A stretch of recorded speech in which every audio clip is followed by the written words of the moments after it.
Well, we are back, huh? We're back at the 9 Club, everybody. Today, we got a special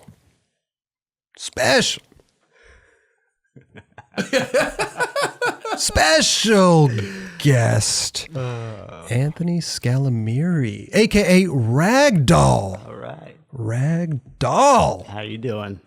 Good, bro. How are you doing, bro? This is so weird. Thank you so much for coming, bro. This is amazing. I'm excited. Bro. This is weird. How did we even track you down, bro? I got tagged in a lot of posts. Yeah. As do, people want to see you on the show, and they're going to tag you all the time. That's awesome. The listeners are helping out. Thank you guys. Yep. It's everyone else like, you should do the show. You should do the show. And I think I reached out to. Yeah, I gave you Kelly's number. Yeah. And you and Kelly are in contact for a little bit. Yeah. But you're in Arizona now. You're not even in Vegas. You're which part of Arizona? Tucson. How's that going? That's where I started skateboarding.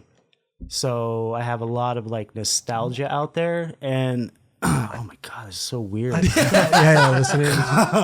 So sick. But wait a minute, you're from Vegas though. Yeah, born and raised in Vegas. Oh, and you moved to Arizona? When I was young, my mom had a thrift store that she ran in Arizona, so I'd split my time between my mom and my dad. Okay. So when I went out to Arizona, now I'm like backtracking to like 5 years old. Okay, So I lived Let's there go back now. even further. Yeah. I mean... I was born in Vegas. Okay.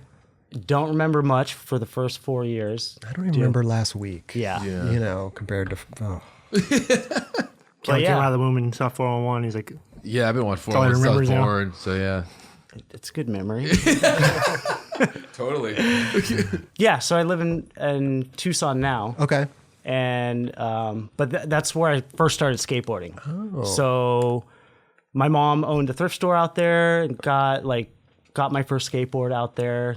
It wasn't where I started. It's like just where I saw skateboarding and seen people doing it and stuff. So yeah, just made the journey back. Okay. It's so hard to piece that. You're gonna make this piece together. No, right? no.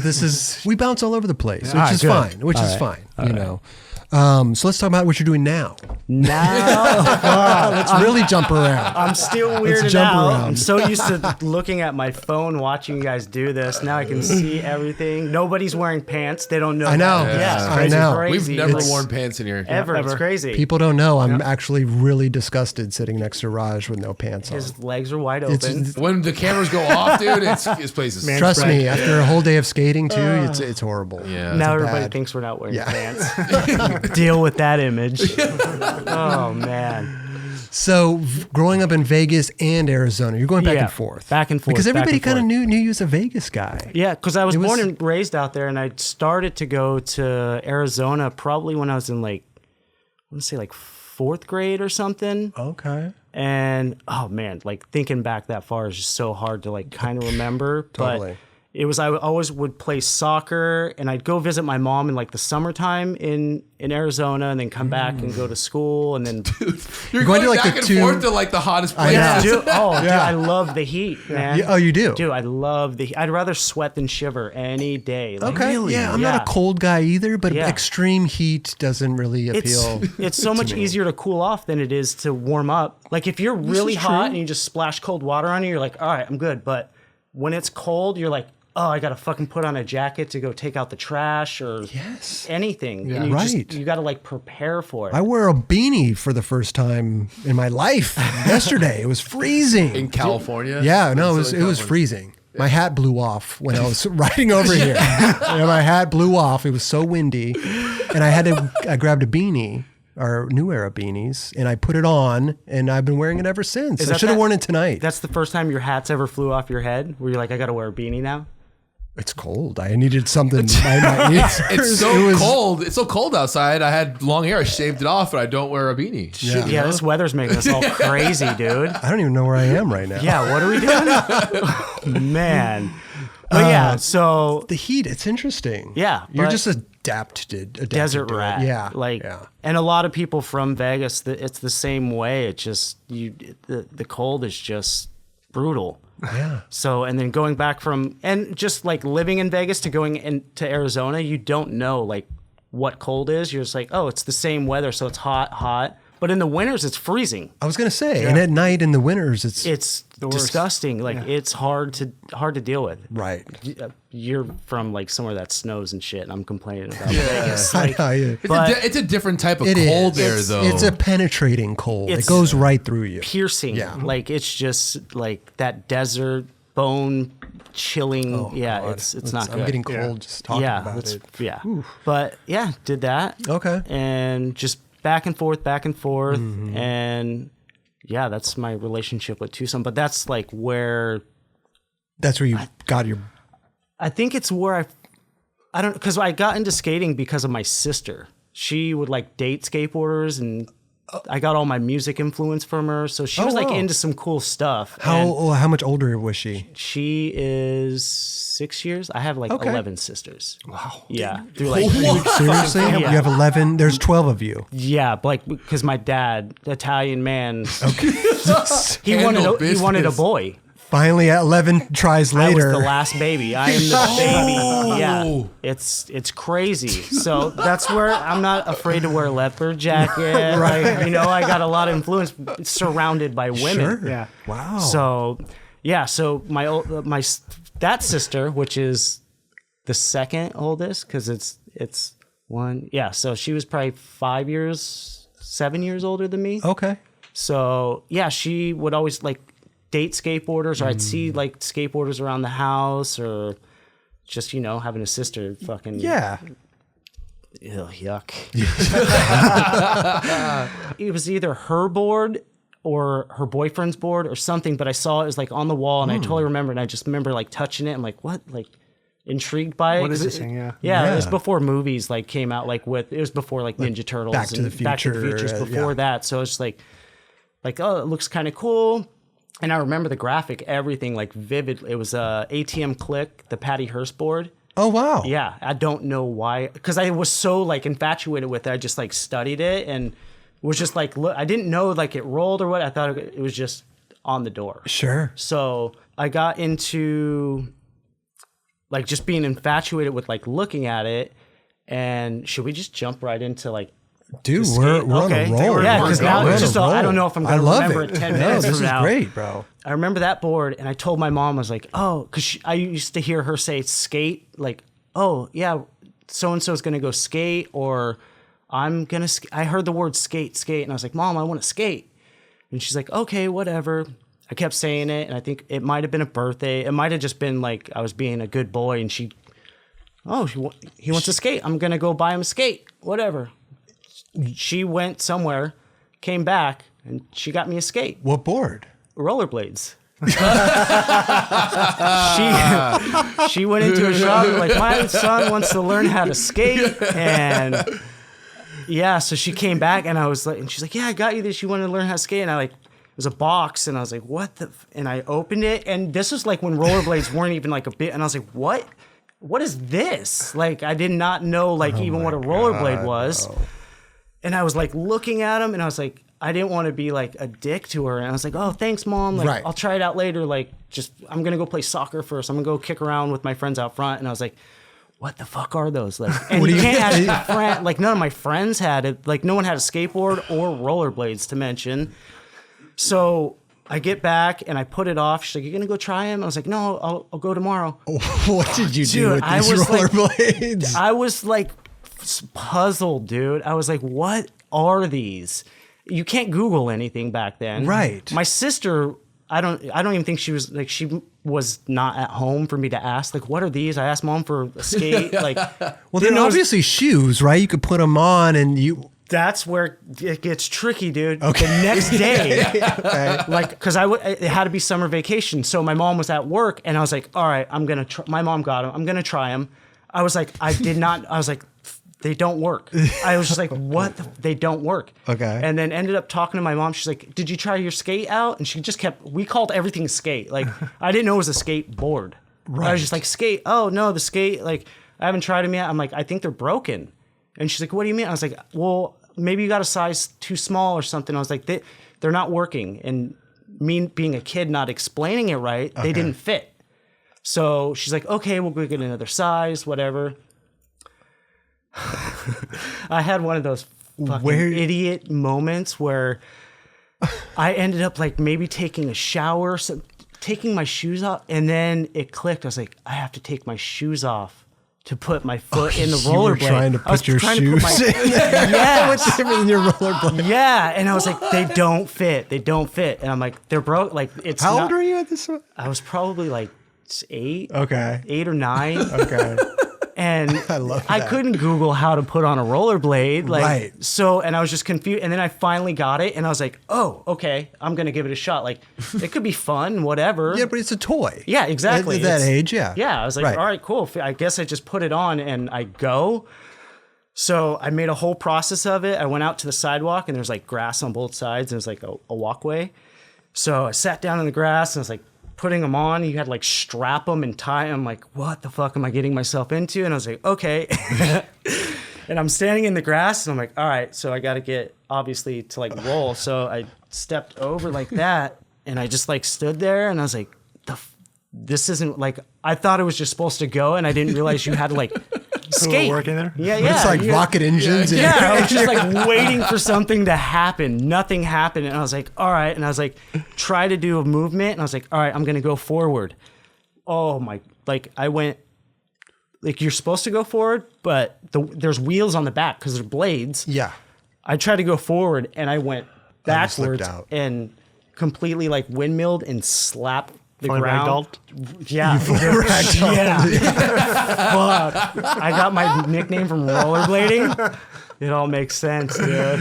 Wow. But yeah, that happened and I was over it. You were over it. I was fucking over it. And I was like livid. Then it turned into me being a brat. Like I probably didn't get that hurt. It was just like more shocking. Like, oh my God. Like, Yeah. So I don't know how long it was later, but I was like, I don't like these things. Like, I don't fucking like it. And she's like, you said you wanted to skate. And I was like, and then my sister's like, that's a skateboard. Like, what? And I was like, so I think she went back to the shop and returned them because there was only one slam on these rollerblades. Right. Like, I went from the grass to my back and put them back in the box. So I think she returned them. Oh. And I didn't get a board like right away after that. I don't know what happened. Maybe I was just like over the whole thing because I was super into soccer. And I was like, if I can get like that fucked up, like I wouldn't be able to like play on the team tomorrow. Yeah, so right. a little bit longer down the line, I started asking my sister because I was getting like closer to one of my sisters and she would teach me about music and stuff. Like I was getting into like Jane's Addiction. She was teaching me like all this like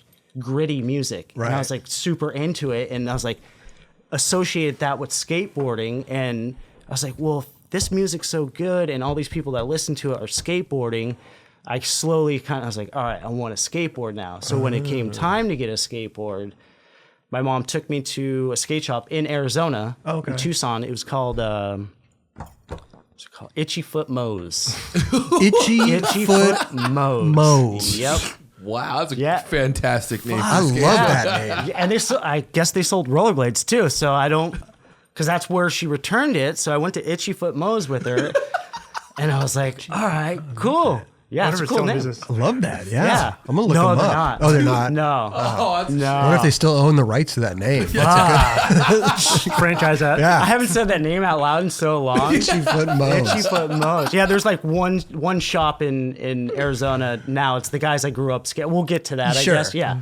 But back to Itchy Foot Moe's. Yeah, Itchy Foot Moe's. Oh, you should have seen. It was magnificent. I was first time being in a skate shop. Itchy Foot Moe's was the coolest name. Like, can I get a T-shirt? What? Let's do this. Started out, I want to skate.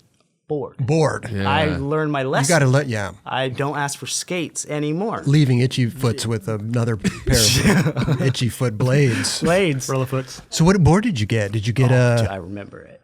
I don't remember the trucks or the wheels. Okay, yeah, I was yeah. the graphic kid. Okay. It was a New Deal, and fuck, dude, it's so weird talking about this because now you just like brought up Ragdoll with the rollerblade. Yeah. Fuck, dude.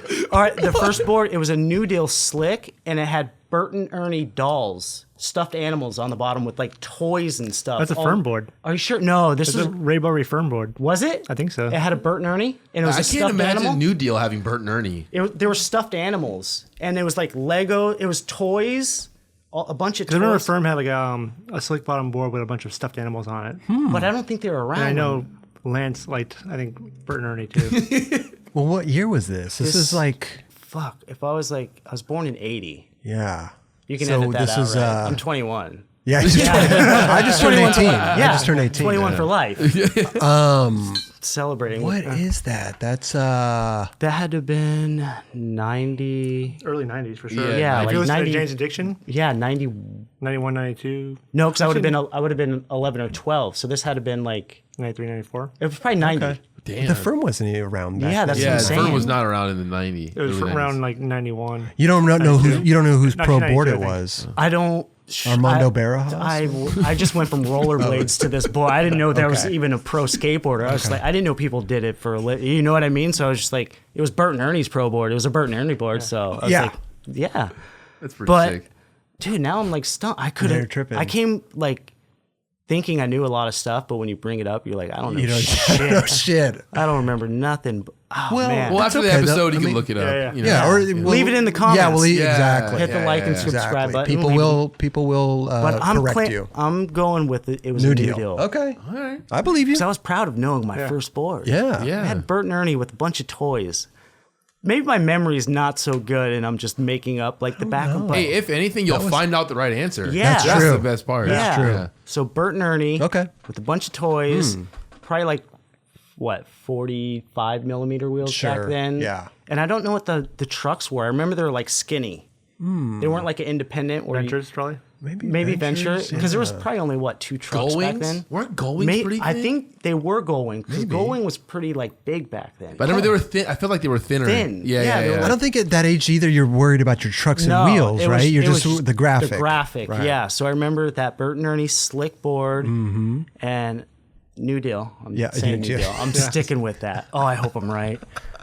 Maybe. We will find out. We will All right, find yep. out. Yeah. So yeah, it was that board, and I remember getting it, and then like being excited having it, and then having that rollerblade moment where I'm like, okay, now I got to like learn how to do this, and I was just like, didn't know, no reference. My sister might have been like, yeah, you stand on it, and I didn't know what to do. I was like, kind of just stepping on it, whatever, right. and it had that toy moment where I'm like, I don't like it. It's just Yeah, I'm just like, oh fuck, it looks really cool. Like on my bedroom next to like my posters of like whoever I had, Michael Jordan. I on was my- going to say Michael Jordan. Yeah, it was like some sport. No, I think it was Pele. I Okay. was super into Oh, soccer. you were soccer. Yeah. Okay. So, but it would look cool against the wall, and I had the graphic like facing, so it was like a piece of art. It was like I was already hanging up. You were a boards before- poser. You were 100% poser. 8-year-old poser. Fucking oh, you got to start somewhere. Did you try to pick it back up then, or were you just like I think because I was in Tucson at the time, and I don't know if I had left it there and went back to Vegas because I had to go back to school, and that's when all my sports was like around school. Like, so I'd go to soccer, heavy on soccer. Okay. Like played for like 9 years. Wow. Like really good. Like I'm not. You won't hear me saying I'm good at a lot of. I'm not even good at skateboarding out there. I've tricked a lot of But people. soccer was Soccer you tricked people. Something. Yeah, I don't know. Yeah, I got lucky.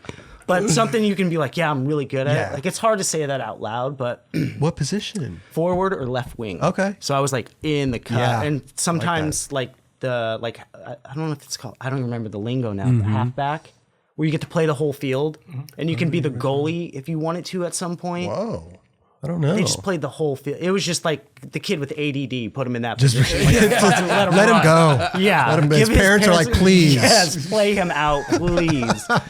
So I remember like Like just midfield. like a midfield. But I always remember like left or right wing was like, all right, cool, I'm in the cuts. Right. Like I'm gonna be able. I get to score a goal if like need be. That's what I want to do. Yeah, I want to score a goal. it's Yeah. fun, dude. Yeah, You gotta get out there and play. I know. Should we play? Should we start a league? Let's get a lead. Yeah. Wow. Okay. Dude, a that soccer league would be. would be pretty cool. That would Dude, be you know cool. how The gnarly that is? Brazilians would crush it. I know, but it's a lot of. It's a lot of running. He's already dude. exhausted. No, I know, I he's work already- out a lot. I'm like, that's a lot. We can give you a whistle. Yeah, you could be the I'm a good coach. judge. Yeah. Be the Yeah. coach. The judge of what? I'll be the the judge. ref. I'll tell Be the like, ref. We'll make I'll up be the job ref. titles. Anyway, enough about this. All right. Where were we? Were the Bert and Ernie board, New Deal. Okay, yeah. So I remember like leaving my board behind and then just being like super into soccer, going to soccer practice and games and stuff. And for some, I think my mom came out because we had like a championship game or something. We were like playing for like the #1 Vegas spot. Oh, wow. So she came out and I think she ended up bringing it with her. Like, oh, you left this? And I was like, fuck, whatever. Okay. This is going to look cool in my room over here. Exactly. I was like, I'll just move it into Dad's house. So soccer ended, like the season ended. I don't know if we won the championship. We'll just say I did. Okay, yeah. I scored the winning goal. You should have been there. So you should have been there. Ragdoll. Oh, corner kick. It was beautiful. You could tell us anything on here. Yes. We believe it. That's tight. Corner kick. No one was there. No one. Yeah, so I think she brought it back from Arizona, and I had it. The soccer season was over, so summertime, like picking it up more. I'm like, okay. And then I think there were some kids in the neighborhood that I might have saw doing it, but it wasn't like I'm gonna learn how to skate. Just started like learning how to like ride, doing the knee thing, sitting on my butt on the just having fun with it. Sure. And then just started to, when you start falling in love, like you think about when you're like, damn, that was really fun today. Like, Yeah. I want to do that tomorrow. That kept going and steamrolling. Then probably like 4 months of that, because we had soccer leagues where it's just like 2 months off, go back on. Oh. So soccer started back up and I was still skating. And then I was at the point where I knew how to skate. So sometimes at the park, it was close enough where I could skate to practice. And don't skate to practice in cleats. Fucking, I was such an idiot when I was a kid, dude. Trying to get your shoe into rollerblades. You're skating with cleats. I mean, it's probably it's not that. It's just it's little slippery, kids. right? Yeah, though? because they're made of can't- plastic and Yeah, there's that's probably like spikes. a grip tape can't up. push. Yeah, and it was just slippery. But I got there. So yeah, I would like No skate more to practice. No more cleats on the board. Cleats are Fuck. just worn off. I've skated in worse. Yeah. So Wait, so when was the time where you literally gave up soccer and wanted to skate? That seems like a huge turning point to and me. that's when I knew. I was like, oh my God, when I found something, because soccer was like, I loved it. And when I found something that I was like, oh my God, I think I like this more than that, is when I learned how to change my shoes out to skate to practice. And then I just remember skating to practice and I just kept going. And I was like, Oh, you would I'm not even going to go go. you ditch, probably. Yeah, I'm like, wow. I'm ditching this shit.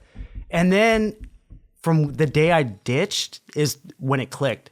I was like, all right, and I felt like I was doing something bad. And I was like, this feels good. You know what I mean? I was like, this. I just let my whole team down. Yeah, There's nobody to run up and down the field. But then I was like, look at all these assholes running around. Like someone's telling them something to do. I'm over here doing whatever I want. Like, Wow. no coach or nothing. It was just like, it felt bad, but in that good way. Like, yeah.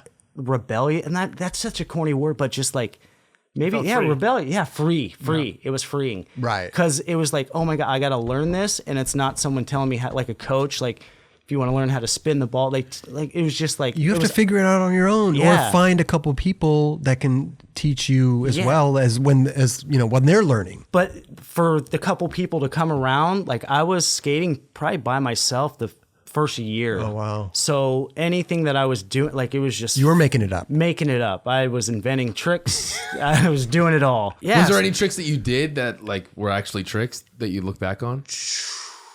I feel like a shove it or something is something that it kind of is like an instinct. No. You kind of are like kind of trying to spin the board. No, I know exactly. It's where Flip your board over and Yep. hop over. Yep, it was the jump flip where you put put, your- it on your toes and you jump over. Oh, Yep. okay. Isn't that weird? Yes. It's like every skater's first trick. That's a weird Yeah. one. It's just like a fake kick flip. But yeah, that was it. Oh, wow, dude. It's like every skater's first trick. What are they, like a gorilla flip or something? Is that what they call it? Roly poly. Really? I don't know. Like where you're standing on your board and you try and make it do. Oh, Maybe like a I kickflip. Oh, like yeah, a real yeah. kickflip, basically. Without Yeah, but you're using your flipping. heels. sex change. You're almost Yeah. using your heels. sex though. No, change. like you're standing on your board and Is that what it's- instead of ollieing, you just try and shove. I was by myself doing some weird shit. Like some Roddy Mullen shit. Yeah, Right, and I was right, just, right. Without ollieing, trying to like just push it forward. Yeah. So I was just making shit up, but I was really psyched to be able to like roll, like just go down the street. And then like at that age, you're like going to 7-Eleven, getting snacks and shit. And I was like, whoa, it's like a vehicle too. So I retired my bike. And then I was like, dude, I'm hooked on Yeah. this skateboard.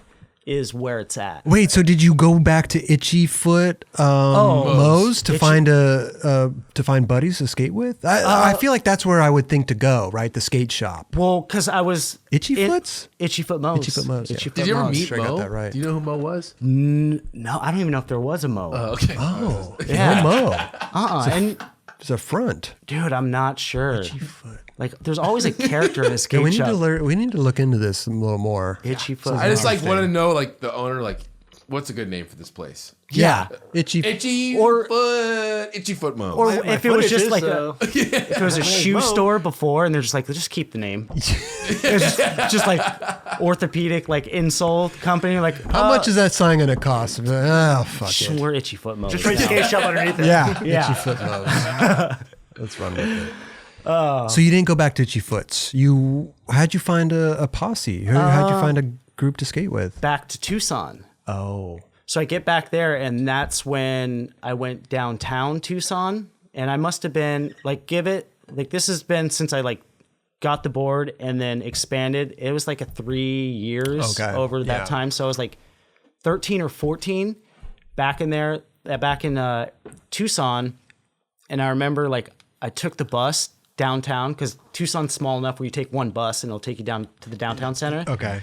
Just like went downtown and just started skating around, and I went into this fucking opening, like this hallway, and then it opened up, and it was this big fucking plaza, and there was like hundreds of skateboarders. There may have been like 20 skateboarders, but to me, see 20 people, I was like, there's so many of them, and it's called the Blocks. It's like the Arizona Embarcadero. Okay. And it's where Reynolds does like the nose slide on the bench, and then kick flips the 16 stair. Oh yeah. Is it a library? Yeah, it's like a federal building. Is it? And they're That's where he did the backside flip and the camera went off, right? Yeah. Or they switched the Haul it, like Oh, blacked yeah. out, and Yeah. then there's other like There's like a hubba there. Hubba, King yeah, double-side Hubba. hubba, yeah. Yeah, Raleigh like board slid it and Yeah. stuff. Okay. So it just reminds me of Embarcadero knowing now, but back then it was the Blocks, and it was like where everyone met. It was like dudes from my age to like the really good, like I thought they were like 40 or 50 years old, Sure. but they were probably like 20, 21. Everyone's skating, and I remember like the first day I was like, oh shit, and I just like sat on my board and I was just like taking That's it how you all do it. in. Yep. And I was like taking it all in.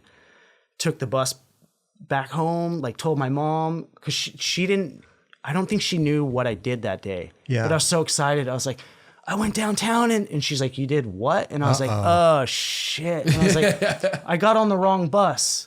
And because I could take the bus from our house to, she ran a thrift shop, or she's like a co-owner of a thrift shop out Okay. there. So I remember like taking the bus to her work. So I just blamed, I was like, I took the wrong bus and I ended up downtown. And she's like, why didn't you come home right away or whatever? And I was like, I was waiting for another bus to come, and I just rolled around. Whatever. Did you tell her about the skate mecca Yeah, you found? and then Oh. I did, and she's like, you really had fun down there? And I was like, yeah. And this is back when like you could let your kids kind of run the Yeah, streets. it's just, yeah.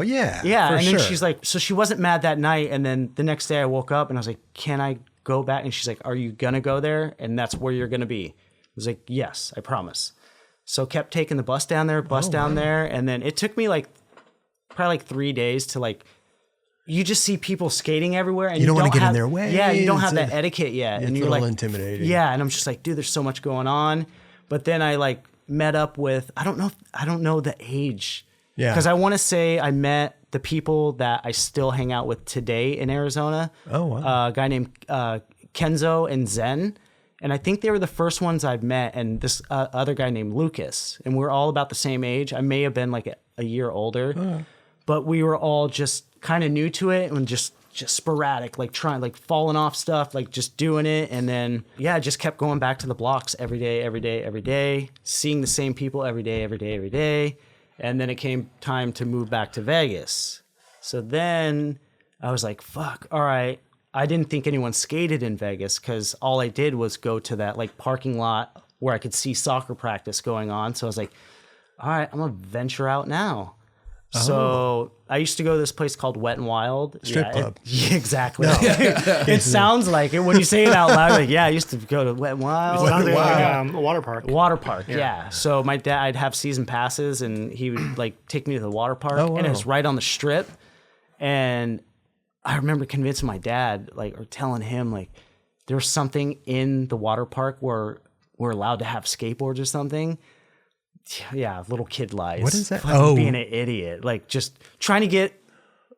It'll make sense in a second. So he drops me off in the front. And I'm like, okay, I'm going to go in. He drives off. I'm on the strip. I have a new skateboard, and I'm going to go fucking venture off. So I just started skating down the strip and didn't really... Like, thinking about it now, it's kind of crazy just being a kid. Like, I'm going to go look for skateboarders and not for spots.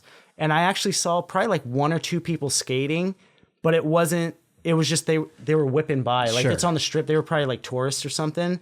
And I was like, okay, there are people that skated out here. So he picks me up that day, whatever. I did go to the water park. I stashed my board in the bushes and went on the slides and shit. It was fun. It was wild and it was wet. It was fucking fun. Wet, wild. Yeah. So yeah, he picks me up that day and I was like, all right, they're out there. So I just was like, all right, I'll go to a schoolyard or just, I skated around the neighborhood and then I went, because like when you grow up, you have like your street that you grow up on, and then across the street is like, it just seems like another world. Right. I went into the other world, and that's where I like saw my friend Rance and Jeremy. There's like all these kids, like, and I was like, holy shit, dude. Like, all right, let's skate. And we used to skate in front of this dude Steve's house, and he would wax the curb and... It's amazing. Yeah. No, but it wasn't even wax. He was using like, because he was I think he was a little bit older and like knew more about skateboarding. That's why everyone went to his house, because he had videos and stuff. Oh. And we thought he was cool because he was using like margarine to wax the curb. He was really buttering up the ledge. Yeah, like literal. And we're like, he's like, it makes it slide better. And we're like, all right, cool. So we're playing in butter all day. Wow. Did it work? I don't know. I want to say It'll no. help. Yeah. It'll help. It's oil. And Yeah, but the next, like, we'd go back over there and there'd be ants. All like, it would be coated in ants. So we had like wax of ants on top of this butter. So yeah, but this is where I met like all my friends. Was Vinny and Matt Volpe, like all these guys in Vegas, and we just started skating. And this is like when I was in 8th grade, and I was going, or no, I was 7th, 8th, 9th, I don't know, somewhere around there. Yeah. But I remember always ditching school, like 7th grade, in the middle of it, I just stopped going. I was just like, fuck, and I would ditch every day, thinking, and then it caught up, the papers would go home and be like, where have you been? Like, I was with my dad. I'm like, he thought I was doing, like, getting in trouble, but I was just skating around, just wandering around, just, I'm not in school. Like, I'd rather be doing this.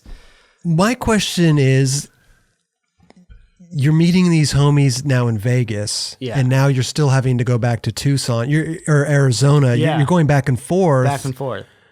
Was there a point where you just stayed in Vegas, or was it? Because as a kid, it must suck to go back and forth. No, like, I got to leave these homies to go to these homies, and then... It was actually almost the best case scenario because I got to switch it up, because you're skating with these dudes, and then you're like, oh my! It's like a vacation. When you're a kid, it's a vacation. You just have to go to school, which I was ditching. And then you got summer vacation. So I was like, I get to spend it with these homies. It was never like I'm leaving them behind. I was like, I'll be back. You'll be back. Yeah. I was like, all right, I'll see. And they knew. I was like, I'll see you. Which group did you like better? Damn. You always do this. Pick a side. All right, you don't have to answer. I like the Tucson guys better when I was in Tucson. I like the Vegas guys better when I was in Vegas. It was just a perfect mesh. Great answer, yeah. But yeah, so it was just back and forth, back and forth. Yeah.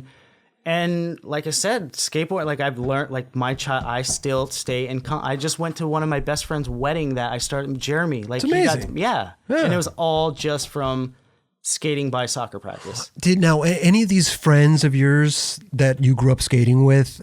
Oh, obviously you mentioned Vinny Vegas, right? Yeah. He made it into the professional ranks and everything. But was there any of your other homies that when you guys were kind of going off into this amateur sponsored world, any other homies follow, or Yeah, Matt Ball, Sean, Matt Ball. Sean Eaton, Yeah. Sean Eaton. Okay. and that was our crew. Like, and we all grew up together. Like, Sick. fuck, and we were such skate rats. Like, the point when we're fucking skateboarders, like when we're filming videos and stuff, we filmed a video called Legacy Brutality, and I wish some of the stuff that we did, like I'll be in Vegas and drive by and I was like, I can't believe Vinny did that, or I can't believe I did that. Like, it was insane. Like, we were full on like Welcome to Hell, just watching Welcome to Hell Zero videos. Like, we loved, like, everyone that we skated with was like die hard. Like, dude, this is like what we do.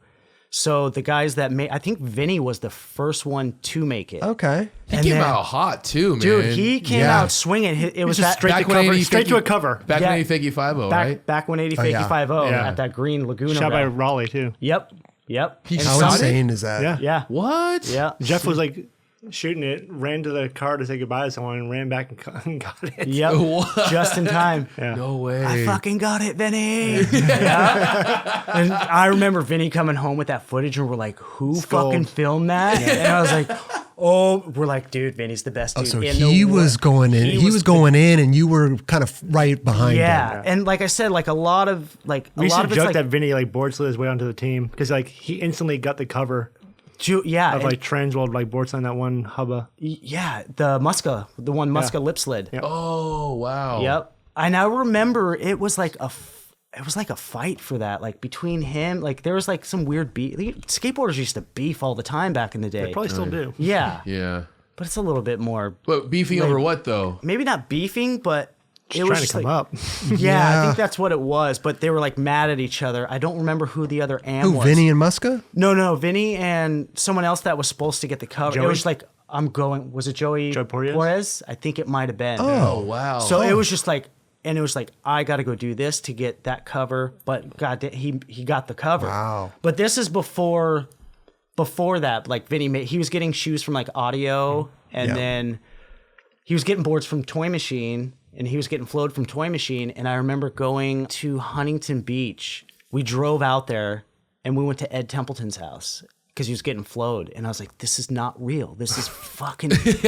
because this is when... You're a big skate fan. Oh, my God. I love that. Okay. Dude, yeah. And I'm just like, this... And this is when Ed, like, when you're young enough, Ed was like the guy that was naked. That's naked guy. Right. And we're like, I was like, dude, I'm going to his house. I'm like, I'm not fucking getting naked, dude.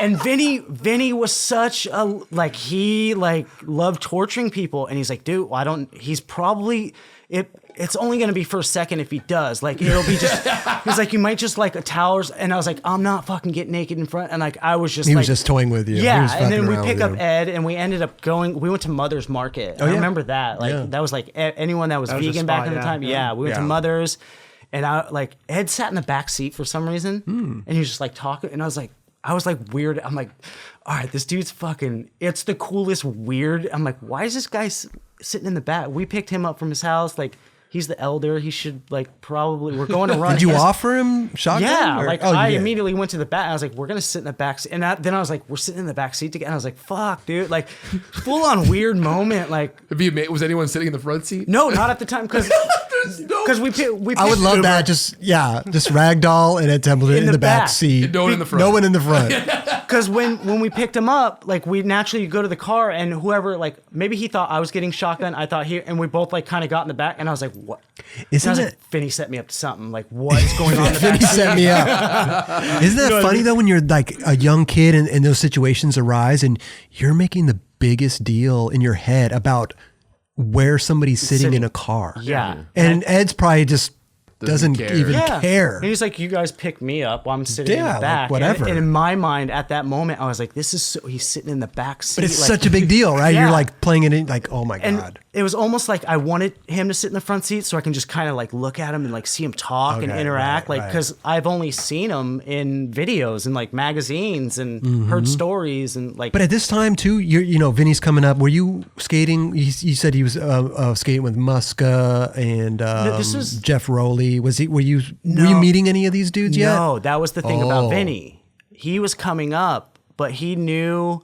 I think he knew that. I don't know if I don't want to say like sound arrogant. I have a personality. Like I'll like anybody. Like I'm not shy or whatever. And Vinny's kind of like, he's kind of timid, and so he made all these connections. And I remember him being friends with Rowley and Sumner and Ed. Oh, okay. And he kind of didn't want any of us to be around, take a shine. I was thinking. I could see that. Yeah, he's like, Didn't want to cook it. Yeah, Right, he's right. like, or not even cook it. I don't Yeah. think he wanted. I think he wanted to make it before anyone else did.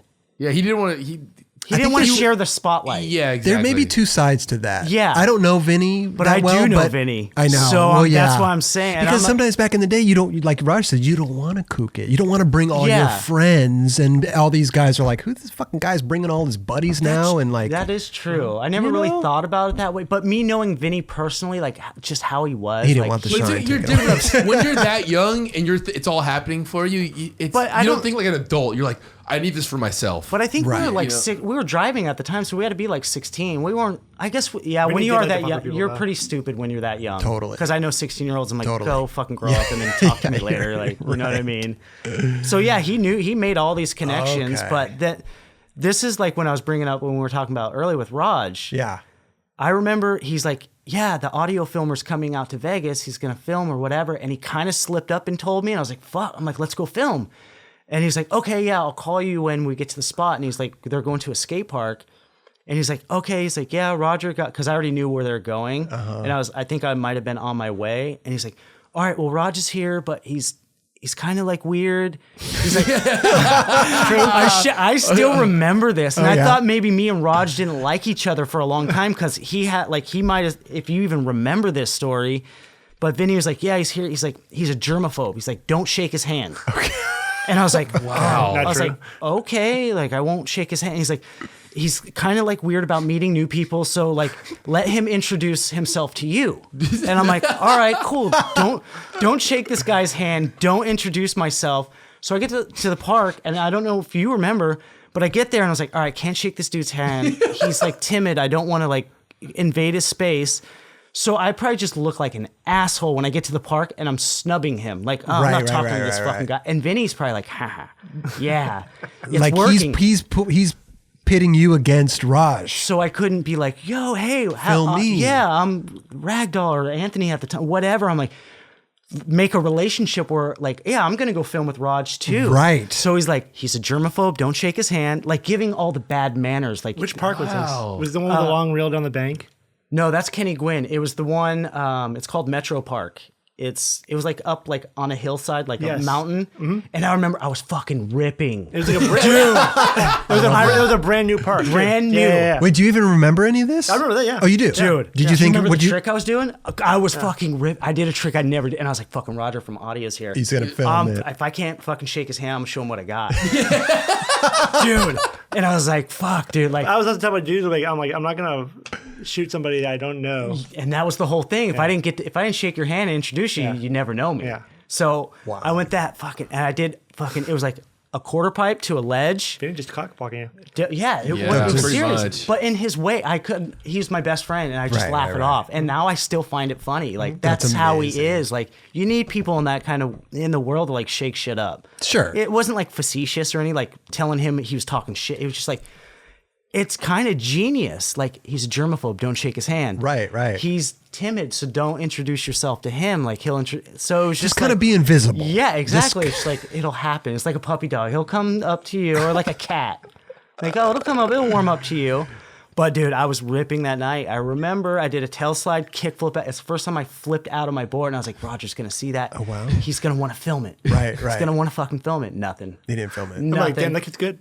Fuck. It worked. See, he noticed. So it was well worth it. But yeah, from that night, and then I think you guys went. Oh, The up ledge. was it the up ledge or was it the kink ledge? I think it was the up ledge. Brian At the Edwards was there church? too, right? Yeah. Yeah, it was right by there. You did like back 5-0, 180, something like that? Yep, backside 5 and a blunt. Yep. But I think he brought you out, and this is another shit that I found the behind the scenes, Vinny. I was like, I love behind the scenes. yeah, Vinny. he's fucking great. It makes good fucking YouTube. Yeah. What did he say? There was a kink ledge.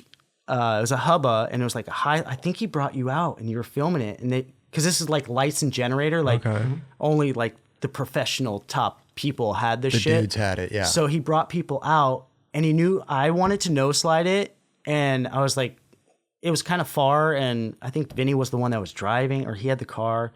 But he brought these dudes out and like made a night mission of it so he can get it done. But he put a piece of plywood on the second, it was a double set. So he put a plywood on it so he could just like jump it. No. So he could like no slide and like comfortably jump off. So it was like, but then he got someone to shoot the photo where you couldn't see the plywood. Oh, wow. You know what I mean?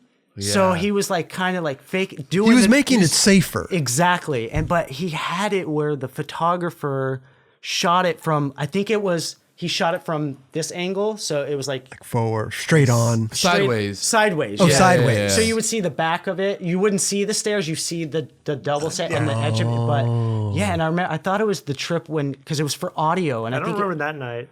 Man, yeah, but I remember the skate park for sure. Were there other filmers for audio at that time? It was me and Josh Stewart back then. No, but he was always with Raj. I always remember. I was always like... Maybe Jeff Taylor came out and was shooting the possibly, photo. yeah. Oh. But I just remember that. Jeff was shooting a lot. And that was like my taste of like, fucking, this is how it works. Because I remember he put the wood on it and I was like... Was it the same night we went to like a green electrical box? I didn't go with you anywhere. No, the skate park is where I left you. I fucking ripped and I was out of there. Fucking take that, dude. Remember it. I'll be on the 9 Club. We'll talk about that shit. Remember it. It's gonna come back and bite you in the ass one day, kids. That's amazing. Yeah, he would just do all, and that was just like the taste of it. So, because we'd all get like geek out on magazines and stuff, and I started looking at stuff different. Like, whoa, I wonder, because Rowley was doing the heaviest shit, and I was like, dude, like, there's no way he put wood. And then I found out like what video would like. I was like, you're always up to something, dude. What about the footage? Did he move the ramp? No, he just got the photo. Oh, he got I don't the know. photo. I think he just got the It's photo. kind of how sometimes it worked back Yeah, then. and Maybe Raj wasn't there. Maybe just a photographer. I think it might have been like, oh, I already got the footage. I just need to get the photo maybe. now. I'm just gonna set this up. But you know what I mean? It happens. Yeah, you'll have to get him on the show. Yeah, I'll have to for fucking sure. reach out to him. Who was he getting boards from at this point? Birdhouse. No, he was getting flowed from Toy Machine at the time. Oh, and then, Toy Machine. And then he met Sumner through being in Huntington Beach, which, I got stories about Huntington Beach. That was fucking so cool. Talk about being like a kid thrown into the mix. Sure. Not a kid, 16, 17 maybe. Still wet behind the ears. Yeah, just learning. right. Like trial by fire, dude. Like learning it all. Wait a minute. He was getting Toy Machine. What were you? Were you getting flowed by anybody at this point? My first flow, I think it was like It was like one of the shop rep flows. Okay. I was getting like World Boards and Osiris. Wow. Which was kind of cool because it was like I was heavy into like Muska. I was Muska. Wait, you were Baby Muska? No. Who's Baby Muska then? Mini Muska? There's like 3 Muskas. Oh, in Vegas? I was the OG fake Muska. Yeah. Like I remember Brimbini. I remember there being a mini Muska. Mini Muska was, they called him Mini, but he was a mini me, but I was originally a mini Muska. So he was Mini Muska. Does that make sense? It was No. So I'm at the time. These are nicknames that you guys gave each other. Yeah, we've always been throwing nicknames around. Okay. Like because there's too many Matts, there's too many. Like there's a Vinny and an Anthony, but that was kind of like boring back in the day. Yeah. Or our last name, his is Gambardella. Okay. And mine was Scalamari. Yeah. So we're like fucking, I don't know. My nickname came in. We'll get into that. But yeah, we all just throw fucking nicknames around. So you were Mini Muska, and then somebody else was Mini. Before I was sponsored and stuff, I was obsessed with Chad Muska. Yeah. And I would wear the backpack, the brim beanie, and stuff like that. Right. And as I started to get good, there was another kid that liked me, so he thought I was the shit, but he didn't know who the other Muska was. You were emulating Muska. Yeah, He was so- emulating you. Yeah, so I was emulating the OG. I was the Yeah, fake OG, okay. and then we have third generation. That's what I make of it, because there's a Muska Matt, a mini Muska, and then I was like the Muska. Dude, there needs to I'd be love more. to see I love to see the fresh Ragdoll. I want to see a team photo of that. Yeah, fresh Ragdoll. Oh man, I can DM you guys. Yeah. Oh, I can probably please find send some photos, photos, yeah. dude. Yeah. But wait a minute. I know we were going to talk about the nickname Ragdoll, but didn't Muska give you the nickname Ragdoll? My friend Eric Hamamoto, Okay. he coined the fucking bailed so hard on a trick. I don't know what it was, but he's like, dude, like, and I never heard that name Ragdoll before. I thought maybe he made it up or something. I don't know how he knew, like, or what a Ragdoll was. I was like, dude, that was like you look like a fucking Ragdoll or whatever. And then I was like, oh, whatever, cool. And then from then he would just like, yeah, Raggy, and then Rags, and then Rag, and then oh, Ragdoll, and like he just has like this personality about him. I'm like, dude, that sounds fucking cool. So it kind of caught on. He would call me like Raggy and like Rags and like, and then it would become a joke. Like, all right, I'm just gonna fucking Ragdoll this shit. I don't fucking care. I'm gonna like, it's like going for it. Going for it, right. I would like say it to I'm like, all right, homie, I'm gonna Ragdoll it right now. Fuck it. It's like, I'm either, it's gonna make for good footage. I'm either like eating shit or I'm gonna land it. Like, I thought Muska gave you the nickname. Muska made it stick. Oh. So when I met Muska, which we got to go back to. Like, are you still dressing as Muska at this point? Is it when you meet him? No, like this was fucking. I think it was the 4-on-1 when Bulala and Greco showed up the Huntington Park. Oh yeah, Day in the Punk Life. rock. I was like, holy shit! I'm like, you get to be that? Because I didn't for Halloween. Because I was for me, like, because I saw Muska and it wasn't like. I felt like I could look like him, so maybe I could skate like him. Sure. And I love hip hop and stuff, but I was always like rooted with like punk and stuff. But growing up at that time, there wasn't like that I saw punk rock. It was like heavily like hip hop, fresh, like, fresh as fuck. Sure. And like favorite skateboarders were like Mike Carroll and Sean Shep. Like Sean Sheffy is my favorite skateboarder. Like, so I dressed like them. Like, oh, that's just how it is. Then I saw the 4-on-1 where fucking. They made that transition. I was like, holy shit. And they were into the Sex Pistols. I was like, I know who that band is. Like, because I was into Jane's Addiction and like... Sisters Influence? Yeah, oh, Operation Ivy. And I was like, that's what all the punkers fucking... And I didn't know what a punk skater was. So, because I was around all my friends. We weren't around the old dudes. So once that came out, like, that's when I was like, I can kind of just be... You can be an individual. So my pants got tighter. Okay. I fucking chopped my fucking hair off, dyed it black, and I was just like... Cut your own hair? Yeah, absolutely. Fucking something coming. I cut my own hair too. Yeah, why not? Can't really. I mean, it's I need to cut it. You haven't cut it in a while. No, I need to. Oh God. But so it's interesting. So you thought that here you are dressing as a certain way, and then you see something else where you're like, you know what? That's really me. I can fit in. I relate more to that. You connected to it. Yeah, and I was like, all right, cool. And I remember it happening like probably to like my friends on the outside looking in. They're like, oh, you just made the switch overnight. But for me, I thought I was doing it gradually. Like the pants got tighter. I kind of chopped off my shit. Yeah. You went full Haslam? Kind of, in a way, but for me, it looked like that, but I always felt that way. Like I'd have the big hip hop headphones like these, like skating around like Muska, but I was listening to like Operation Ivy or like fucking Rancid or some shit. Like, you know what I mean? Yeah. Like I was listening to like shit, but I was listening to the Fugees and stuff like that because good music is good music. But like the shit that got me were like, I want to skate this fucking, I want to listen to Black Flag. I want to listen to fucking Minor Threat right now. Yeah. Like that's what was going on in my headphones. So once I saw like, you can be an individual and maybe, because when Ali and Jim did that, people looked at them the same way, like, oh, look, they're punk overnight. Maybe they had that same click, like, dude, we get to be ourselves now. Right. Like, but they were into because they were into the Rolling Stones and all the same shit. And it's like, but what people see in video and magazines, it does happen overnight. The next clip, it's like, oh, now it's like a Haslam. Like, Haslam probably loved that shit from and that could be a 6-month transition. Yeah, but it looks overnight. Right. And that's, if it's naturally what you're going to do, it doesn't matter what anyone says. Like, dude, it's me. Whatever. I'm wearing a leopard jacket. Like, and that's what skateboarding is. Exactly. Though. You need that. Yeah. You need it. And so that happened. Where were we going on this? I wanted to know, how Muska coined the... So, because you made were it stick. Okay, but I was on World, getting flow for World and Osiris. And I was, I remember why I quit World. Man. Weird shit just comes to you, dude. And Osiris. Because like I said, I was fresh and I was getting like the Peter Smollix and shit. Okay. They sent me D3s.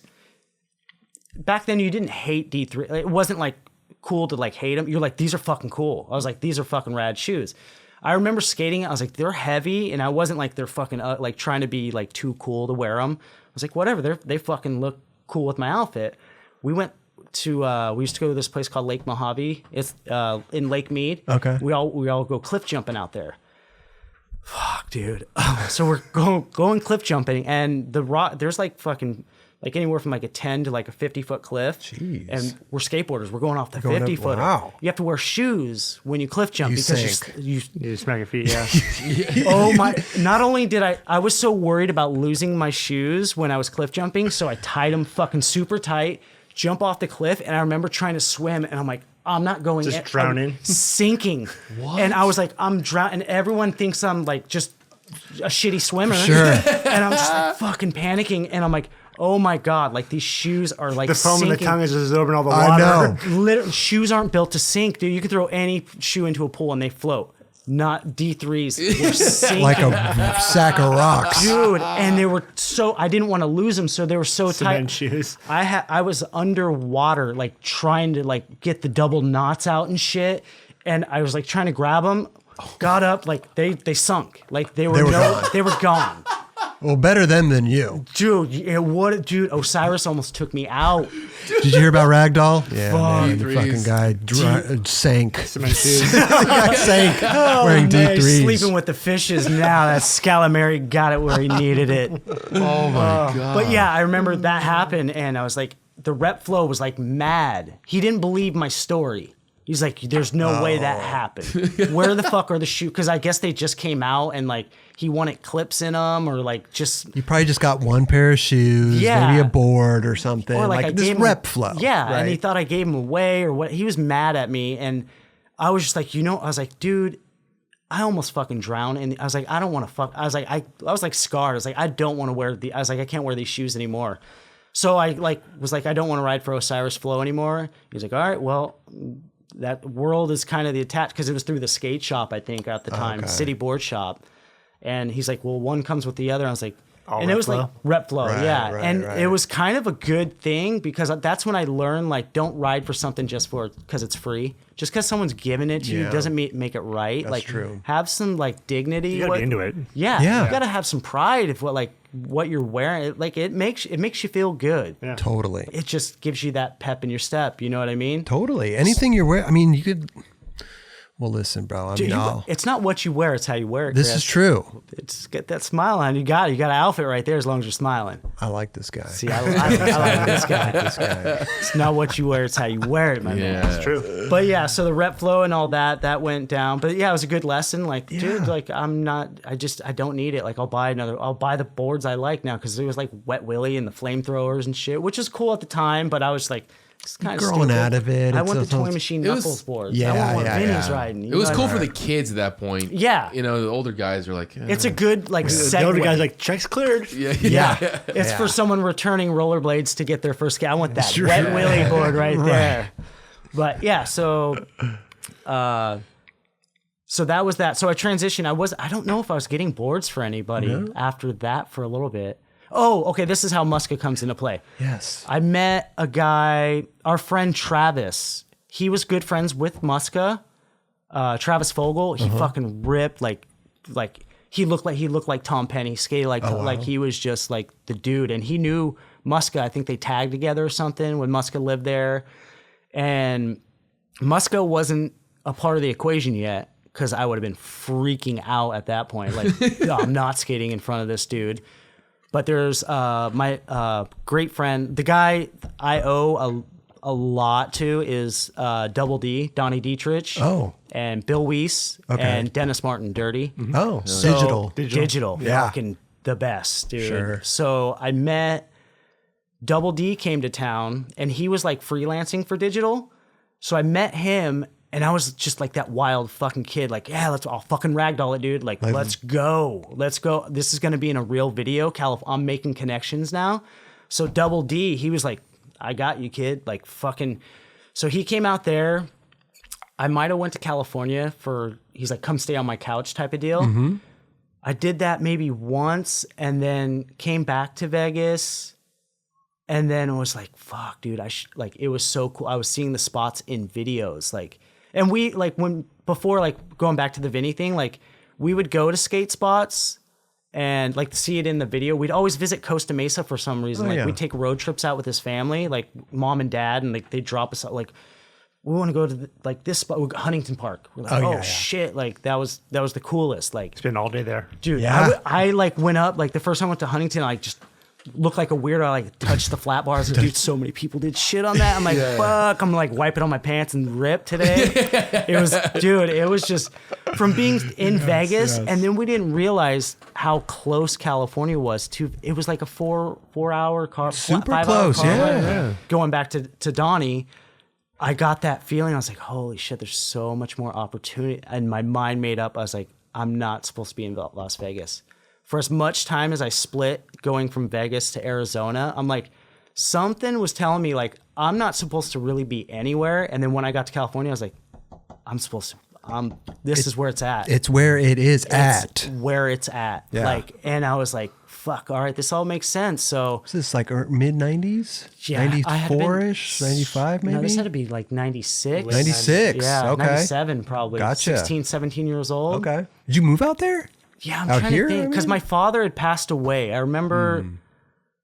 Oh, dude, and that's another thing that I fell in love about skateboarding too. Like my dad had recently passed, like the day before New Year's or something. So we're all out skating. We're out like really. It's called Boulder City. It's in like Las Vegas, like the outskirts of it.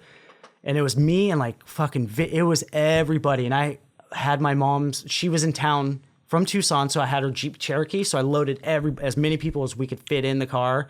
So we're skating in Boulder City, and I'm just trying to get my age reference. So I had to been like 16 license. Back then, you could get it at 15, 16. 15 and a half. 15 and a half permit, and then 16. So we're skating the spot, and I learned barley grind, like 180 switch Smith. Okay. And then I learned switch barley grind, like switch 180 Smith grind. Yeah. Top of the fucking world. Like, oh, dude, Did best in day. both ways. You got the thing. Yeah. Best day ever, right? Right. Wrong. Get a fucking phone. Hey, Anthony, get home. And it was my sister's like, hey, you got to get home. We didn't talk like that. Like, we're loose. Like, it's more like, hey, what are you doing? Like, when are you going to be home? She's like, get home. And I was like, something immediate. I was like, fuck, Something's dude. wrong, yeah. And I was like, all right, get up. Like, ended up dropping everybody off, get to the house. Like, my dad's getting wheeled out. I'm like, wow. what the fuck happened? I'm like, shocking, numb. And I'm like, and everyone's crying. And I don't know if I was still like energized from that skate session, like where I was like, nothing made sense. But I remember like him going by the sheet over and all my sisters trying to explain it. And I was just like numb. I was like, what the fuck? He was gone. Like, they wheeled him out. I remember sitting in the house that day and like waiting for him, like go by. Nothing, like you're young. Like, it's my first death. Sure. Like, not even, I didn't have pets or anything like that. So that happened, and I didn't tell anybody, because this is before like people text or anything. It was like call them on home phones or whatever. And I feel so bad not talking, like looking. No, at you're you. good. You're good. Don't worry This about is it. all about you, dude. Yeah. No, Yeah. but I like making eye contact, and I'm like, Just pretend he's not Kelly's here. over there Just drinking pretend he's milk. not here. He's good. You're really good. drinking. Is that Yeah, milk? Yes, it is milk. Or is that almond milk? No, this is actually straight from a cow. it's cow's milk. Yeah. He loves it. So that's punk rock. I know. Yeah, it's punk. It's Dude, that is. Look at me. yeah. Dude, I'm punk. drinking a glass of milk. Really says something about a I person. wasn't huh? here. I'm not trying to interrupt your story, but Oh no, it's good. It was just it was getting kind of deep there. I had to switch it over Sure. to the milk. yeah. Yeah. So getting back, so that had happened. I didn't tell any of my friends, and I didn't go skate for like 2 days, and that was fucking crazy. If you weren't out with your friends every day, something was up. Yeah. And then I went out like the 2 days after, and for some reason I just knew, like, we all skated a spot, and I just went there, and everyone was there. I didn't call anybody. It was just like one of those like meant to be things. Everyone's there skating. No one knew what was going on. And then like that skateboard bond, like you just had when you meet people like on the level. I remember my friend Jeremy, like I had a picture of my dad in my pocket. And everyone was like, what the fuck what do you have that? Like kind of joking, Yeah. like being like, why do you have a picture of that? And then my one friend Jeremy, like he just like looked at me, and this is like like emotions in skateboarding, before people said I love you, and like it was like hugs after tricks. Like this was my first taste of like, damn, skateboarding, like brotherhood, like this is my family type of shit. Right. He just like kind of he heard someone say something, he just like looked at me, saw something different, like just came up and hugged me.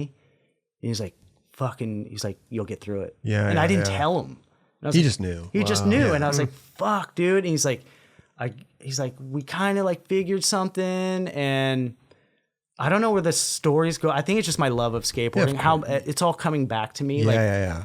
Not the physical activity, just the people that were strangers, now my best friends, and now like my first death is now their first death, and we're all in it together. And Right. it went from the highest high of me landing those 2 tricks to like going to my dad's death, and then transitioning back into going on another skate mission, and it wiped my brain. I was like, fuck, I don't know if it was a good thing or like if I just suppressed it.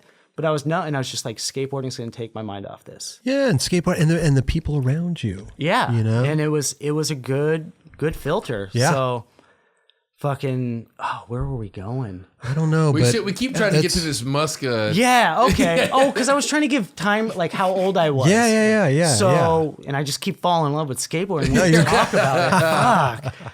So, all right. So, Double D, Donnie Dietrich. So, you're saying Bill Weiss and Bill Weiss and Double D and Dennis Dirty, yeah. So I met them. So it was after my dad had passed. Okay. When I was like, fuck it, I don't need to be in Vegas. My mom's in Tucson. I don't want to go. Like, I got the taste of fucking California. You wanted to go to? I was like, my dad's not here, but I'm gonna fucking make it. Like, I was like, I'm gonna be pro. Like, so when you were skating with these guys, it was in L.A. Or it was in California? No, it was in Vegas. Oh, it was in Vegas. Yeah, it was just Double D though. He Gotcha. came out like Okay. just probably party and shit. And then he brought a camera and I went and skated and he's like, oh, this kid's got it. Like went out to California, came back. The thing happened with my dad, and then I was like, dude, and I think Vinny had already like been trying to move out there, and I was like, fucking, if Vinny's doing it, I'm gonna do it. Right. So me and Hamamoto took a Greyhound because he's like, call me, like this is my address. Call me when you get to town. I don't know if it was him being nice, but we took it literal. Like 4 days after he told us that, because I think we talked to him on the phone and I wrote down his address. He might have been drunk at the time, or because he was older. He was like fucking 25 at the time. Kids or are something. never gonna call me. Yeah, and he was hanging out with Muska when Muska party. Like, so he knew, but we didn't know any of that yet. So he gave the invite, and me and Hamamoto were like, we're going. I don't know how we got money for the bus ticket, whatever, but we took the bus. Call, Donnie. No one. Double D, where the fuck are you at? Like, slept at the Greyhound. I think it was the day we got there. We stayed that night, and then 2 nights. At the Greyhound At station. the Greyhound station. We didn't care. We're out of Vegas. And Did you we're go skate during the day? We Or were skating you did? like in the front and just like You go, down. time to go to bed. Just go back to. But we couldn't go too far because this is pre-cell phone. So it was a payphone right there. And that was the number I was leaving on his answering machine. Like, call me back at this payphone. So we were only like skating right there, or like, yo, we're going to go to 7-Eleven. Like, you go first. I'll watch the phone. Well, they do tell you to stay in the same spot if you're lost. Yeah, and we were fucking lost. We had no idea what we were doing. So, but finally made it to Donnie Dietrich's. Okay. And he was living with the Dirty Aussie. You remember him? Troy O'Mahony. Oh, I remember the name. Oh, yeah, he worked for Yeah. Balance. Balance, yeah. Yeah. Troy O'Mahony. Yeah, he was just in the mix. Like, He he was was in the part of Shorty's Hardware video. I don't know why Yeah. I remember that, but Okay. He's just a ripper from. He's he's good. from Australia. Yeah. Huh. So it was him in the mix because they were filming digital, so they were doing all that. So we go out, finally meet up with Double D, get to his house. It's fucking sketchy. It's everything you dreamed of as a kid. You're like, dude, I'm living with grown-ups that are not. They're like fucking. They're adult should- children. Yeah, They're having a good time. They shouldn't be living on their own. Like, and we're here at their house sleeping on the floor. So we stayed with them, and it was downtown fucking San Diego. Okay. I remember Pokies. Have you ever been to San Diego? Pokies. Pokies was like the mothers of Huntington. Oh, gotcha. So it was like the taco spot. Okay. So it was like the hub. And Street Machine was right there. So we were right there, and we'd go to Pokies. We saw. Oh, now you're in the loop zone. now. Yeah, we made it. We're watching people eat tacos and fucking have coffee, and we would see everyone, like Alyssa Steamer would walk by, and like the San Diego heads, like fucking, I can't remember, and Tomietto was like down the street, so we saw like everyone like going through. Oh, is you're this like tripping. when they were filming for freaking, what's it called? Welcome to Hell at this point? Or No, it was after that. It was after that. Yeah, because okay. Welcome to Hell sparked us to like, we want to go here. We know what spots we want to go to. So we were like downtown. Me and Hamamoto made it down with Donnie, and they're like, hey, while we're gone doing some sketchy shit, they didn't tell. We're like, we're gonna be gone, but Right, you guys right, go do right. your thing. We'll be back at the house at 5. So we just go spot searching. We'd find spots like that were in videos and be like, that's the thing someone did something on. Gotcha. And for us, it wasn't like we want to show how good we are. We're like, dude, if we're here, we have to at least like Touch it. Get one trick on it. get one trick. Yeah. Right. And it was the bank. Heath did a 360 flip over the rail into the bank. There was a rail in the center. Roosevelt School or Yeah, I think it's Roosevelt.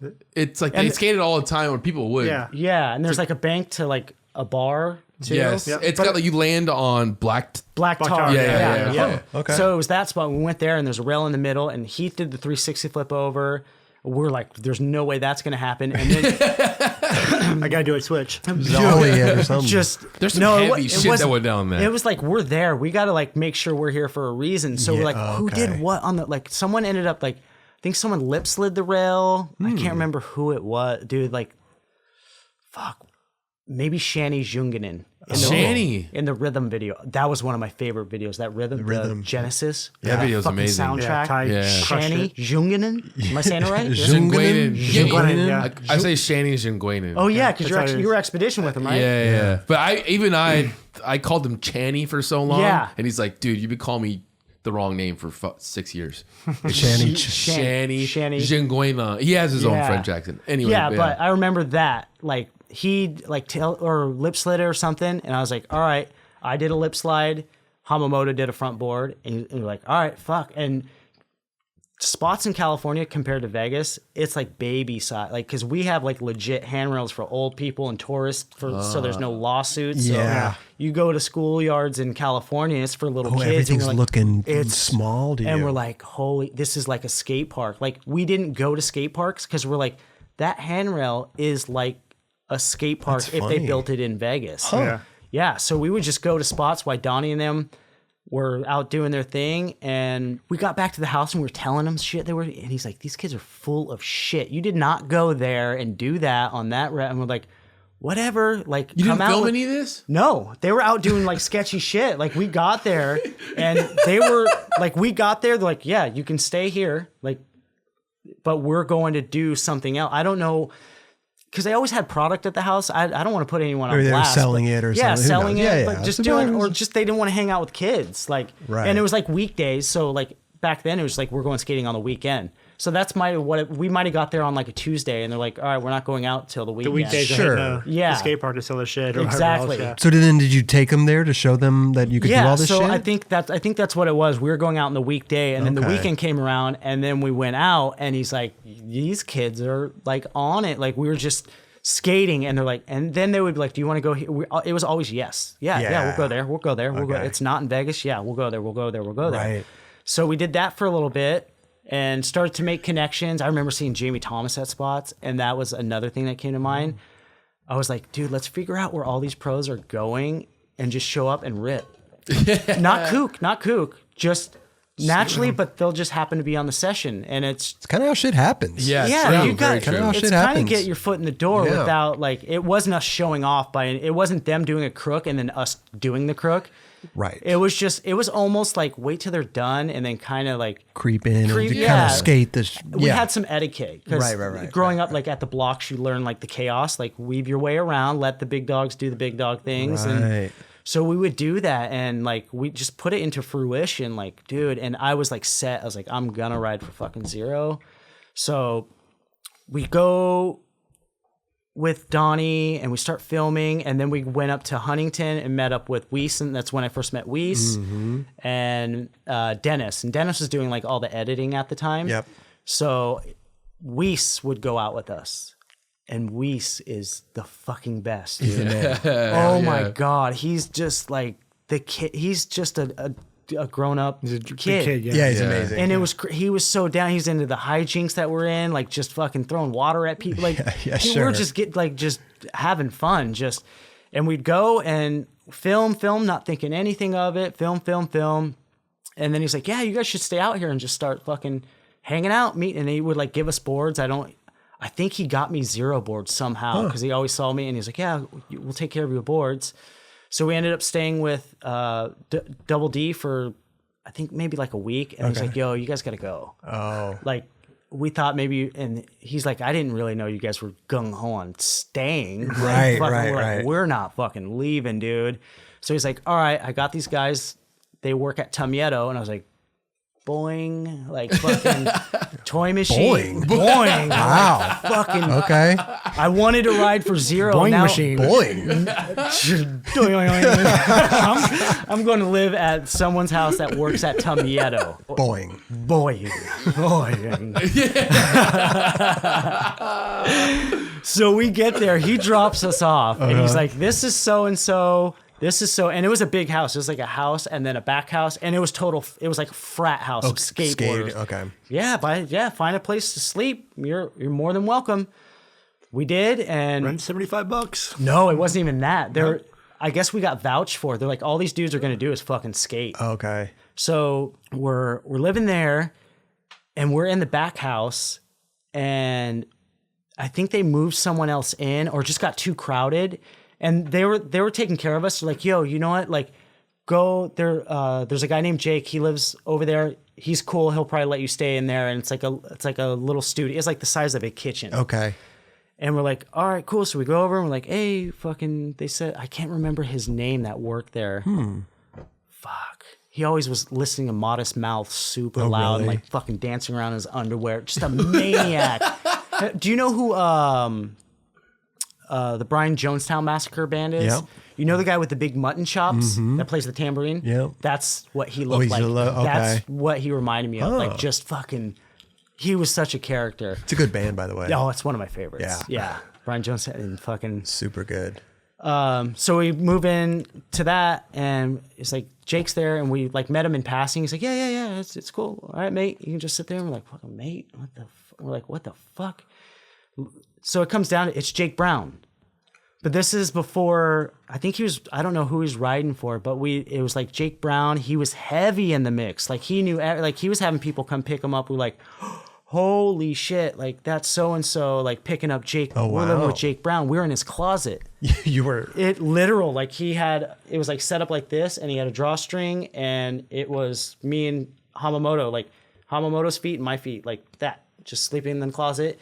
And he had, and with our $100, we'd always go in on food, like we'd buy a loaf of bread and like cheese or whatever. And Jake Brown he's like the maker. He'd be like, oh, use the maker. And it was just grilled cheese sandwiches. That's all we ate all day. Grilled cheese Like the sandwiches. George Foreman grill. Yeah, it was like, and he's like, make it in the maker. Yeah. Make it in the maker. I'm like, all right, fucking cool. Like, so we're doing that for a while. And you just out filming with Weiss? Weiss, and it was like Double D, because he's like, all right, these kids are like really about Okay, it. Like, yeah. we'll get them set up at this house. So kind of met up with all those dudes. Like, was at that house. Man, this fucking. Were you? trying to But you remember. filmed a digital part, right? Yeah, this is it going into that. Yeah, it's transitioning into all okay. that. And then, but from this house, like we met a lot of people, and we were just in the mix more. Like it was like, yeah, if you want to go film, let's go. And then, but I remember one time, like Sean Sheffy came over, and Are you scared? no, this is how it happened.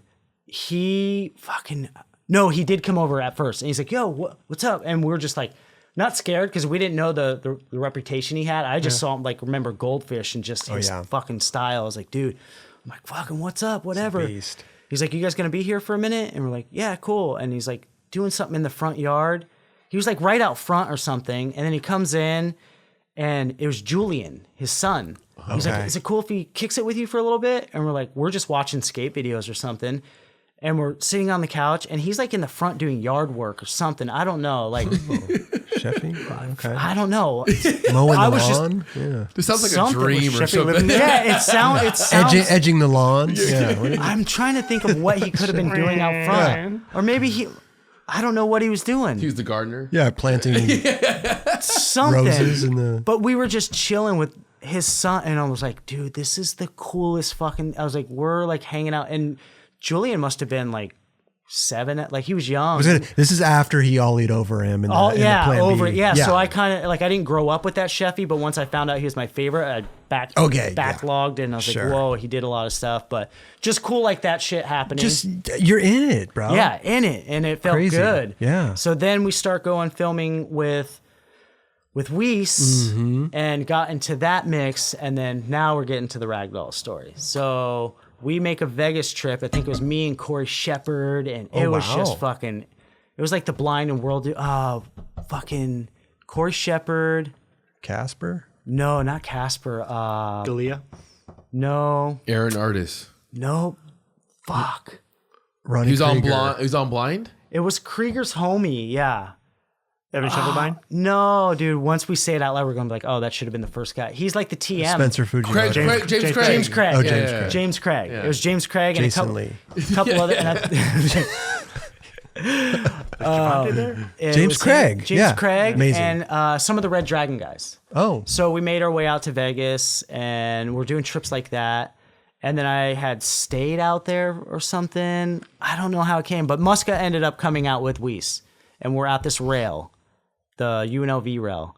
And I was never done a nose blunt in my life, but I was like, that's like a Muska trick. I got to do this. I don't think this ends well. No, I got up just straight to feet and cartwheeled, like cartwheeled, First blackout. try? You're First just trying to try, go I was down- like yeah. going for it, and fucking Weiss was like, "Yeah, Ragdoll," and I don't think Muska knew yet that my nickname was Ragdoll, and he's like, "Fuck yeah, Ragdoll, you got that shit, Ragdoll." Yeah, and he just kept saying it, and Weiss looked at me, he's like, that's your new name. You're Ragdoll. Yeah, he's like, "You're Ragdoll." But from you now on." had the nickname for a little bit before. It People was- were kind of It was kind of like a rags, joke. this, Rags. and That a it was little like bit. Okay. Ragdoll it. But once he kind of got the backs, and Weiss was like, "That's your," and he would not let anyone call me nothing but Ragdoll from that, and it was Muska, and it just sounded so cool coming from him. He's Yeah, like, Ragdoll. Yeah, you got this, Ragdoll. Fuck yeah. Oh, you good? You good? Fuck yeah, Ragdoll. Yeah. And he did it with Vinny Vegas too. He's like, "Yeah, Vinny Vegas. Yeah, bet." Oh, And it was just that hype, and I was like, "Holy shit!" Muska just like Juicing you. solidified Yeah. the fucking. I guess that's He who I am. solidified a bunch of stuff. Yeah. Oklahomies. Yep. He's a bunch of shit. He's just, and that's the dude I emulated when it Yeah. just came full circle. So fucking cool. Isn't that amazing? Did you tell him the story about how it used to be him? Yeah, I think we talked about it too, but he's just so like humble. He's like, Yeah. "Oh, whatever, you ain't gotta Right. tell me that, whatever." And I was just like, "All right, cool, I'll keep it to myself. Yeah. I'll wait till I go on the 9 Club and tell everybody." Hey, Ragdoll. You got it, Ragdoll. You got this. You got this. Yeah. And I just amazing. totally. He was probably scared. Like, I hope this dude's not dead. Like, How did you feel about that? Oh, you probably. I was kind of psyched on it because that's when nicknames were kind of like coming up. Because one of my favorites to this day is Trainwreck. Train wreck. And I was like, this dude's fucking. I was like, now I got a name like similar. Like I want to. And Right. Trainwreck was on Zero, and I was like, I kind of. You're now marketable. I kind of. and I yeah. felt like okay, I got something that someone else got because my name was always super hard, and people were like, dude, I don't. It's a like, good name, though. It is. It's a good. You fucking could have great ran. name. You could have if Ragdoll never came in the picture. You could have ran with your own name for. I think a good now. name. I You think Open now. an Italian restaurant. Oh, that's Scalamari. true. But dude, it totally matched your skating though, and your whole. Absolutely. I think yeah. It worked out. But with Scalamari was back then, because now we have people that are like coming out from like Europe and stuff. So it's kind of cool to have an intriguing name. Back then, it's like, if it's not looking good on a board, like, come on. yeah. Because Scalamari, because There's a bunch of Europeans that need nicknames True. badly. There's some cool Nicknames ones help. though. Nicknames do. help. They do. They do. Yeah. And that was like one thing, like, I was proud, but I kind of, because my dad had already passed away and he was really big, like, I'm Anthony Daniel Scalamari III. Okay. So my name is really, it has meaning Yes. behind it. Yeah. So I think if my dad was still around at that, I would feel a different wouldn't way. like it, yeah. He would be like, "Why aren't you proud of the name I gave Right, you?" right, but right. it's kind of like they call you Tony the Hat. Like his name was Tony the Hat. Tony the Hat. Tony the Hat at the fucking. Did he not wear a hat? He wore a hat. He wore a hat when he was asleep. Oh. Okay, Like, wow. What? It's like he was just Tony Doesn't the have a Hat. hair, though. Oh, he doesn't have a hat right there. Tony the Hat. Oh my love God, you that. just debunked it. I love Maybe, it. yeah, maybe it's just when he went and gambled. Maybe it was his lucky hat or something. But he was Tony the Hat because he would But always. that's do, such an Italian Yeah. nickname. maybe right? he helped when he wore a hat. It was always a good hat because he always had fedoras, and Right. Frank Sinatra was his idol, and therefore is my idol. So that's what I grew up on. I want to get into the Black Label stuff, but before that, you had a short stint with Zero. Is that correct? Yeah. What happened there? Dream was fulfilled. I can't really remember how the Zero connection happened. Right. But I remember meeting Wiggins, and me and Hamamoto had moved back to Vegas, I guess. Okay. We ended up back in Vegas because I remember Wiggins is like, yeah, come stay with me. And I was like, okay, yeah. So I never met the dude at all. He just like, he was flowing me boards. And I think I was getting flow from drawers at the time too, through Wade Barth. Oh, interesting. But somehow You were on drawers at one point, right? Yeah, I think I had a clothing sponsor before anything else because Wade Barth took me under his wing. So maybe I had a little bit of like clout where they're like, all right, someone's messing with them. He's getting into the, yeah. Yeah, so Wiggins, somehow I made the Zero connection and he's like, talk to him on the phone and we just hit it off. So he's like, yeah, come out, we'll go skate, do this, that, the other thing. I'm like, all right, cool. He ended up like tearing his ACL and his PCL like 2 days or 3 days. A little bit before because he tore it. And then I put off the trip of going out there. And he's like, dude, I'm going to be laid up. So he got surgery. He's like, if you want to come out, whatever. And I still have never met him. And I think this is how it went down. And then I went out and he just had PCL surgery or ACL. He tore his knee bad. And he's laid up. And I was like, fucking nice to meet you, whatever. And he was laid up on the couch. I think it was at Jamie's house. And I was like, all right, we're at Jamie's house. He's laid up. And I was like, we can't go skate. And I don't know if I was nervous. I was like, yeah, you need me to do your laundry? Like, what, like, do you help need him out. help? Yeah. I'm like, I'm out here. Like, you can't, like, can I help you? Like, so we hit it off like that. So I got on the flow program with Zero. Mm-hmm. And then I think he knew it. Like, he's like, this dude just wants to skate. So he brought me in. And then, fuck, dude. Maybe I met him before he blew his knee out. God, I can't remember. Yeah.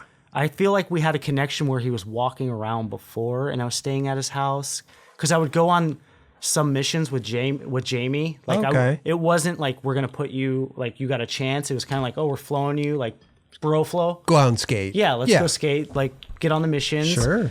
And I remember, like, I wanted it. Like, I wasn't trying to I just wanted to be like, dude, like, I'm here for I don't want to go back to Vegas. That's all that was going in my head. I don't want to go back to Vegas. So I remember we went to me and Jamie because Wiggins couldn't go. And then me and Jamie, for some reason, I remember Bricktown. We went to Bricktown. Okay. And I think Trainwreck was with us. And I was like, fuck, dude. Trainwreck got in the van and I was like in the backpack and Trainwreck came like just fucking barging in the van. Like, let's go fucking skate. Like, just... Have you ever met Trainwreck? Never met him. Oh my, he's an enigma, dude. Okay. He's just fucking, he's like a superhero, dude. Right.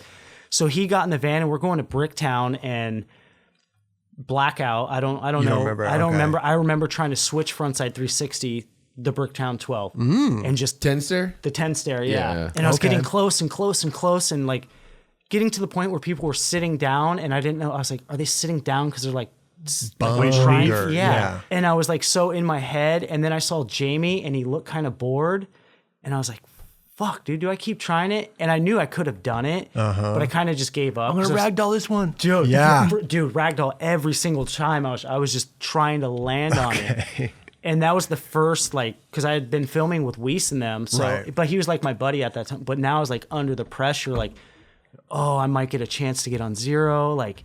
You gave up. I was just like, dude, I don't want to waste their time. So I was like, and I knew I could have done it. So we gave up on that mission. I went back and stayed with Wiggins. He's like, how'd it go today? And I was like, I fucking didn't get the trick. He's like, fuck, no, you don't get a trick every time you go out. And I was like, fuck, I should. I just got to impress the chief. Like, I just want to get in there. Like, Yeah. So we would go on missions and then we got closer. Me and Jamie got closer and he was kind of like, yeah, like this dude's really about it. And then we went out one day and I was on a tear. Like I was like, fuck. We went to this kink ledge and I remember I tail slid it. It was like down and then flat. It was in my digital part. Actually. So I don't know how it's like adding up. If he filmed it and gave it to Weiss or we'll figure it out at the end of the story, I guess. Interesting. So Okay. I remember doing like 4 tricks in one day. Atiba was shooting photos. Sick. Like I was like, this is insane, dude. We went and Jamie's missions were fucking crazy. And this is when they were filming Dying to Live, I think. Oh, wow. So I was like, I got a chance. It's right when Lindsay was out on the same time, Lindsay Robertson. Okay. So and Lindsay wasn't on the team. It was like, who's going to make it? It was like that. Oh. We got these we're going to pit these dudes. And we were both going for it every day. And Lindsay was skate rap mode. I was skate rap mode. And they were probably loving it. Like, not they were pitting. They're bringing out the best. That's what Jamie does. You think he's an asshole, but it's just like when you look back on it, you're like, just bring the best of you. He just wanted to see you shine. Like, sure. So it was he's giving you the opportunity. Yeah, in the best way, and just pushing you, like fucking, like bringing the best out of you in every like hard way your parent would want to do. It's like having a parent, and you're like, all right, fuck. So we'd go on these missions, and I was just stacking shit.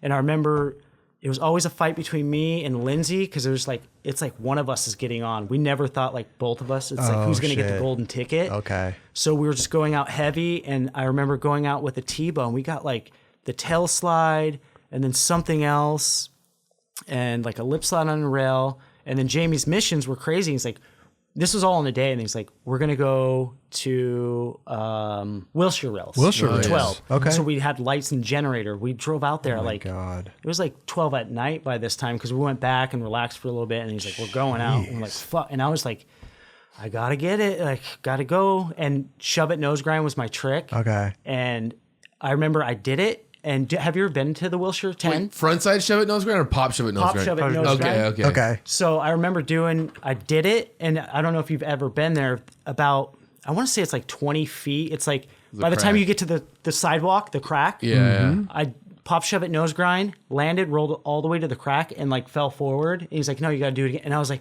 what are you I was like, I landed it. In my mind, I rolled away. Yeah. But you didn't roll off the curb, though. I didn't roll off. Right. And that's when I was like, whoa, Jamie's standards are like no joke. And I physically could not do it. I'd been couldn't do skating all day. Meanwhile, he would have cut it as soon as you landed Exactly. in the video. He would have went straight to that right. shop edit, and I was like, dude, I seen your videos. Shotgun in. Hook me up. get it. Throw Right. me a bone, dude. Like, fucking just chop it real quick. So I remember that, and that sunk in like really quick. I was like, dude, he's on another level. Right. And then from there, El Toro. I wanted to ollie this is before Nuge. Okay. I wanted to ollie El Toro. Wow. And he's unheard of. It was before Nuge said it. No one said it out loud. And I was like, I want to fucking ollie it. I don't know if he was scared. And he's like, no, put it off. And we were filming with Lee Dog at the time too. Yep. And Lee Dog was my guy too. He's like, fuck yeah. And Lee was like, dude, yeah, we'll do it. And I thought we were going to go to El Toro. And we ended up going to Jamie's fucking one more rail where he five-ohs it. Sick. And he's like, do this first. And I was like, what? He's like, we'll go to, he's like, just, you got to get a warm up and stuff. And back then I didn't know, I'm going to ragdoll this shit. I didn't warm up. I'm going to fucking ragdoll. And I was like I'm like, I'm going to a spot to ollie something almost as gnarly to go to another.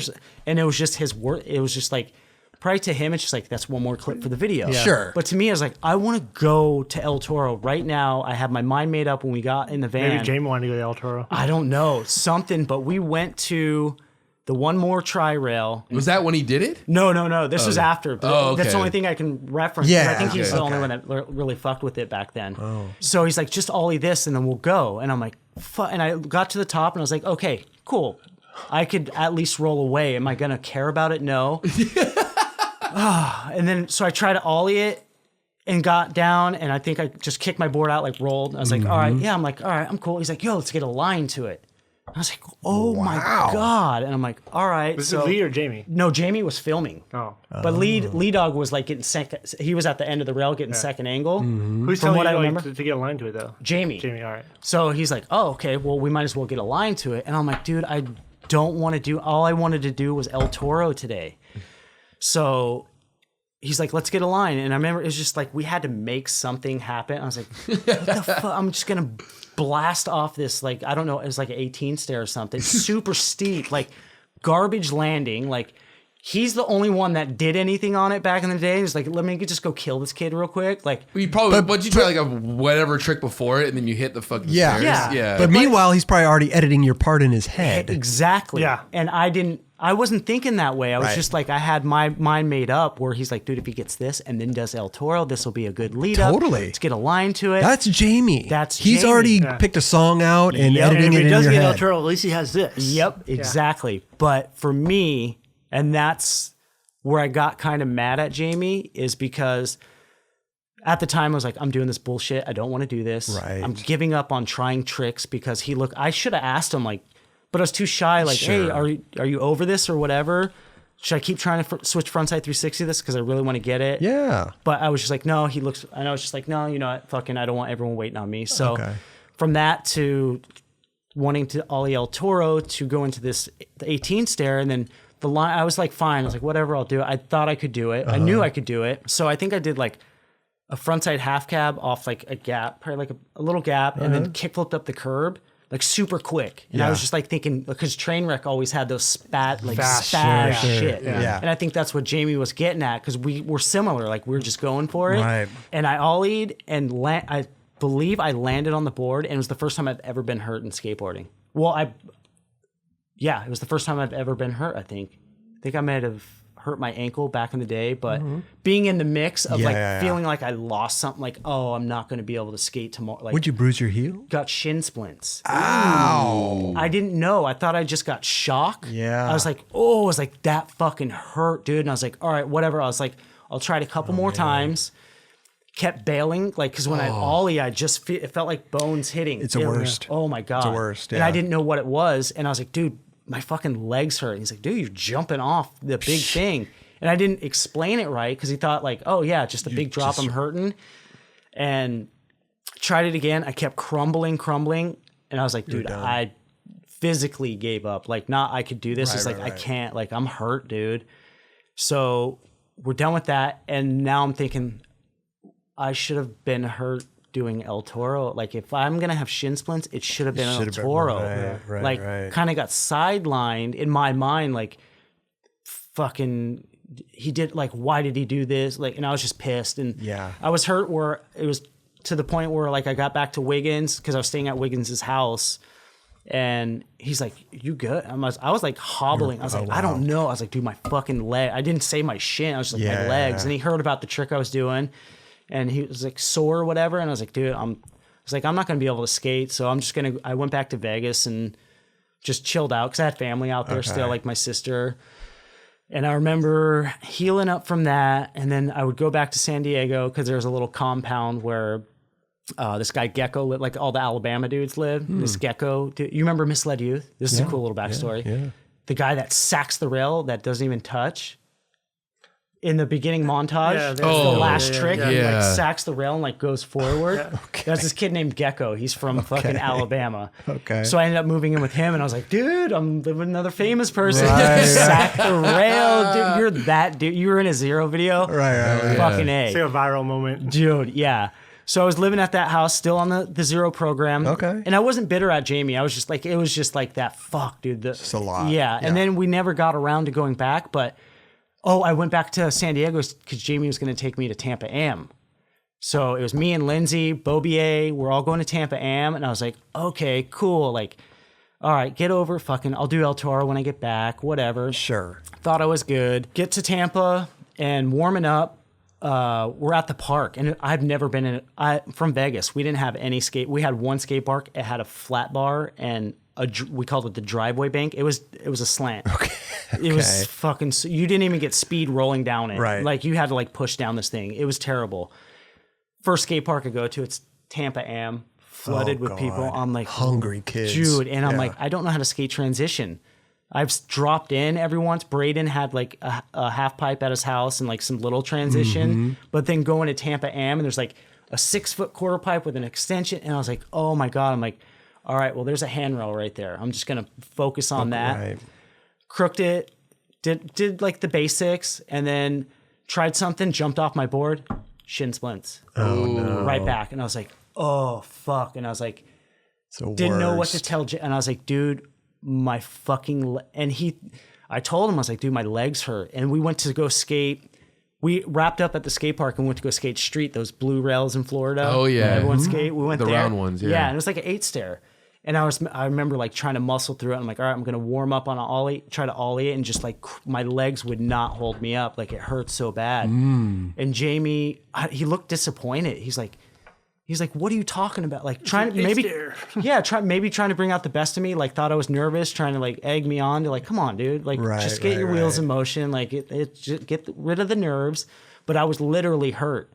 And the next day when my runs came up, I was like, I'm not going to go out and embarrass myself. Sure. Like I can't do anything. Like I'm not going to go out there, represent zero flow, whatever. And be the dude like bailing an ollie and get hurt ollieing an 8-stair at the skate park and hobbling off. Yeah. Nice job, Ragdoll. Like, what, aren't you supposed to be able to take that shit? You know? Yeah. That little fucking 5-stair at the skate park took you out. You didn't do your run. I didn't. I was like, I can't do it. And I don't know if he got upset with that, but at the end, of the night, or I should say the next day, because it was my run, and then we had the next day, and it was like Bobier and them, and I already missed my heat, so I didn't have to skate. So I was just not skating. I was like, I can't. Yeah. So I wasn't skating the whole time, and I think I'd met like Norako and them out there. So I was kind of hanging out with, and this is big Baker. Baker was the shit. Okay. Like this is when they first dropped, when it was like heavy PD, like piss drunks. Everyone wanted to be a piss drunk. So I remember I had known Terry and Evan Hernandez, all the young kids, and Duffel was there. I kind of knew him. So we all ended up in a hotel room. I had been out with Norako, and he thought since I was from Vegas, I was immediately 21. Okay. I was like 18 or 19. Down to party. Yeah, and he's like, you're from Vegas? He's like, come with us. So we went to a bar. I got in. I was drinking. I was having fun. Ended up going back to the hotel rooms. I was like, dude, kind of been drinking right now. I don't want to show up back in the room, like drunk with Jamie. It looks real bad. I didn't go skate. Like now I'm just drunk. Right. I liked the piss drunk dudes. I was fully in love with Zero. I wanted to ride for Zero, but I was just like, it's a bad look. Yeah. And I was like, I'm just going to hang out with fucking Duffel and all the dudes. We're leaving in the morning. I'll just stay here and I'll meet up with them in the morning, because I'd rather show up in the morning like, where were you? And I can just like, I fell asleep with those dudes. So we're in the room, and it just turned into the fucking party room. And I wasn't even drinking. I was like Duffel. We were like still young. Yeah. We were just like kind of watching everyone. And this was like when Reynolds was heavily partying. Okay. And I rode for Baker for one night. One night I rode for Baker. Right. And he came in the room. I guess he had like heard like the stuff I was doing in California and shit. And I knew Terry, and Terry was like, it's the motherfucking rag. Yeah. Like just being all hijinks and shit. And Reynolds, he was drinking at the time, so he was just like loving it. He's like, yeah. I remember him he's like, you're with us now. And I was like, what the fuck are you talking? Like, this is like the coolest thing. But I was like, in my mind, I was like, I'm riding for Zero. Sure. Yeah. And he's like, Baker. And I remember he like had a bottle of brandy, and he's like whipping it around. And like, now I'm like smelling like booze. I'm like, dude, not only like, if I showed up to the room the next day and I was just like drunk the night before, I could mouthwash. I'm covered in booze. So I'm like, fuck, dude. I'm like, dude, and it stunk too. And I'm like, dude, I was like, I need a t-shirt. Like, give me a t-shirt. Whatever. I put on a dry t-shirt, and I'm like, good, whatever. Fresh Baker shirt. Didn't even realize it. So wait, what? You put on a Baker shirt? Dude,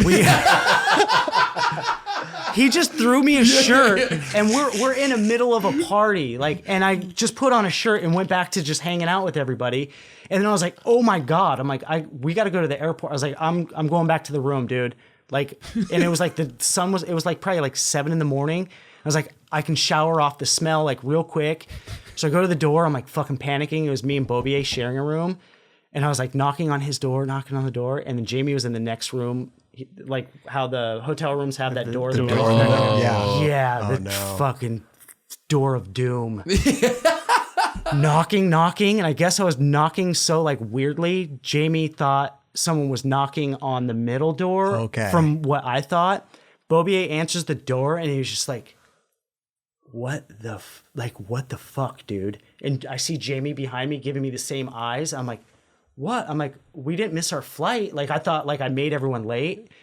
And he's like, look what you're wearing, dude. And I look down, it's a fucking Baker t-shirt. And I'm like smelling of fucking booze. And I just looked at Jamie and I was like, sorry. And I didn't want to be like, tell my whole, like the fucking, like a long story. And I was like, Sure. I fucked up. Like I should have just went and hung out with Bobier and like those dudes. But just living in that moment, I was like, dude, yeah. And I was like hanging out. So you flew back home and got on Black Label. Fucking most like it was the worst fucking. I was sitting next to Jamie on the flight home, and I was just like that kid that got in trouble. Didn't you just get it? I mean, you're sitting next to him. Don't you have that opportunity? It's a 6-hour flight. I mean, don't you have situation? Yeah. Yeah. But when you're a kid, you don't. It's not like us talking right now. We can talk. Right. I didn't Sure. know what to say, and maybe I did say. I just remember the flight being a total. Not even a blackout. It was just white. It was just I was tunnel vision. I was like, Jamie was probably way more strict back then. dude, he was. He was. sure, This was like dying to like. This Yeah. was like a follow up video. Right. Yeah. And So you blew it. I blew it, fucking, and I owned up to it. Yeah. And Wiggins caught wind, and even Wiggins like, dude, like you kind of fuck. And I was like, dude, I know. And I kind of like asked Jamie. I think I was just like, dude, like went to talk. He's like, no, it's not gonna happen. No, it's not gonna work out. He was just like, he was over it. It was just like, all right, I get it. It's not like he was doing it facetiously. Like I fucked up. Like he owns a company. Like he's bringing a brat on tour, and this brat's gonna go be a bigger brat. Like this is what happens. He's investing money into you. Yeah, and almost and even better, teaching me a life lesson. Like, There you go. Don't be a fucking asshole. Sure. Yeah. Like if you're gonna be an asshole, own up to it. At least have that awkward talk. Don't clam up. Like Yes. own up to your assholeism. Like Assholism. yeah. For Fucking sure. own it. Why didn't you hit up Baker? See what's up. I know. I didn't want to ride for Baker, and I knew like Andrew was just in party mode. And, Sure. but it was almost like, and because I think there was the same. Duffel was going through the same thing. He thought he was going to ride for Baker, Yeah, but he really I thought he remember, was going to ride for Baker. But when Andrew's like, "Yeah, you're rolling with us now," I was Yeah. like, "All right, that's cool. Whatever. I ride for Baker for a night. Whatever. I'm going back to the zero room." Right. Fucking. Yeah. So you get back to LA, or I'm sorry, San Diego. I jet right back to fucking Vegas, the car ride of shame. I had one of my friends in Vegas come pick me up because Jamie's not paying for a ticket for me to get back to Vegas. So I had all this time to think. And then the guy that Wade Barth from Drawers found out. He's like, what happened? And I was like, just told him. He's like, dude. And he kind of he's like, shit fucking he's like, you didn't. He's like, at least you meant well, like what you were trying to do. It's a bad look. I get it. But, you know, if you really like just tell it as it is, it comes down to business. Sure. And he already had fucking one in the chamber with fucking Lindsay. with Lindsay. And I'm like, good. And you know what? It was meant to be. And then from there, he did the most solid thing ever. He fucking, all right, after the zero thing, I remember just being in transition and staying in Huntington. And this was like when I think Vinny and them were living with Arto in the garage in Sumner. And just, I was lost, dude. I was like, I thought I'd blown my big moment. I was like, dude, the industry's going to hate me. Because you hear stories back then. Yeah. Like I heard stories about people getting shunned in skateboarding. Saw Vinny stories. Yeah, but Just no. making shit up. No, but that shit happened. No. bro. I know It's it a does, small but, like, industry. If you would just make shit up. No, but I did because one of my favorite skateboarders was Sean Sheffy. Yeah. So I knew about a story about what Sean Sheffy. They can research that. It's none of my business. To bring up. Sure. But I know people can blow it. It's Like, a small industry. Yeah, you can get Word gets blacklisted. around. Yeah. And then Easy. I was the fucking maniac partying animal. Like I had fun. Like I'm just energized when I Yeah. go. Like if I'm drunk, I'm energized drunk. But if I'm not drunk, I'm energized sober. I've been sober a year and a half, and I'm probably amazing. worse than I am drunk, dude. I'm like a lot to handle.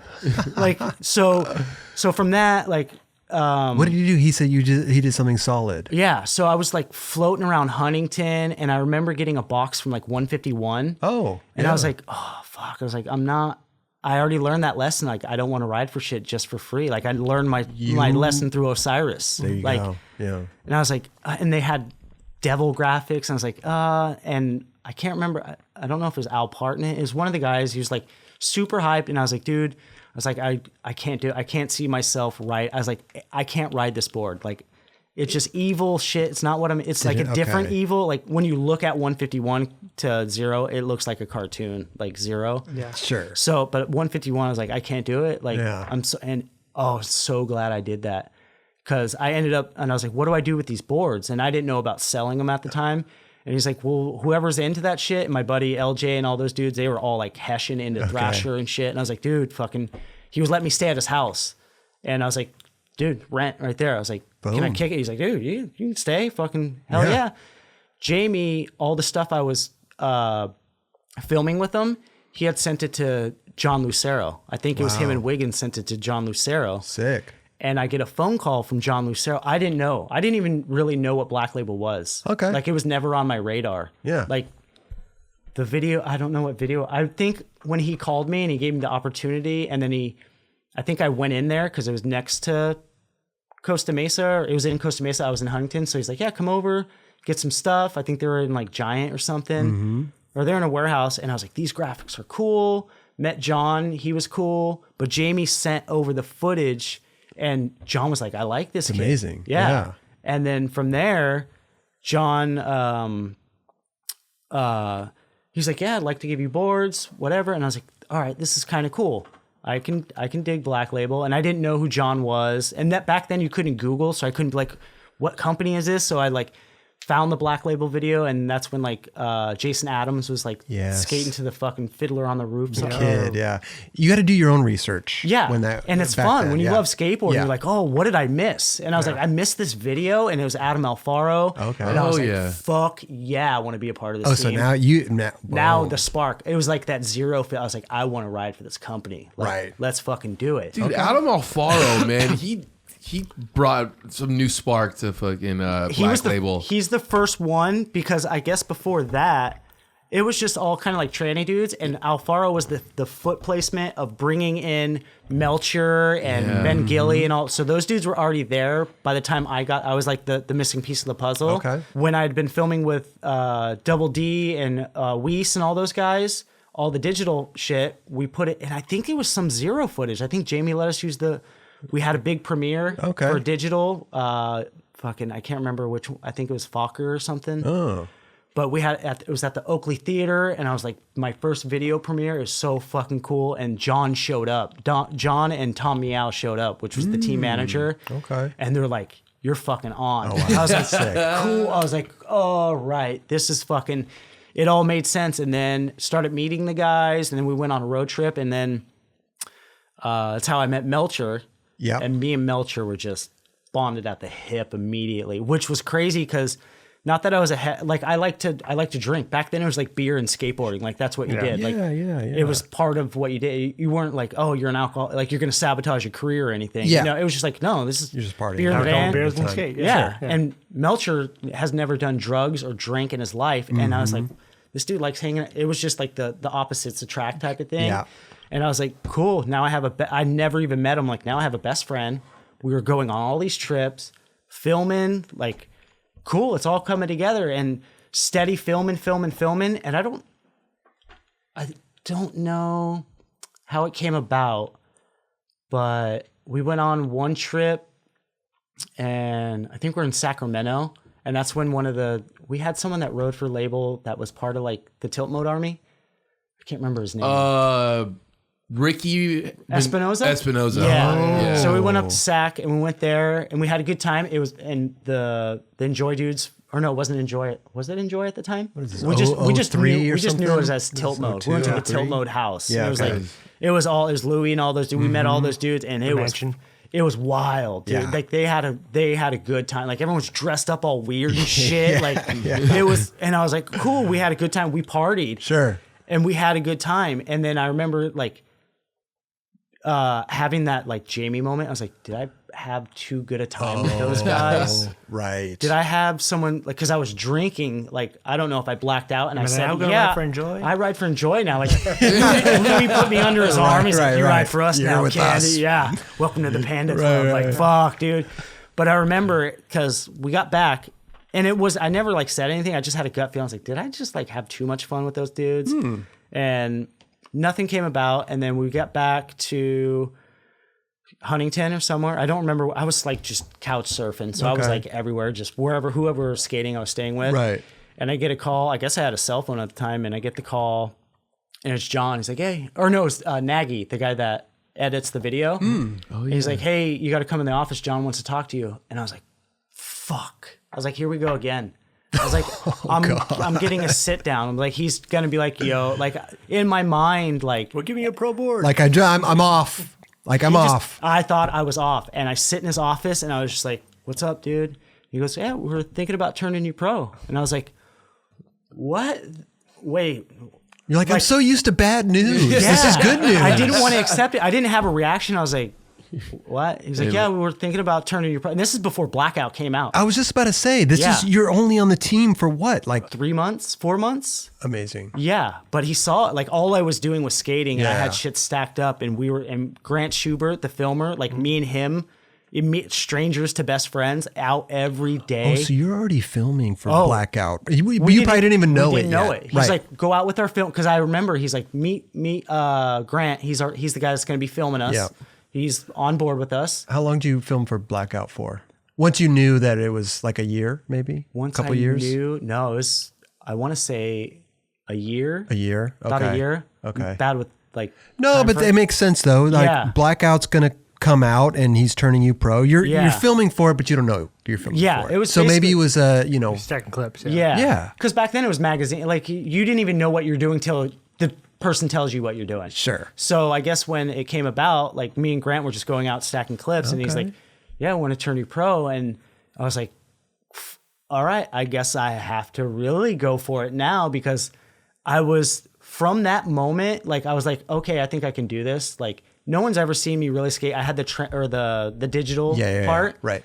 And I was like, okay, like they seen that. Did I make that big of an impact? Like, and I was like, all right, like I think I'm ready for it. So I just took on the burden of like, all right, I got to prove myself. So now you know you're gonna turn pro. Here's Yeah. a video. I gotta. But the Blackout was, that was your like come out part. That though. was Like, my introduction. It was really, because yeah. digital. That was like more the core people. Like Sure. everyone was into 411. No one really like messed with. If digital. you knew skate, if you knew you knew digital. yeah, But exactly. if you kind of didn't know, you were just 411. Exactly. and It's like stuff the that. skater, like your pro's favorite pro. It's like Yeah. you don't know of that guy, but that guy knows of that guy. Sure. So it's like that underground video. There was a couple. And- There was like progression too. That's the one we were That's what talking it about was. earlier. Yeah, but they always filmed like with GL1 and the noise. yeah. Oh god, Yeah. it was unbearable, literally unbearable to watch. Oh, and Grant came from filming from Progression. Oh, did he? Yeah, that's Okay. what we were trying to piece together. But yeah, Yeah, clicked but with him. digital was like you can like watch 401 just like, oh, it's good, but like digital was always great. And Yeah, it was yeah, yeah. it reminded me of watching a Baker video, like It because seemed was so more hygiene. homey like. Yeah. It seemed Yeah. way more homey like. And it was just like they had weird stuff, like the guy running down the street Sure. dancing. Like Yeah. it was fun to watch. Like you wanted to watch it again. and good skating. Good And skating. gr- Yeah, it's always There- great skating. And it was always underdogs too. Yeah. It was always Right. the dude that couldn't get Hungry apart. kids. Yeah, Yeah. couldn't get apart in 401, but Weiss is gonna take it like he did me. Like Yeah. let's get him out in the wild. And then Like, there'll be like a rad Appleyard part or something. oh, ain't That no was sunshine. Yeah, ain't no oh, sunshine. my Yeah. god, I was like, why? His could- first line just throwing down his board in the Yeah. hallway and then going to the rail. I was like, oh my God. That's like the first time you're like, dude, this part has feel, and you're like, Fuck, oh, you're yeah. jiving to it. You're like, Oh my now, God. and then that Boing. song never heard, boy, oing, oing, dude.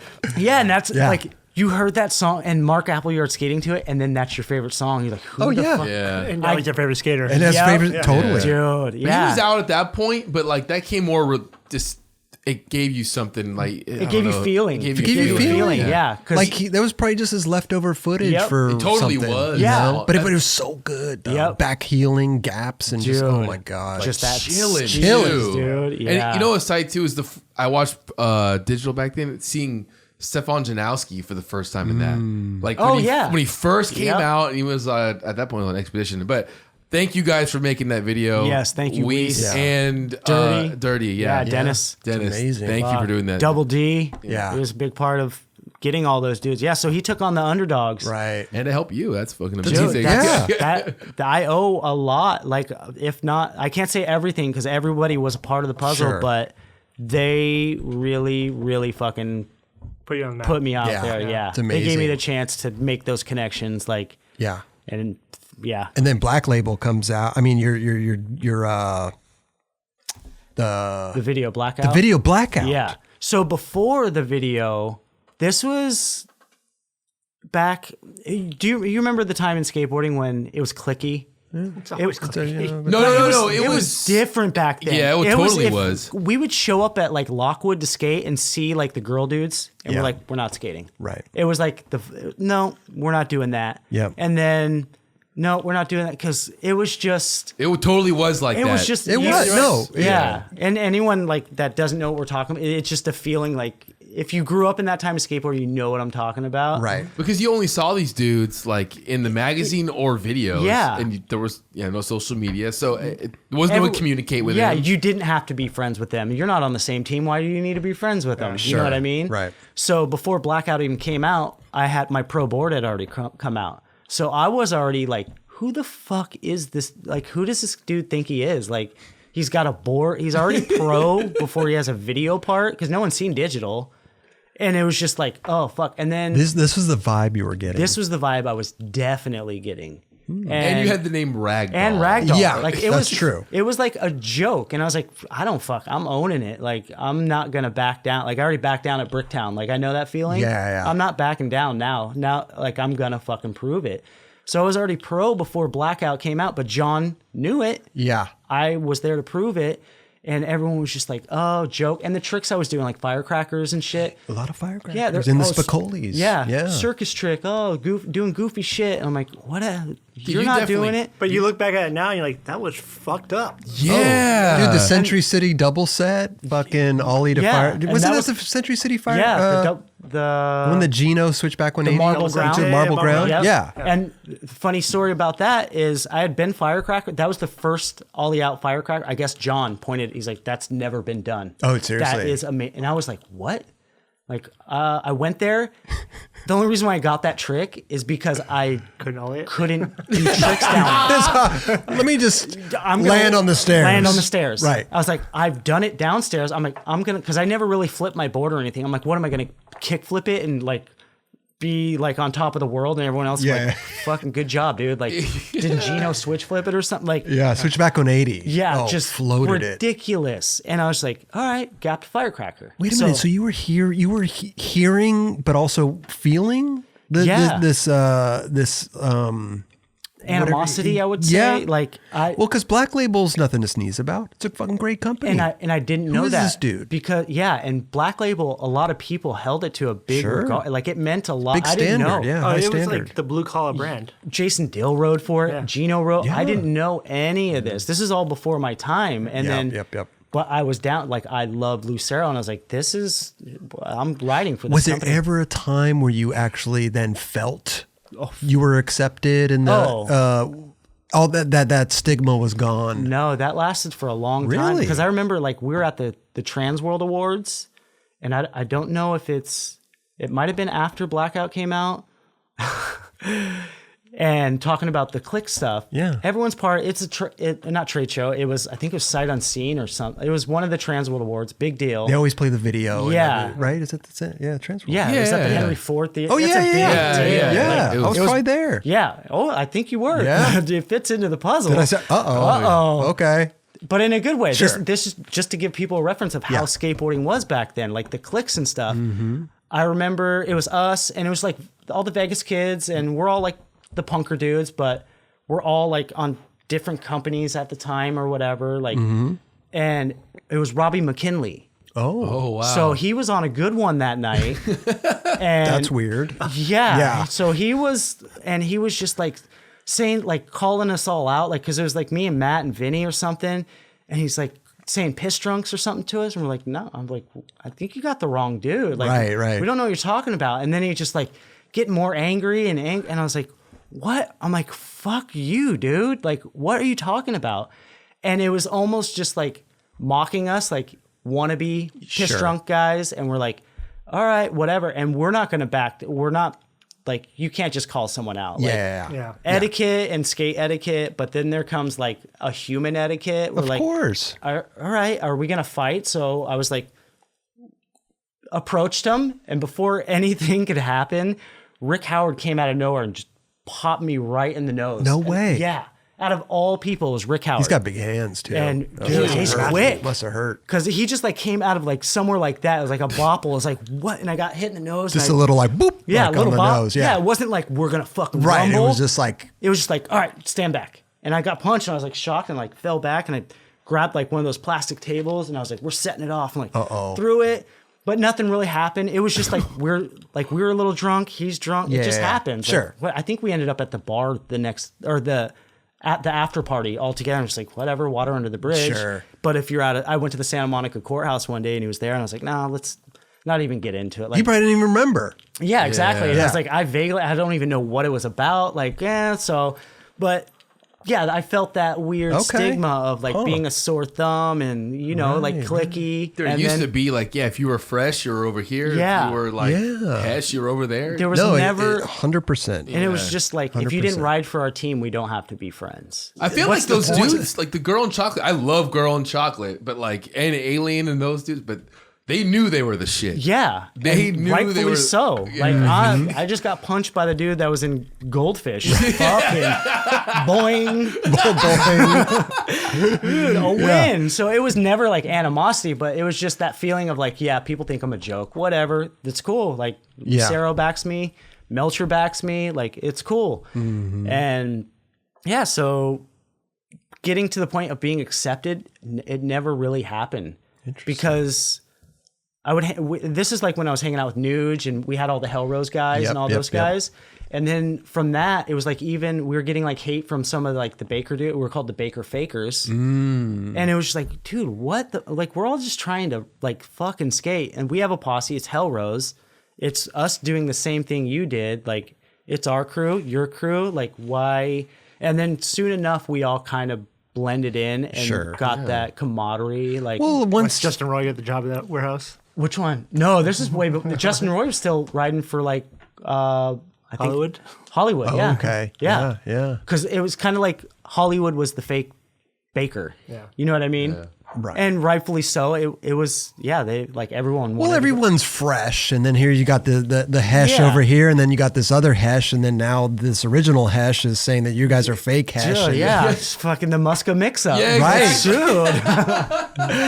Man. Mix up. And yeah, so Okay, so now you're writing for Black Label. You're Black turned Label. pro. You do the video. Yep.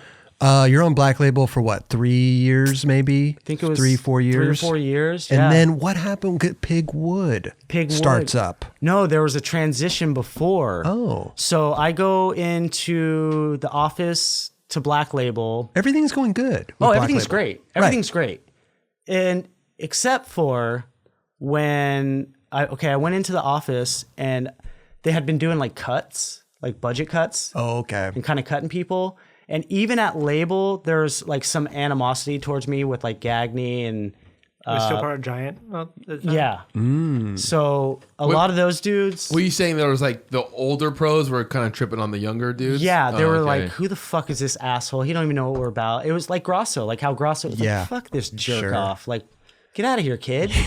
And Ragdoll. exact, Yeah. and that's how it was. Like, oh, Rag. It wasn't like, oh, what's up, Rags, or what? It was just like, oh, Ragdoll. Like, Right. and I was like hearing shit like, oh, the golden boy, like, oh, the golden child's here, and I was like, what the fuck's that about? Weird. Didn't make it. Yeah, didn't make anything. And I remember like, Jealousy.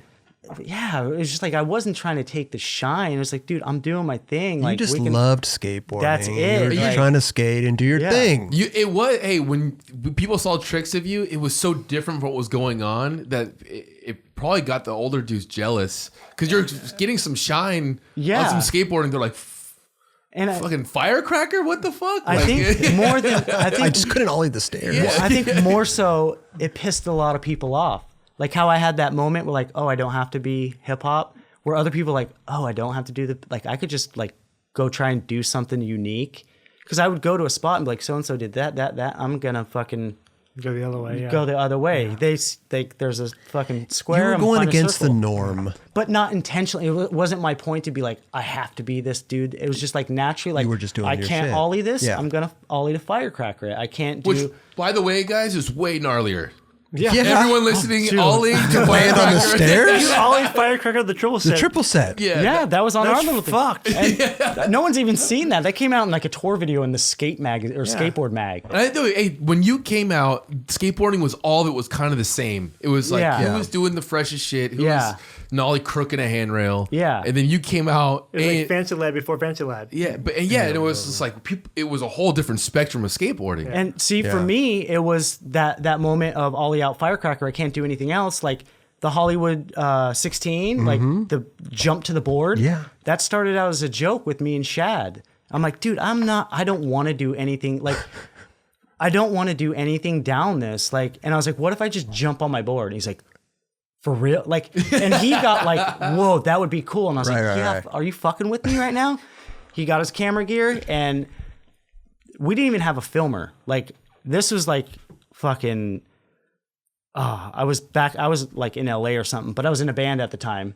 And I had my guitar player. I had the VX, like, because John was like, yeah, if you go out and get anything, you can have one on hand. Because he knew I would just go out and get selfies before it was a thing. Like, just set it cameras up. out, Yeah. The first selfie over here. Right. So I had my guitarist, like, and Shad was like, dude, that would be sick. And I'm like, are you fucking with me? Because I'm like, is this going to turn into like an inside joke? And I did it, and I was like, dude, that was fun. I was like, I really wanted to do it. I did it, and I was like, that felt really fucking cool. Now let's go to El Toro. Dude. Wait. Let me ask something. You said Hollywood 16. Wasn't it the Wilshire 15? No, the Wilshire 15, I upgraded. I rolled on a board Oh, it's right. Okay. to a board. Oh, that's Yeah. You ran. On the first one. The 16, yeah, because I Solid didn't have 16. another Okay. board. So I had no option. I was like, I'm just going to run and jump. Wait, El Toro, you were on a Road. board. To a Yeah, board. so I upgraded from Hollywood to Wilshire 16, rolled on I was like, ooh, I could roll. Okay. But initially I went to El Toro because I wanted to run and jump it. And we got there and I was like, whoa. I was like, I'm glad, dude, I was like, I am so glad I got shin splints that day. Like dude, El Toro is big. Bounce off the ground. Dude, so I was like, there's no way I can run and jump this. Right. And we were with Ewan. Ewan Bowman, yeah. Bodef's son? Yeah. Is that his Instagram? Yeah. Okay, Yeah. I didn't want to mix up fucking Same dude. filmers. Yeah. So it was Shad again on one of my fucking maniac missions. And we get there and I'm like, there's no way I can run and fucking jump this. Oh, you know what? I'm going backwards with this. All good. El Toro was before Wilshire. Oh. So I went to El Toro to run and jump it, and I was like, "There's no way I can do it. I need another board." And then you went to. I asked Ewan. No, You did it there. You At El Toro. At El Toro, when I tried it, like I did it. You were down, gonna go run it. You were I was gonna gonna run run and it jump and do it like I did Right. the Hollywood 16, and then I got there. I was like, "Dude, it's too big." And I was like, maybe if I roll on a board, I'm like, that would be.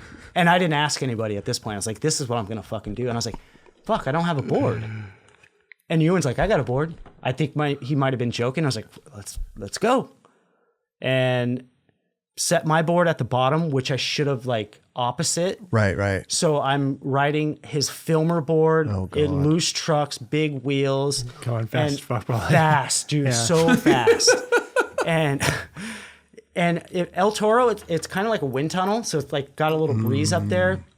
And when you roll up to El Toro, you don't see the bottom Right. until you're committing. Yeah. So and that was first try, and I was like, as I'm going, I'm like, this board is so fast, and it like that filmer board's like hissing, like the bearings are just so fresh, and I'm like, oh God. And I'd put a marker down, like a little a twig or something where my board was. I was like, if I go, You could see the top of the step where your board is at the bottom. The twig- marker's at the top of the top step. of the board, and I was like, if I go to the right of the marker, I'm good. Oh. So okay. it was just like Gotcha. that judging, like, Yeah, okay, yeah. so when I get to the marker, but by the time I was like, all right, committing, I'm like, all right, let's go. When the marker had moved, I guess it breezed in the by. wind. So when I jumped in the air when I windmilled, I was like, I'm missing. I knew right then. I was like, I can't even make it to my board. Like, and I just landed in the footage. It looks like I'm kind of. You got like 14 stairs down, then all of a sudden, like around like the last 6, whatever, you start like panicking. Yeah. because I was like, oh, I really, really don't. And because you got that enough time, like by the time I get to 14 stairs down, I'm like, what do I do? Hang time. Splat. Like, Yeah. fuck, dude. And I just remember, and Bounce off the ground. dude, by the time my feet touched, I remember opening my eyes. I was in the air and then closing my eyes and I was back down. So my bounce, Yeah. I hit the ground. I was shut eye and I remember being levitated, like fucking what happened, and then being back on the ground and then blackout. Lights like out. Shad, Wow. yeah. He was like, "Are you all right? Are you all right?" And I'm like, "What the fuck happened?" Because I missed it by a good margin on the Yeah. on 4 the- feet away from your board. yeah, Right. on the footage, it looks like, oh, I kind of missed. No, I fucking like blew it. It's like people were like, "What were you Airball. thinking?" Yeah. They're like, thinking? you didn't even get close. Right, I'm like, right. well, I got to go on the, The nine marker club and moved, the whole explain thing, it. yeah. That was when what video was that? It was in? an opener for a Transworld video. Yeah, was it sight unseen? Oh, that's right. Was it? Was it? I thought it was in Slaughterhouse. No, it was open Transworld video. open, right? But I remember being at that premiere and being like, "What are you doing?" Dude, the whole I- crowd went nuts. I think it was sight unseen because I didn't know Ewan was going to put, and I looked and I was like, oh my God, I'm in a Transworld video. Everything just kept getting better. Yeah, and I was yeah. like, I can get in a video for slamming. I am Ragdoll. Like, I was like, dude, it's all like, it makes sense. And it was Sure. just like, Take how it hits. That's why it made Yeah. your name totally made sense. and at the time, when you like, it's like someone telling you you look younger or older. Like when you live with yourself, you don't really think about Yeah, of yourself. Not course. like, oh, Ragdoll's going to work. Like, Right, it's right, just right. like kind of going out and it kind of just fruitioned itself. Yeah. Like it worked. And then, from the El Toro mishap, and I remember fucking that mission. We were all, the original Hellrose was in some town where James Craig used to live. Right, yeah. Fullerton? Fullerton. Okay. Fullerton. So everyone was in Fullerton at Hellrose, and I was like, we're gonna go on the secret mish. I was like, we don't want a lot of people there. It's kind of secret mish because I didn't really want to tell people a joke, but like for them to like even say anything to get in my head, like, oh, you're gonna do what? Like, oh, fucking, I didn't want anything in my head. Right. So we snuck off, and then I came back. Like, I don't remember how I left El Toro. I don't know if. I remember being in the back of a van. I think we had a Duff's van because James let us use it or something. And I remember being in the back of the van, like laying out, and then Shad opened the door to pick everyone up. And I was toast. And they're like, what the fuck happened? And Shad's like, dude, you just tried to do this on El Toro. And they're like, wait, what? And All they're right, like, carry him into the Dude. house. And they're like, let's see it. And I think that was the first time I ever skated with you, and I was like, the filmer has it. Something. They're like, you didn't even keep the footage, and I was like, no, didn't think anything of it. Right. I went there for the photo. I wanted a cover, Oh shit. and that photo, Shad, wherever you release, I haven't seen the photo. Oh, Shad Lambert. And he was taking a sequence, Oh. I think, right? Because you can hear in the maybe. thing, Be a great I don't sequence know. for sure. but a still of that. But because I think with the You just sequence, pull the sequence out. Dude, Yeah. a He still looked like straight straight on on. would look insane. I know. fucking windmill. Oh man. But I love it. yeah, so I we love it. did that, and then So, hey, that still was a great clip, dude. dude, yeah, Nailed it. fuck, one and done, One and done. one and done. But I think for like, the fresh dude seeing it, like when you came in as Ragdoll and you just came out with eating shit like that, people maybe had thought like, dude, who's this guy just eating shit everywhere?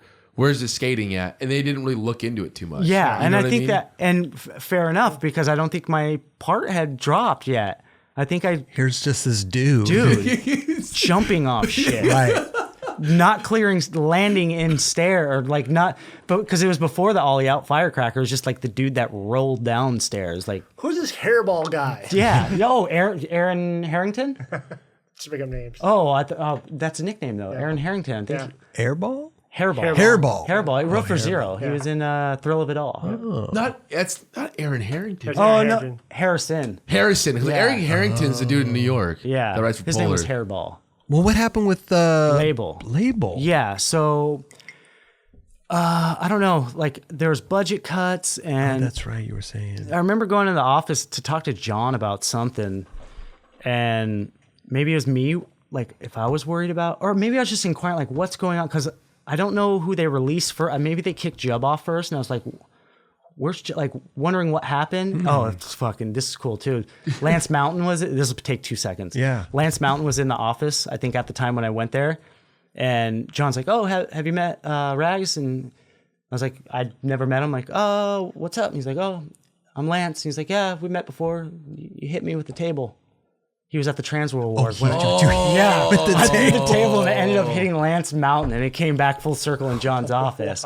I always remembered that. And he's like, yeah, you hit me with the table. And John's just like, what? And he's like, yeah, he probably did. Like, sorry, Lance. Wow. Legend. It was a plastic table. Sure, though. but still. So, yeah. You hit Lance Mountain You with remembered. the table. Yeah. Yeah. How thoughtful. Yeah. But yeah, so they were doing budget cuts, Okay. and then just shit was happening. And I remember Melcher called me. He's like, dude, I'm off label. I'm like, what? And that was my dude. It was, when you thought about label, to me, it was like Melcher and Ragdoll were like the duo. Like, because we were always on, we would do our own trips together. We were all like, Gotcha. half of his part, if you notice, like, it'll be him doing a trick at the spot and then me doing a different trick. Like, it was just back to, because he was, and he was regular, together, I was goofy. Like, it worked perfect. So okay. we never had a battle for tricks. And Perfect. he could, like, it was perfect. So he got let loose, and then I don't know why. I didn't really inquire. And I don't know if he already, like, his reaction to getting kicked off, if it was bad towards the team manager. Because I heard, like, the Golden Child around was going, like, oh, Golden Boy, Ragdoll. And I was like, is it, to me, I was like, are these guys getting cut because I'm still getting, because my paycheck hasn't been affected yet. And I'm like, nothing's adding up. And I went and talked to Tom, and I was like, can we put Melcher back on? I was like, if it's budget, like, if you're kicking Melcher off, can you give him half my check to put him back on? Wow. Like, because I wasn't worried about it. Like, back then, like, getting, like, I think we got like $1,200, like good board sales and stuff. Yeah. I could live off half. Like, I could live off $750 easily. Like, Very noble of you. Yeah. Bro. that was my good that gesture. was my guy. Like, Yeah. I felt like if I got on Black Label at the time I did, and there was no Melcher, I don't think I'd have that connection of, like, it was just like the dude that you have on the team, like bunk beds with Eldridge. Like, you got your dude. Ragdoll knows. Bro. Yeah. The Hot Chocolate Tour. Fuck. Wait, so did they put him back on? No, like, I think his reaction, like, if he might, I don't know if he went, I never really he asked him. maybe We went were ham. vaguely talking about it in the car, but I was like, Okay. I didn't want to talk stories before we talk stories, so it sounded redundant. Well, I'm just trying to think. Also, back then, the company's got to make your boards. They got to, Yeah. even if they're giving half your paycheck to him, they're still having to produce stuff. For, like, production and stuff. I don't know. I'm just trying to think of the logistics. Yeah, to me, of it. but I would have made it work. If I had 3 graphics out, I would be like, just give me one one. to- Yeah, right. if they were really into, like, the thought of doing it, I would Yeah. make it work. But my pitch was like, dude, just give him half my check then. And Right. he'll be on the team. They didn't Easy do it. enough. He might have blown up on the team, Yeah, like, okay. fuck you. Yeah, like, sure. we're hotheads. Like, Yeah. getting kicked off, like, Sucks. a major company at the time, like, after the video had dropped. So that happened. So I was like, dude, that one of my friends, like, it kind of, I didn't hang out with, like, Alfaro. Alfaro was going out with Chet and, like, Now all you the feel alone. yeah. bro. I was, like, confined to, like, hanging It's a out home with team vibe. Yeah, Yeah. now I'm hanging out with all the Hellrose dudes, and we're already living together, like, in the house. Like, we're at the hip, like, we're living together. Like, Melcher would come skate with the Hellrose Hellrose guys. Place. So Yeah. you quit Black Label. It wasn't like I'm quitting because that happened, because I was still like, dude, all right, maybe something. In my mind, I was like, maybe something will work out. Like, maybe it'll change. Right. Then Hellrose was becoming a skateboard company, and I was like, this is fucking it. We have Nuge, Richie Belton, fucking J-Roy, everyone I'm living with, James Atkin, like, dude, Perfect. James Atkin was amazing. James Atkin, and I tell him now, and now that we're here, he can see this. I always felt he should have been on, like, Grill or Chocolate. Yeah, he was incredible. He was just that, like, when you see someone skating, like, that's a Grill or Chocolate dude. Oh, for sure. He was that dude. And I'm like, why are you fucking around with, I'm like, go hang out with those dudes. Like, and he just liked to play poker and fucking drink and shit. So I was like, no, I'm going to, He was a talented skater. yeah, Oh, just man. amazing. Like, just one of those, like, if you ride for Grill or Chocolate, it's natural talent. Like, Sure. you look good on the board. You have You that don't have to something tell me about about you. it, bro. Yeah, I know. I'm talking you, to bro. alumni right Don't now. do this. Don't do this. Don't get Chris's ego all fired up, dude. What do you mean, bro? Come on. I got Ragdoll here saying good things about me. Yeah, it can all be about me. and I'll be about me. No, but so now Hell Rose. Hell Rose. And I was like, all right, this is fucking cool. I'm like, I'm with it.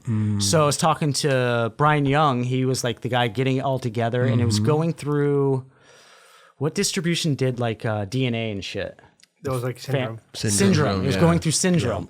So I was like getting talks and coming up with board graphics, kind of like under the radar with label, like kind of doing like a blueprint work, like not being sneaky about it, but I'm just like, what are we working with? Laying if the I do, groundwork, I'm like, if I do write for that, what is this board going to look like? Keeping your options open. I learned the business as I went. Right. So I was like, all right, let me be smart about it. And I was smart about it.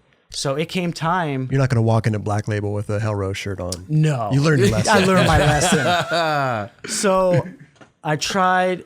Everything came back and everything. My boards look cool. Everyone's fucking graphics. They already put your name on a board. No, he sent me the mock-up graphics. Ah, okay, gotcha. Everyone else had their graphic boards. Like, And they're like, this is what you could have. yeah, and they're like, and I looked at their boards. I'm like, dude, this shit is gonna be fucking. It's gonna be a big You deal. got Jack Daniel bottles on Dude, boards. it's such a terrible graphic. Oh my god, looking back now, just man.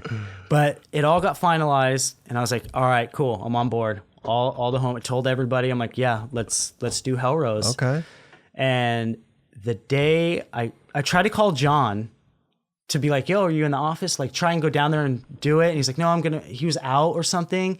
So I had to call Tom, and I had to like make the decision. Like, it was like already made up. Like, I got to do it today, or like They're going to find out. it's gonna be fucking Small industry. bad. Small industry, Yeah, yeah. I don't want to be that dude. Like, Right, I already right, have right. a sponsor. Like, I'm already got like just a bad look. Bad look. Bad look. We learn from bad looks. Yeah. Yeah. So I called Tom and I was like, dude, I have to tell someone now. I'm like, John's not there. Like, this is a really bad way about going. But like, I told him, I was like, I'm going with all my friends. We're started, like, it was like our company. Like, we had stakes in it. Like, it was like, we're doing our own graphics. We're that, because we had no control of that at Black Label. Right.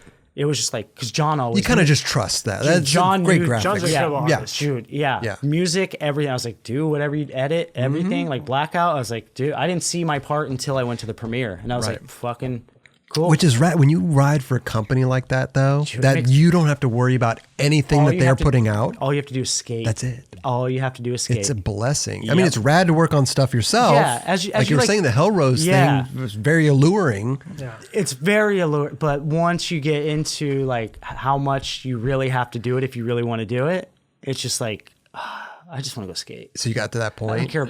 No, so I called Tom. I was like, dude, all right, I gotta quit. Yeah. And he's like, what?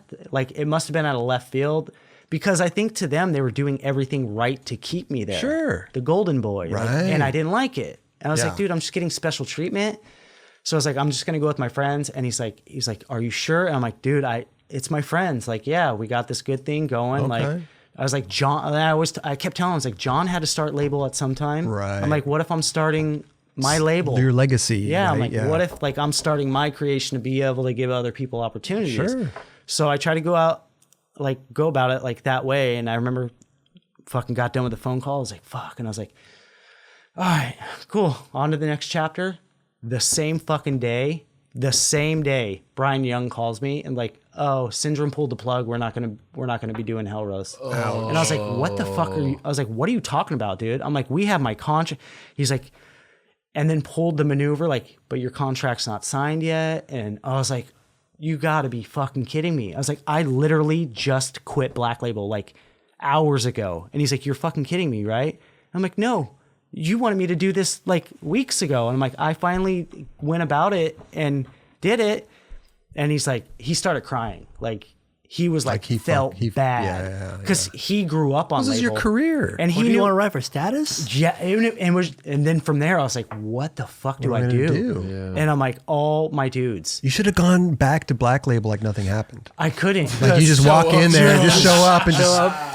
What are you talking about? A phone call. I was just joking. Here's some footage, man. I was just Commercial. joking. Yeah. What's That going was on? Jack Daniels talking to you. You thought I was serious? I already walked into that awkward room with Jamie. I didn't want to walk in with John, so I kind of just let it be. That was the other Ragdoll. Yeah. that was me. But Yeah. it turned out all right. Anthony Scalamari. It turned out good Yeah. because, not saying like no one else had a sponsor now, but now everyone had options to go do stuff.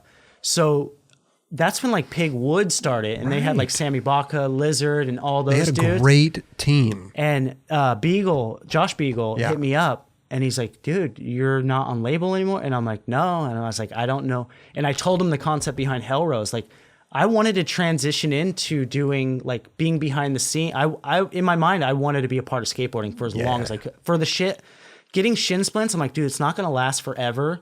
I want to I want to be a part of the mix. Like, I see like the old dudes like doing cool shit, and I want to be that old dude doing cool shit. Right. So I was like, I want to do, and he like pitched it to him. He's like, let me talk. He's like, do you want to ride for Pig Wood?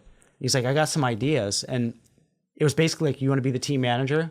You want to help edit the video? Like, we got all this planned. You want to do the tours? And that sounded good to you at the time? I wanted to take it full on. Okay. Yeah. My hero was like Lucero. Yeah. Everything, I saw how it worked and him doing the graphics. How old are you at this point? You were Pig 20, I was like 25. 25. Okay, 25. I could see a little. So Yeah, it you're a was that- little maybe on the cuff there. Yeah. You've been- Sarah probably started his business like when he was like that age. yeah, Yeah. and plus you've been jumping forever, and That you know and- that.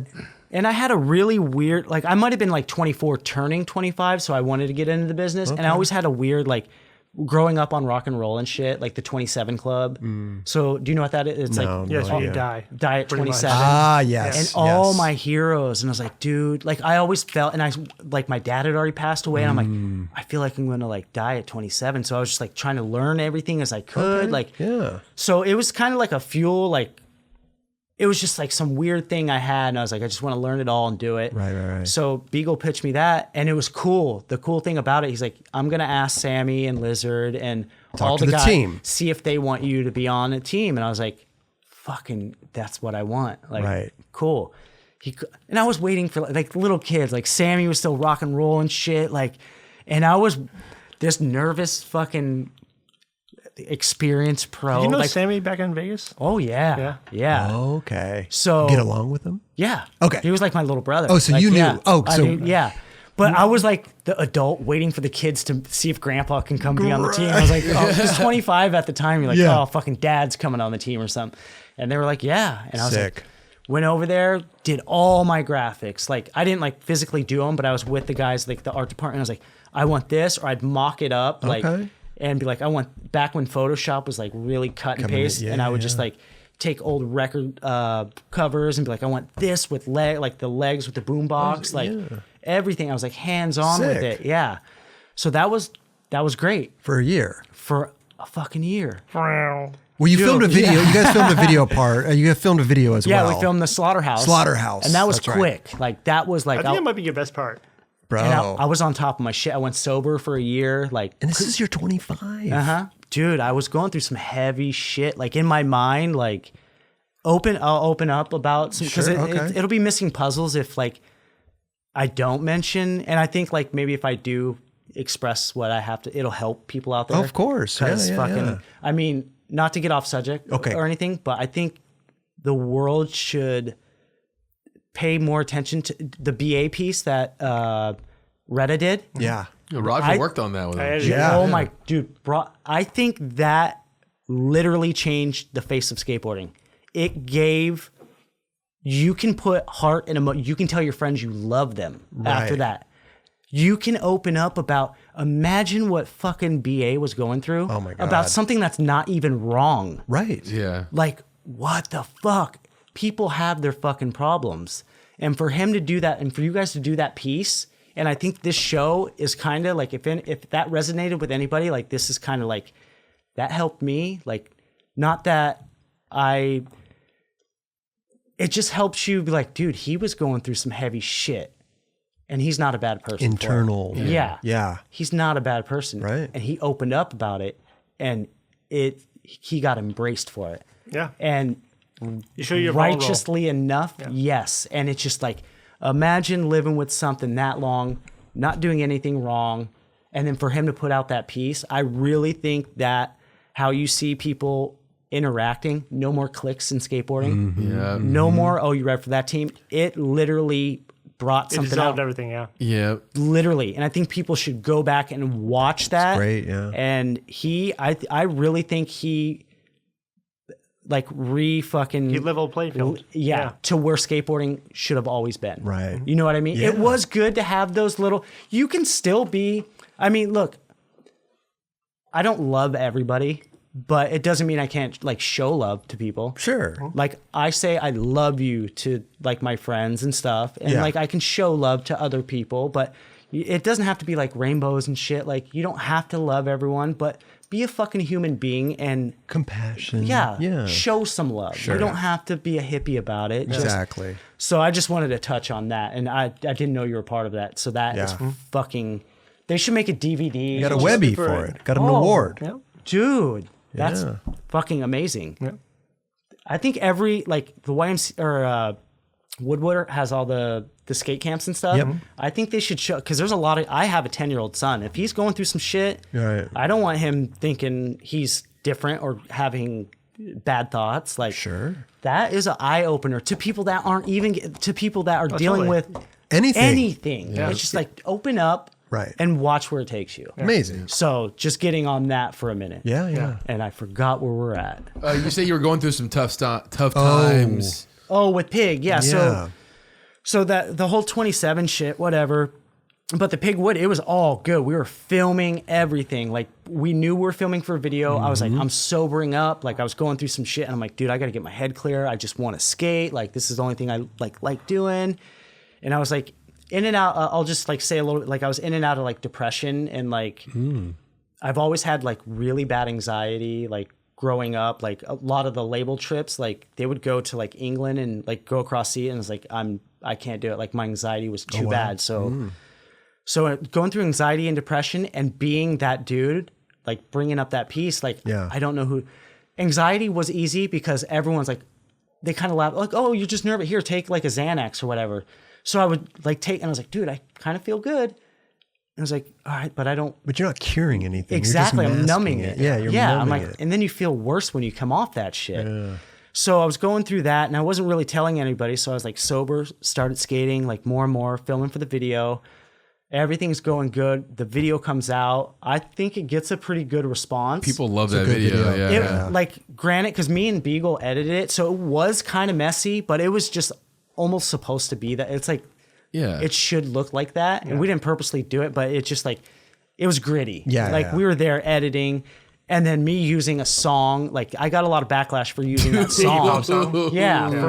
But to me, I was paying an homage to another guy named Anthony that listened to the favorite band of me when I had hip hop headphones.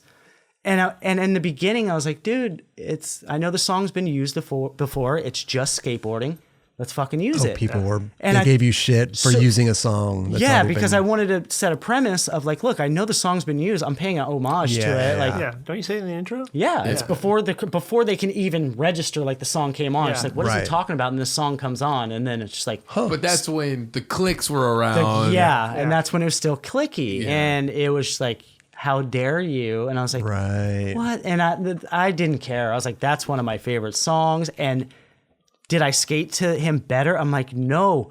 For me, I thought Van Engelen's part should have been longer. I'm like, I wanted to see him skate through the whole song. Right. So I watched that part over and over, and I was just like, maybe I can give this song more like light and people can hear it more. Like, it was never like. The funny thing is, like, songs get used over and over again, like in movies. Yeah. And no one ever complains. No. Yeah, no, for sure. And it's almost taboo. Well, we're in a small little industry. Yeah, too, and I wonder right? if Ave even picked that song out. You know what I mean? I'm sure he did. Because he was kind of fresh. You No, know what at I mean? that stage, I think Really? he was. Yeah, I think he loved. Bravo! Like, What it's video a was great- that? DC? No, it's the Alien Photosynthesis. Photosynthesis Oh yeah, video. photosynthesis. Yeah. That's right.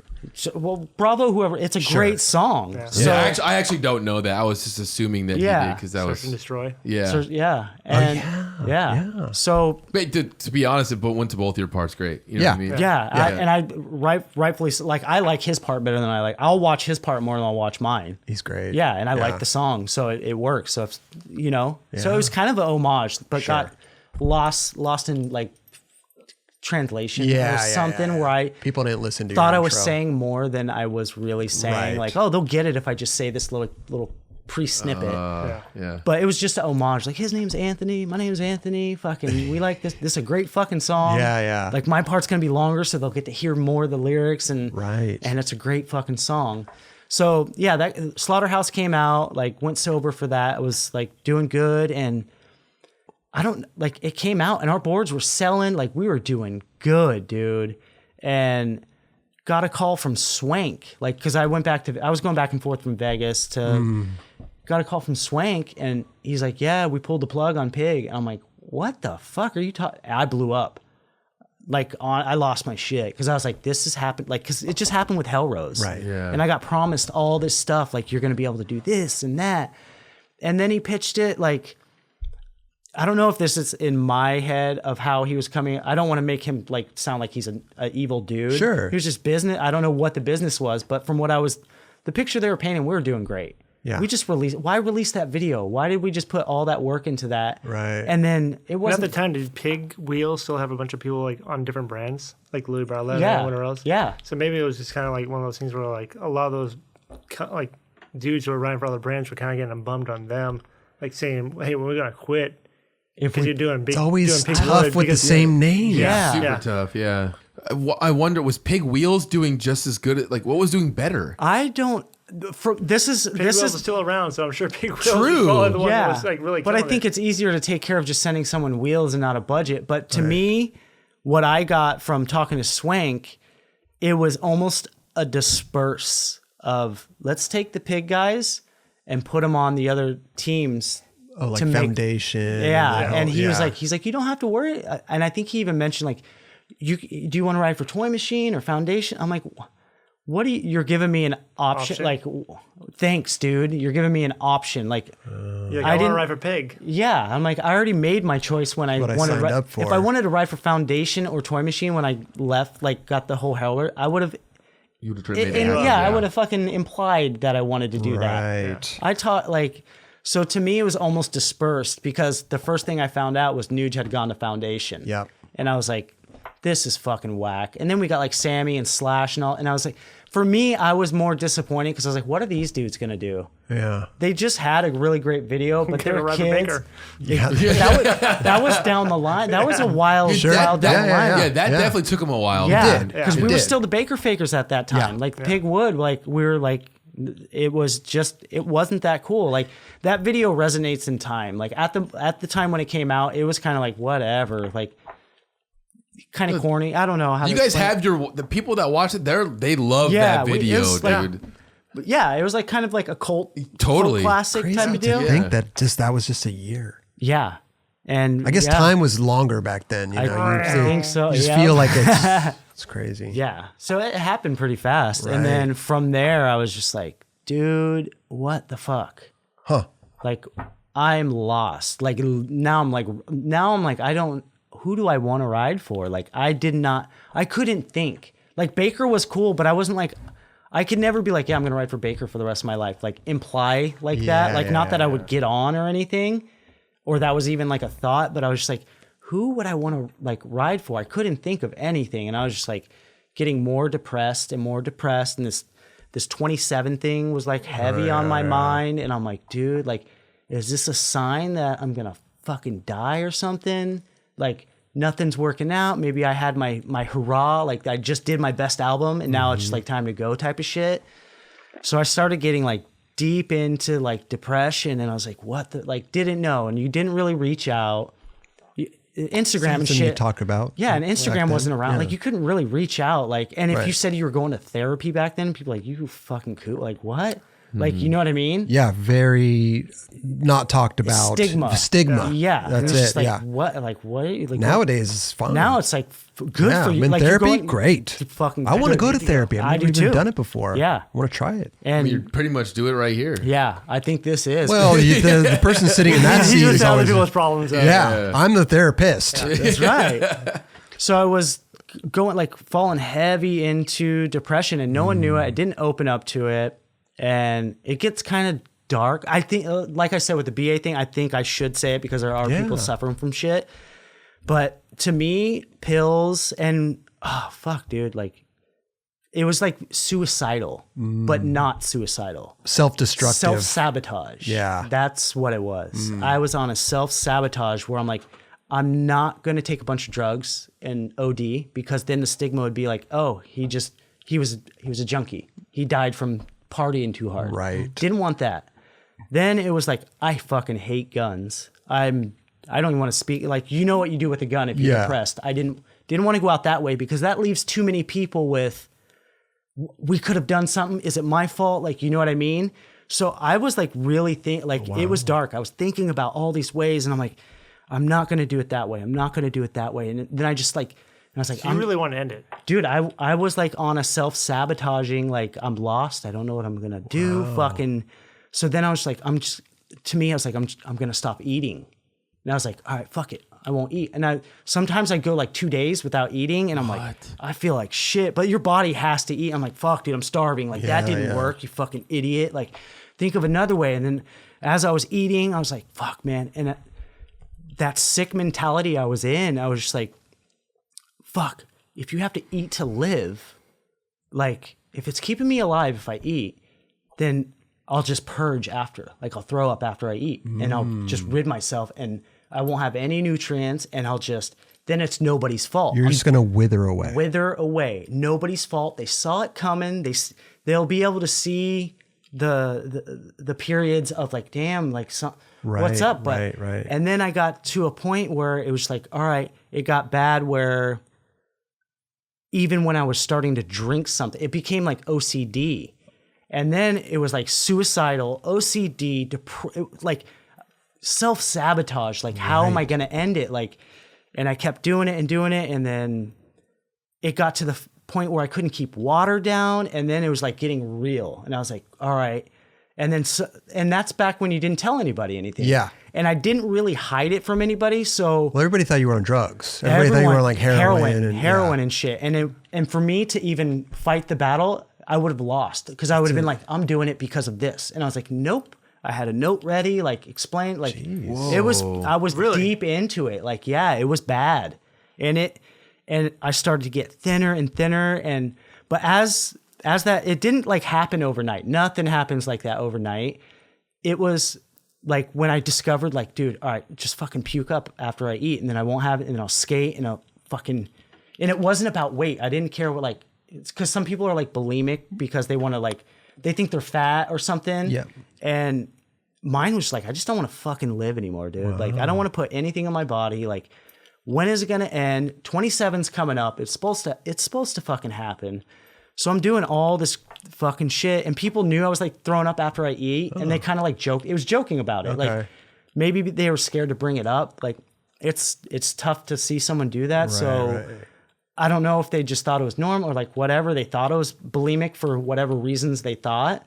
So that was like the picture painted. If you saw from like, oh, he eats and throws up, it's bulimic. But I was just like trying to end it. Wow. And it got to the point where I was getting skinnier and skinnier. I detached myself from anybody. Like, I would start fights with my friends so they didn't want to be around me, so I could just be alone and fucking get away from me. The more I'm away from them, like, The happier you are. Yeah. just, yeah, like, you don't have to deal with me type of just the less of a relationship I had with people, the easier it was going to be for them to be like, oh, damn, he passed away. Right. You know what I mean? So you were already separating yourself from the Exactly. people that you loved, that loved you, that were around you. It's like when a dog knows it's going to die and it goes in the Goes corner. off in the, I was doing that, but Wow. in my mind, I didn't know. I was didn't- like, right. it was all a plan. It was all a fucking plan. Crazy. And I had not let anyone know, and everyone thought it was the eating disorder, the bulimia. And I was like, I'm not telling anybody because it's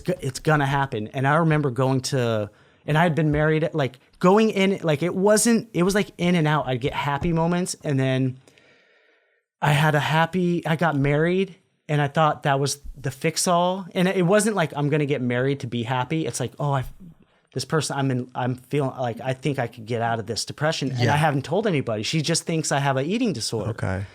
So we get married, and everything's good, and I just start cycling back.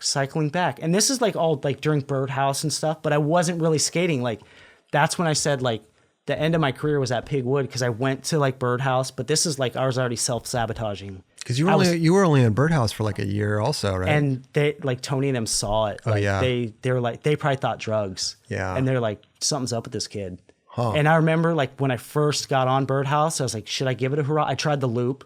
I was like, I'll give it a hurrah. And I was like, dude, this is not, it's not Birdhouse I grew up on.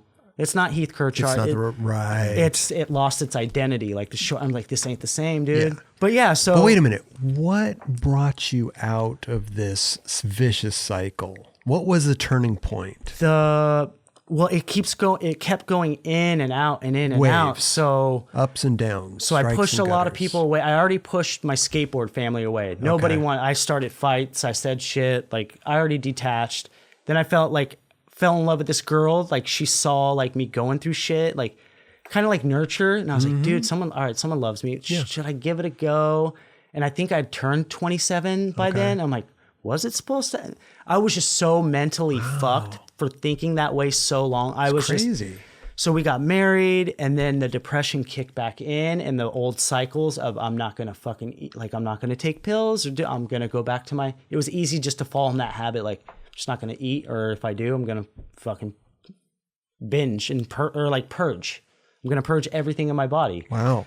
And then it got to the relationship with her. And she, if she even watches, I've never admitted this, but it started that self-sabotage where we were married and I should have opened up to somebody about like, I'm going through some shit. Like I'm having all these thoughts. You like, kept it inside kept even it when bottled you were it married. up. Yeah. Like back then you didn't talk about that shit. You didn't, like you wouldn't even talk about that to like your parents. Right. And mind you, and another big part, this is why I slipped back in. So my dad had passed away and my mom was sick for a long time and she was on hospice. So from not seeing what happened to my dad to physically seeing my mom wither away and she was in hospice and watched her die. That's when I was like, fucking, now all I have is, now I was like, I'm not afraid to die. Like got mom and dad, married, whatever. Cause my mom had been to the wedding and stuff. So she's seen me happy and all that stuff. And then she started getting sick. Oh. And then I started getting sick. Right. And then it was just like, fuck, like should have talked to somebody. Yeah. And then I talked to somebody once vaguely because I was sabotaging our marriage so much because I just didn't want her to be with someone that died on her hand. It'd be her fault. Yeah. You know what I mean? If I died on her watch. Yeah. If I die married to someone, why didn't your wife do so? I didn't want that on her. Yeah. So we went I was like, I want a divorce. Fuck this. And this is, fuck, I'm skipping. Being in that blackout stage, we had a son together. So, and this was not me having a son to be like, this is going to make me happy. I was genuinely like, my mom had passed and I was like finding my moments like, okay, and before like the sickness really kicked in and I was like, I think I'm ready for a baby. Like, give me something to fucking live for. You know what I mean? Yeah. And we decided, and she was like, yeah. And so we were like both in our mind, like we're going to have a baby. And like, we did, sure enough. And I get a baby fucking boy first try. I was on cloud 9. Yeah. And then fucking Sir Dolly is his name. Sir Dolly.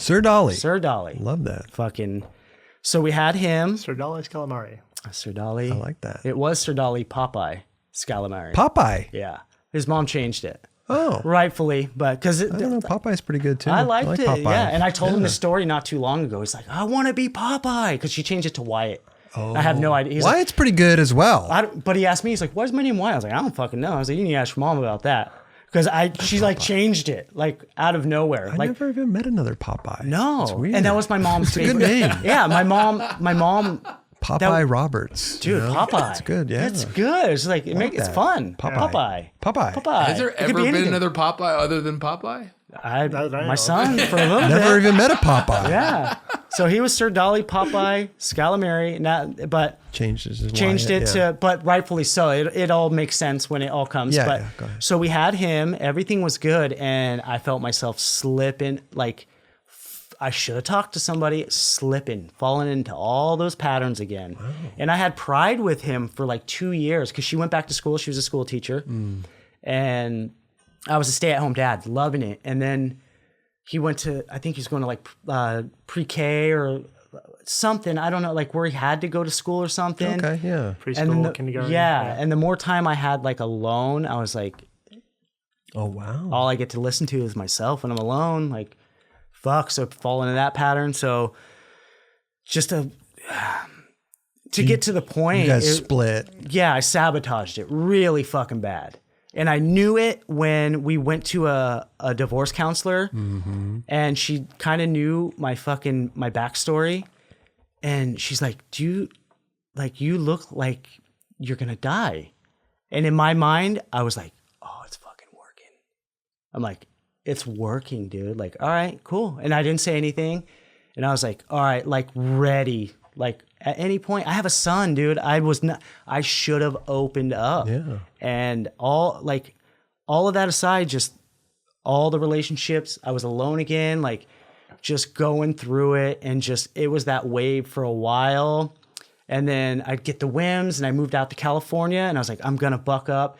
And doing that is fuck, dude. And reaching out to people so hard, because if it's your friend and they're close, they don't know what to say, or they kind of joke about it. They're like, oh, you got this. Like if you have anxiety or something, like, no, you got this. Like, just cheer up. Like that's the worst thing to say to someone when they're Tough, yeah. So, but for me, it was like cutting off my finger and putting a Band-Aid on it, and it's all good. Right. So I went to California. I'm just going to go redeem my relationships with everybody. Like I was just... You're not fixing any problems. No, and it was just trying to break the habits and wanting to do good in my mind, but when your body goes like that, your brain goes like that too. Like you don't wither all crazy. Yeah, and shit. you wither away, like brain, body, Everything. just spirit, soul, everything. So I moved to California for a little bit with my friend Barboa, and he knew. He's like, dude, you're fucking sad. Like, what's going on? Come. And he was like the first dude. And he's like, I fucking got you. Took me where like the best case scenario. He's like, I fucking got you. He's like, you didn't get this way overnight. He's like, we're not gonna fix it overnight. Right. He's like, you got to fight through this shit. And he was giving me everything I needed to hear. So I'm like, fuck, dude. Okay, cool. He got me in good spirits. I was kind of like I was still like really recluse, and I wasn't skating, and I was like, didn't know, like my body, I couldn't How skate. could you? Yeah. Dude, I was fragile. I might as well have been on heroin or something. Like I was bones, dude. Like I think I was like 96 pounds at my lowest or some shit. Do you think he saved your life? Yeah, and it's fucked up because I stayed with him and I started to feel good, and then I went out to Arizona to visit my sister for the holidays because he was going to go visit his family, so there was not going to be anyone at the house. And I'm like, I'm not staying alone. I can't be alone. Yeah, sure. So I was like, I'll go to Arizona I was supposed to go out for Thanksgiving or Christmas, one of the holidays. So I'm out there feeling good, like re-energizing, being around family, communicating, not really opening up to my sister, but kind of like letting her know. And then fucking Melcher calls me and he's like, dude, Barboa's gone. And I was like, what do you mean? And I got to keep it short because I don't want to fucking cry, but he got hit by a car. Oh my God. And like, he was DJing or something, and he came out of the bar. Some drunk driver jumped up on the curb and smacked him, killed him like on impact, so he didn't suffer. Right. And I lost my fucking mind. I was like, oh my God, dude. My sister kind of saw it, and she's like, you can't leave. So she was like, you cannot, she was like, you're not leaving Arizona. Yeah. And I was like, I'm going to fucking, like, I was like, Warpath, I probably would have done something stupid. Like, I don't care about like how I wanted to go out. Like, I was just losing my mind, dude. Wow. And stayed in Arizona for a while and just kept thinking about Eric. I didn't go to the fucking funeral. I was like, no fucking way. There's going to be all our friends there. I don't want to see any of that. I already fucking, half of them hate me. I ruined relationships. Yeah. So now I was like really alone with the thought of Barboa, the guy that was trying to fucking help me. Yeah. And then I was like, dude, from doing that whole, like having like the accomplishment in my mind, like I'm not afraid to die. I was like, it's time to like fucking buck up and not be scared to live. Yeah. So I was like, all right, I'm going to fucking try and get back on track. So stayed in Arizona for a little bit, and the more I started opening up, I would tell my sister, tell my brother, I'm like, look, it looks like I'm super depressed. Because everyone thought it was like bulimia, like straight up, it looked like it, but I wanted to die. And I finally clicked. I'm like, dude, my mom died. I know how that felt. My dad died. I know how that felt. Barboa, that just hit me right in the...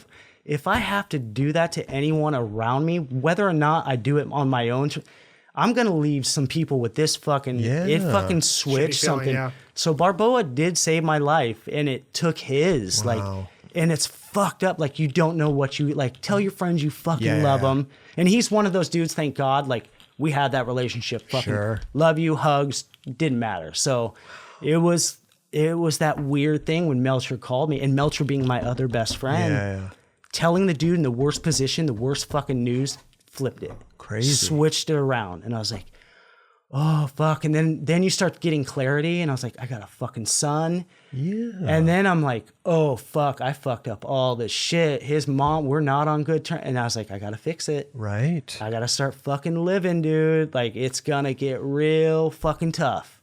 And for as much as the shit I was focusing on dying, like, I was getting the hard truth of what living was about, dude. Like, it's not easy. Yeah. You got to fucking suck it up, dude. Yeah. Fucking power through it. And slowly, it didn't like, at this point, I'm not like cured overnight. Like, he didn't like get hit by the car. And I'm like, oh, I'm magically. Yeah, of course. It was just like something hit me. Like, I got to fucking change, dude. Like, that feeling sucks. I don't want anyone else to feel that way about me. Like, and that was him getting hit by a car. I couldn't imagine like someone seeing it happen and they know it's happening, like with my case. And I'm like, something's got to change. Yeah. So I just started steadily trying to get back in, like, building relationships, baby stepping back into, I was staying with one sister, and I was like, you know what? I think I should go.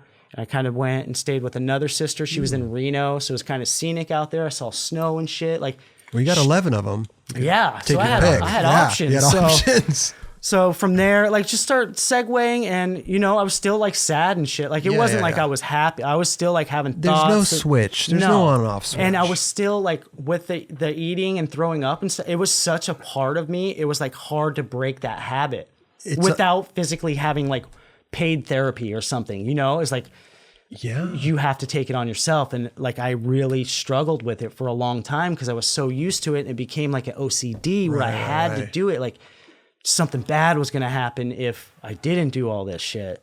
And then I was like, well, something bad's already happening if I do this. It was such a mind fuck. Crazy. And then slowly but surely, I was just like, riding the wave.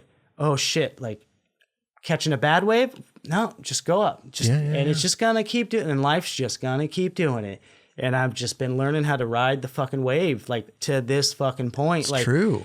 And man, if anyone's like suffering, like, for me, the advice, for as bad as it sounds, but me going through it, reaching out to someone like close to you might not be, you should reach out to a stranger who's in the position to give you no bullshit. Well, like you said before, sometimes your friends maybe don't know what to say. Exactly. They don't know what to say. And they're not a professional. They're not versed in that type of discussions. Exactly. They don't know what somebody's going through. And even them saying something they think is right might make it worse. Yeah. And so if anyone's going through shit, reach out to anybody. But you're saying stranger where they have no they don't know you can kickflip. Sure. They don't know even if they don't know you're elite basketball. I'm not talking about skateboarders. I'm talking about anyone watching this that might have a friend.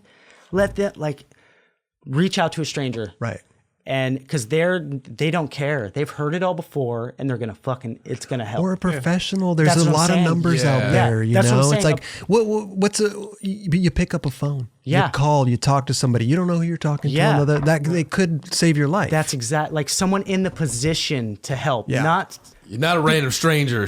No, I'm not saying someone on. Or you might reach out to the wrong stranger who's probably dealing with some shit themselves, and they might tell you the wrong information. Yeah, to me, I was saying stranger on the lines of that hotline. Sure. Like someone someone, a stranger in the position to help you. Yes. Like someone that deals with that and that can help with somebody. Like, reach out, because the friend, like, you could have saved so much time and friendships and heartache if you had just if I would have taken my own, like I just reached out. but I had to learn from all this to talk about it now for other people to be like, dude, just fucking open up. Yeah. And a lot of it comes from that BA shit, dude. Right. I'm doing this now because what BA did for him, and he didn't do anything wrong. Yeah. You didn't do anything wrong. I didn't do, but in my mind, and I want people out there to know they're not doing it. If you have those thoughts, fucking get them off your mind. Yeah. It's the easiest way to take them off your mind is to get them off your fucking mind. The hardest part though is the first step. The first step. Yeah. And once you cross that first step, Yep. it makes it a lot easier, and then it keeps going from Yeah. Even with skating, you know, Yeah. that first try, Yeah. you're gonna get over your fears, and you go, "Oh, I got this." Yeah, and that was Exactly. another thing that was hitting hard too. Is like I physically could not skate anymore, And that. and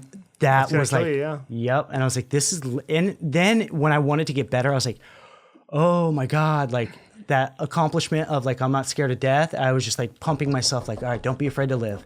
Go through some rough shit. Like right. you didn't get this way overnight. You're not going to get better overnight, and you just got to keep going. So it's been a fucking journey, up and down, and I'm happy more than not. If I have something on my mind, I do it. I never let it get to the point where it was at, and I won't let myself get there. You know the triggers maybe, Yep. and that Yep. point you could stop it, and You always have to take the if people say just turn a negative into a positive. It's literally when you are dealing with something like depression like that, you have to take that literal and not just some slogan on a T-shirt. Like it's real. Someone came up with that because maybe they're trying to help, and now it just looks like a corny T-shirt. But just man, everyone's got fucking problems, dude. of course. And when you realize that, it makes you feel not that it's cool that other people have problems. It makes you feel like a human. Like, dude, all right, I'm not alone. I got this guy struggling over here with like he hates his job, or everyone's issue to them could be at the same level it was for me. Like how devastating my issue is to me. You could have something I'm like, that's not a big deal, but to you, it's devastating. huge. Yeah. So people need to know that. Like everyone's going through shit. Yeah. And reach out, do whatever you have to do, but you have to. It does like you have to. It's got to be in your mind that you're going to do it. Yeah. 100%. You cannot Of course. just. Yeah. So that's what I was love going it. through. Yeah, Like wow. that's why I took a step back from skateboarding, and I did some interviews and stuff. And being on the show now, like I don't have an image to sell. Yeah. I don't have a board to sell. I don't have to impress anybody. This is just talking to dude. Yeah. I have fucking mad love for you guys. Like, Hell, same. straight up. Same, yeah. And Kelly over there too. Hey, you're the man, I feel dude. bad for him being over there. I but- don't. This is how it goes, Oh, dude. shit. This is how it works. No, thank you, bro. You're the man. Yeah, and that's why I fell in love. So it was Barboa and skateboarding. Yeah, even though I man. can, still I can't do the shit I used to be able to do, but I have that feeling, dude. Yeah. don't Dude, need one of to- the most important things I think you just said was don't be afraid to live. Yeah, Because absolutely. like I've gone into dark places myself. Yeah. But hearing you just say that, like I was just like, yeah, you're right. Like don't be afraid, just go live your fucking life. Yeah, and enjoy yourself. Yeah, it's inevitable that we are all gonna pass. Yeah. Don't be afraid to live in the moments that we're here. Yeah. Fucking just do what you want. Yeah. Go firecracker some shit. Have fun. Be wacky. Be a human being. You know what I mean? exactly.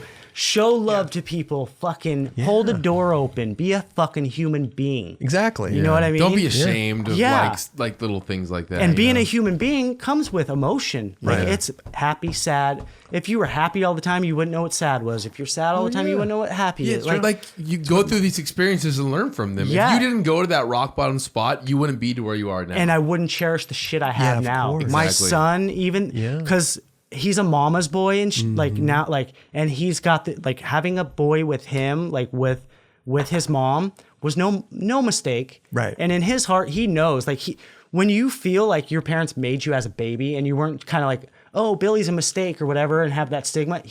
We've never told him like you were on purpose or what. He just knows that love, Right. and he has such love for his mom. Where that's even though I'm not around him, and I want to be the best dad, and even though I can't at this point right now, like providing wise and stuff, I don't let that eat me alive, Right. because I've never ever once heard him say you're a bad dad or just make me feel a certain way. Yeah. So as long as like like negative into positive, Sure, he's with his mom all the time, but you know what? She's the best mom he could ever have. Right. He's taken care of. He's not worried about where I'm at.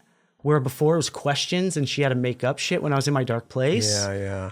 And now there's a lot of shit that in my past I could have been like, that's the worst shit ever. Now I'm just like, you got to build your way back up, buddy. Yeah. You got to fucking fight your way back into this little boy's life. Like, Right. into if you want to be a part of skateboarding, like doing this show is very liberating for me because for the whole time that I was going through that, no one knew. And I didn't care because I was at that 27 club Yeah, mentality. of course, right. And I was like, it doesn't fucking matter. Like, I'll leave him with a good story at the end of the day. Or like, I don't care. Yeah. But now that I love skateboarding so much and it means everything to me, like, fuck, it's such a cool circle to be with people that have the same love and same problems because everyone's got a problem. Oh my God. Everyone loves something and everyone has a problem. Find the middle ground. Like, It's so funny that we're all in this world together, like skate wise, but like skateboarding's a thing that kind of covers up the problems we have. yeah. You know? And I like, think- It's our escape. we have these problems, and guess what we do with that? We go skate to Yeah. get rid of those To problems. escape it and all Yeah. that. But that's a blessing and a curse too because you're kind of just thinking you're taking it out on skateboarding when you're just bottling it up. Yeah. And Just or suppressing it. it. Yeah. That's what. Yeah. Yeah. Yeah. So, and can we do like fucking run a suicide hotline or Of some course. shit? Yeah. Yeah. Like at the end, Yeah, like give yeah, a of number. course. I didn't think about No, that till you definitely. mentioned it. Yeah. Like, because everyone's had some dark thoughts. Oh, for sure. It We've may gone have- through it in skateboarding Yeah. as well. We've And- lost some, yeah, some and that's why I had to bring it amazing up. people. And I didn't even know Ben, and yeah. that's when I was like, that happened well after what I had already thought about, sure. and I was like, good God, dude, I hope like you can't think for him. It's just like Yeah. it is what it is. I don't want to know how he did it, what he did. He's at peace with himself. right. We had a buddy in Vegas. It just literally 5 days ago. Oh, wow. Happiest dude ever. Crazy. I fucking hate Instagram, dude. He was the happiest person on Instagram. It's just that reaching out. Don't put on a fucking happy face, Right. dude. A lot of people Dude. do. And they do. And Yeah. and it's the social media that is emojis and shit. It's tough. It's yeah. It's if you're in a dark place or even having a bad day, run it on your story. Be like, dude, today sucks. I fucking did this. And then someone can DM like, dude, fuck, same shit happened. Try this. Yeah. You know what I mean? You don't have have to no take idea. it, but you could see people reaching out to be like, oh, fuck, all right. You see the notification button, like, oh shit, I resonated with. I'm not alone, dude. Like, yeah. fucking a everyone's lot got of people problems. think they're alone. Yeah. That's a big thing. And you are if Yeah. you don't reach out. That's true. Straight up. Well, dude, thank you so much for sharing. Dude, Yeah, That's I amazing. Felt like yeah. I felt like for as much as I love skateboarding, I had to be truthful with it. Sure. Just because if this does help anybody, one person, skateboarder or not, my son he's going to be 10 this month. If he digs in the ditches and wants to watch something old I did, I want him to be proud.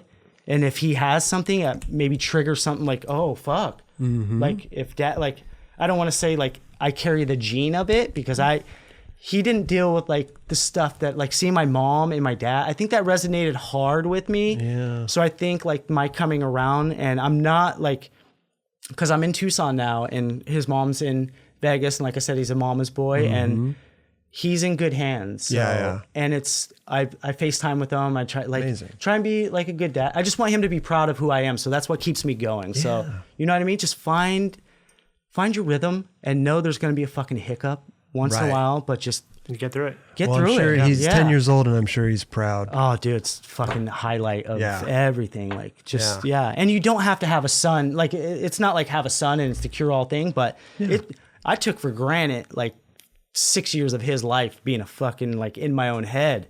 And then when I got out of it, I'm like, you want to get you now you want that 6 years back. You want that, but you can't get you it can't back. get it back. So I just, but fuck you it. have to go.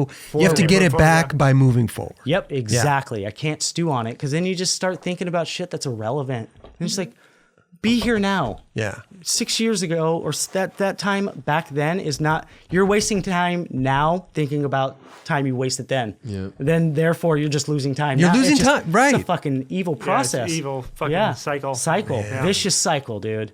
So Yeah, Like I said, bro, thank you for sharing that Yeah. because it's amazing. You know? was- It's hard to talk about, I'm sure, with you're in a different place yeah, now. It's, and that had been eating me alive for sure. so I'm long. sure. Just even me trying to get back in skateboarding, people didn't know the real.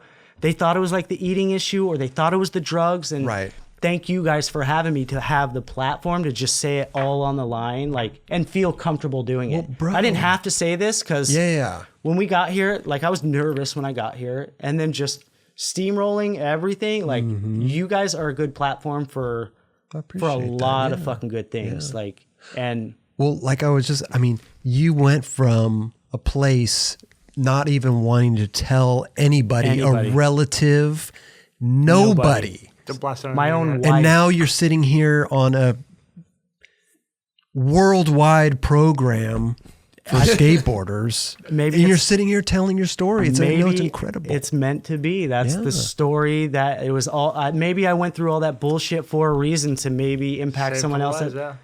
Because For and sure. people get like for like what they like the bulimia stuff, and people see that when a guy has it, it's like a joke. Because I remember Bam had it for a little bit, and he was ashamed of it. I'm like, dude, it's a fucking sickness. yeah. Yours may have not been triggered the same way mine was because I was doing it for my reasons.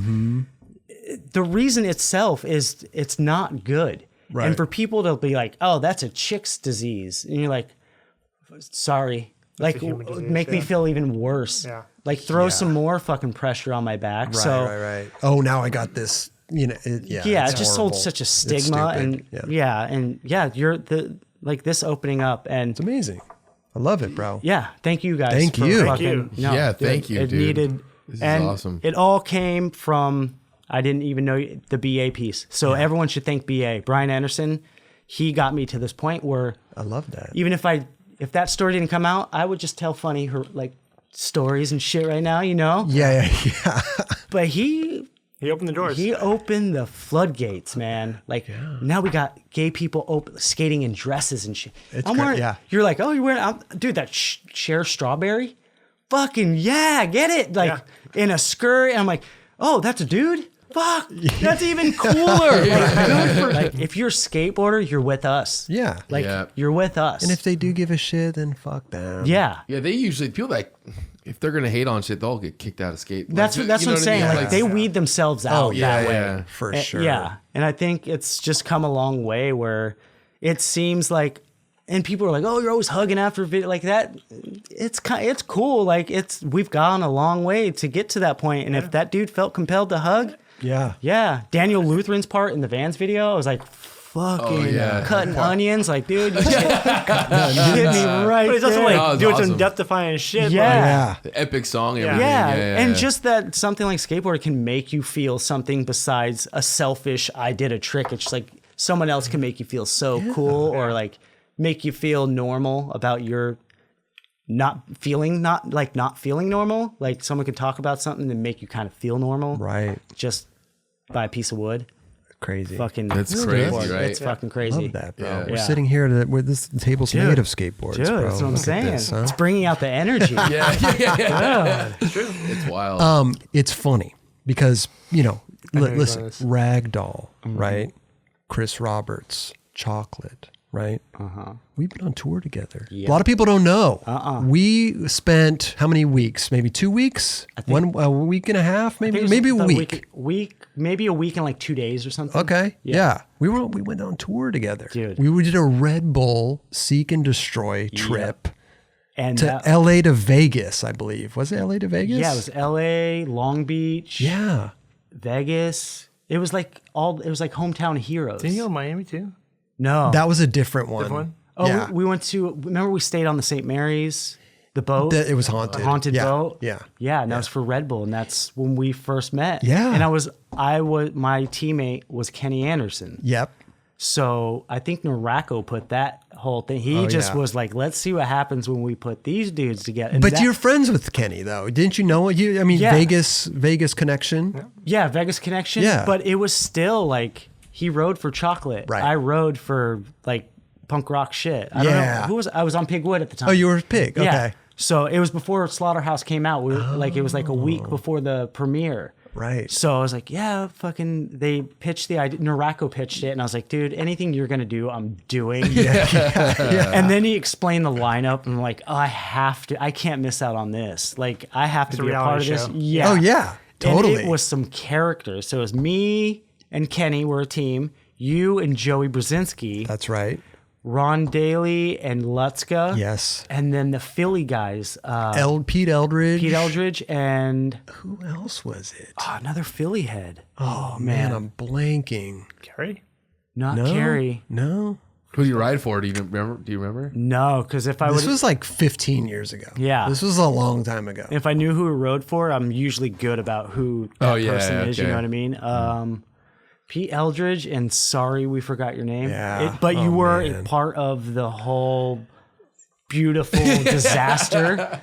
But yeah, that was good. So It was fun. Yeah. But I thought it was funny because I mean, that's what skateboarding is, such a rad thing where Yeah. I never in my life thought I'd be going on tour with Ragdoll. Yeah. You know what I mean? And when they lined it up, I was like, you got to be shit. Like, what's going to happen? Right. And it was like, all right, let's see what's going to happen. And it was the coolest. But we were also teams competing against each other. Yeah. It was me and Kenny versus you Right. and Joey and Lutzka. But at the same time, we're all friends. Yeah. So it's like, and immediate friends. Cause that was the first time I met you Right. and Bucky. I just remember, being in Vegas. Yeah. And, this Ragdoll is, at the roulette table, shaving.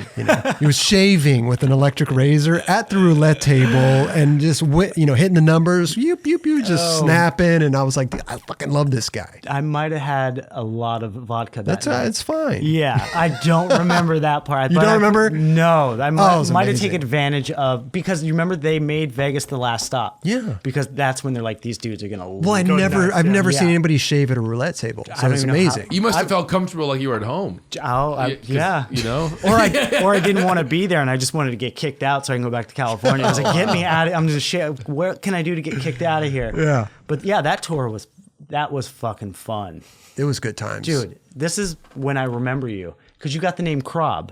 Yeah. Who coined that for you? Davis Torgerson. Davis Torgerson. But I was people were calling me C Rob before C-Rob, that. yeah. Yeah. But I remember on that tour or like that little thing we did, me, you, Kenny, and I think Joey went back to the hotel room because it was late at night because we had to go light up the sand gaps. Oh. And we were done and everyone was starving and we ended up like going to Denny's or something.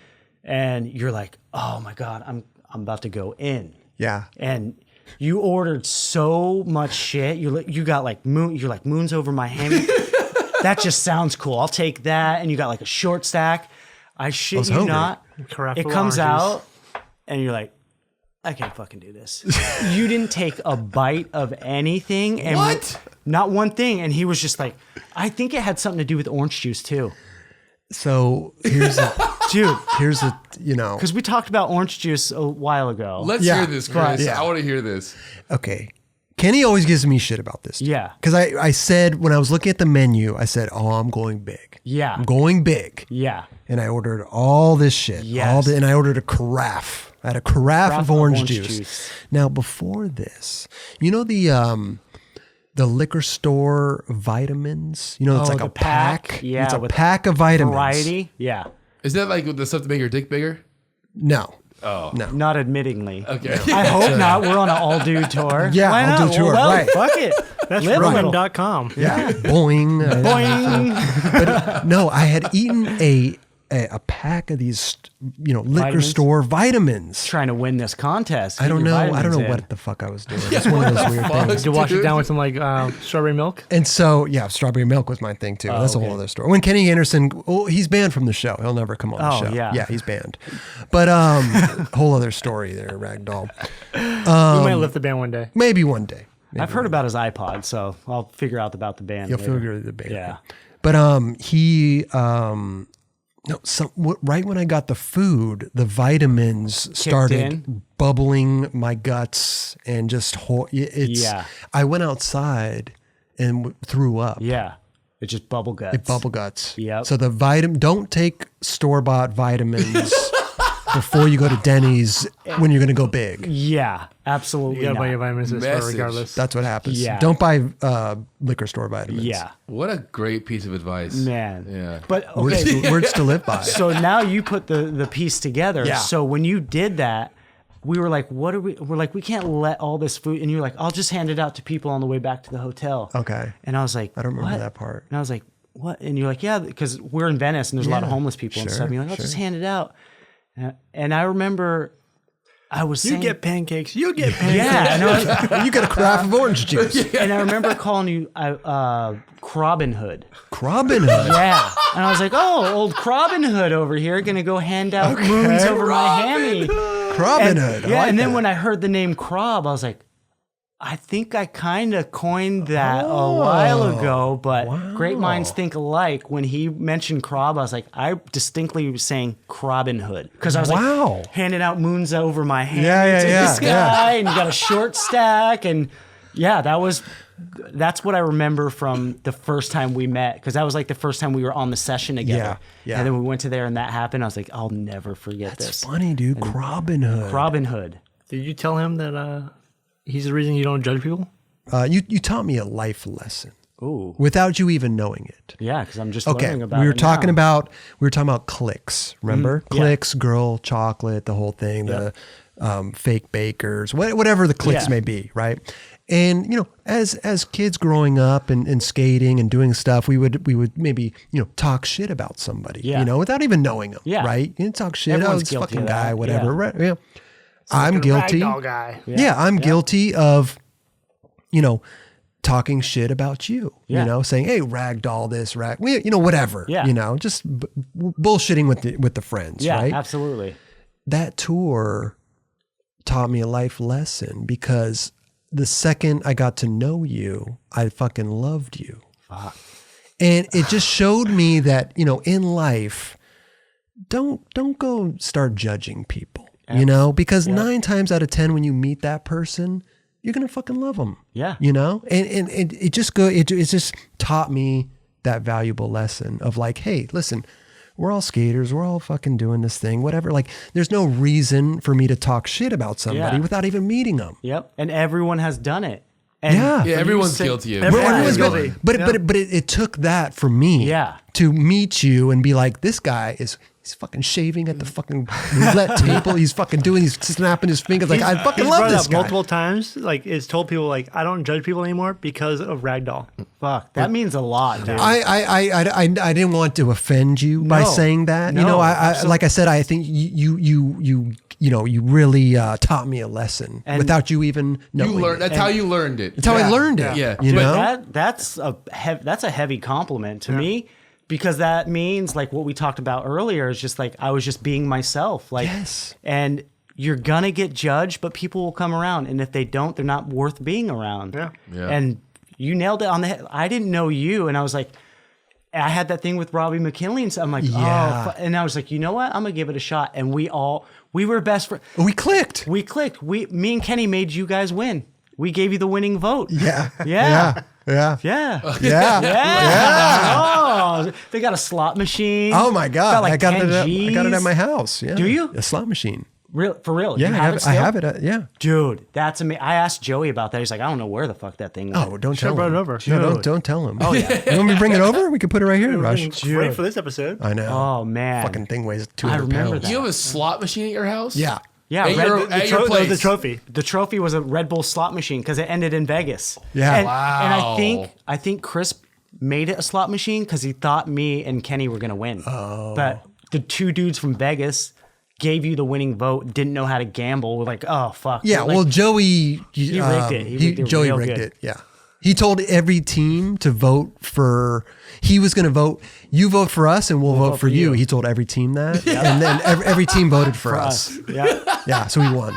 May the That's smartest man so win. Joey. I know. That is so Joey. We didn't win off of our skills. We won off of our, Of Joey's fucking- being yeah. deviant. I think we all won on that tour, dude. was Because great. everyone, even like Pete and we can't remember. Everyone was like, dude, that was fucking was fun, cool. yeah. That we had like a little bond, and I haven't seen you since. I know. And right when I walked in, I was like, oh Oh, this yeah. is fucking cool. I mean, I learned a life lesson. Yeah, it's and amazing. That's that's cool. I think everyone out there should just be themselves. Be a human. Totally. You're gonna connect with. Yeah. Fuck now, like Chris. Yeah. I never would have thought we're best friends. Best Are we friends. best friend? We're best friends now.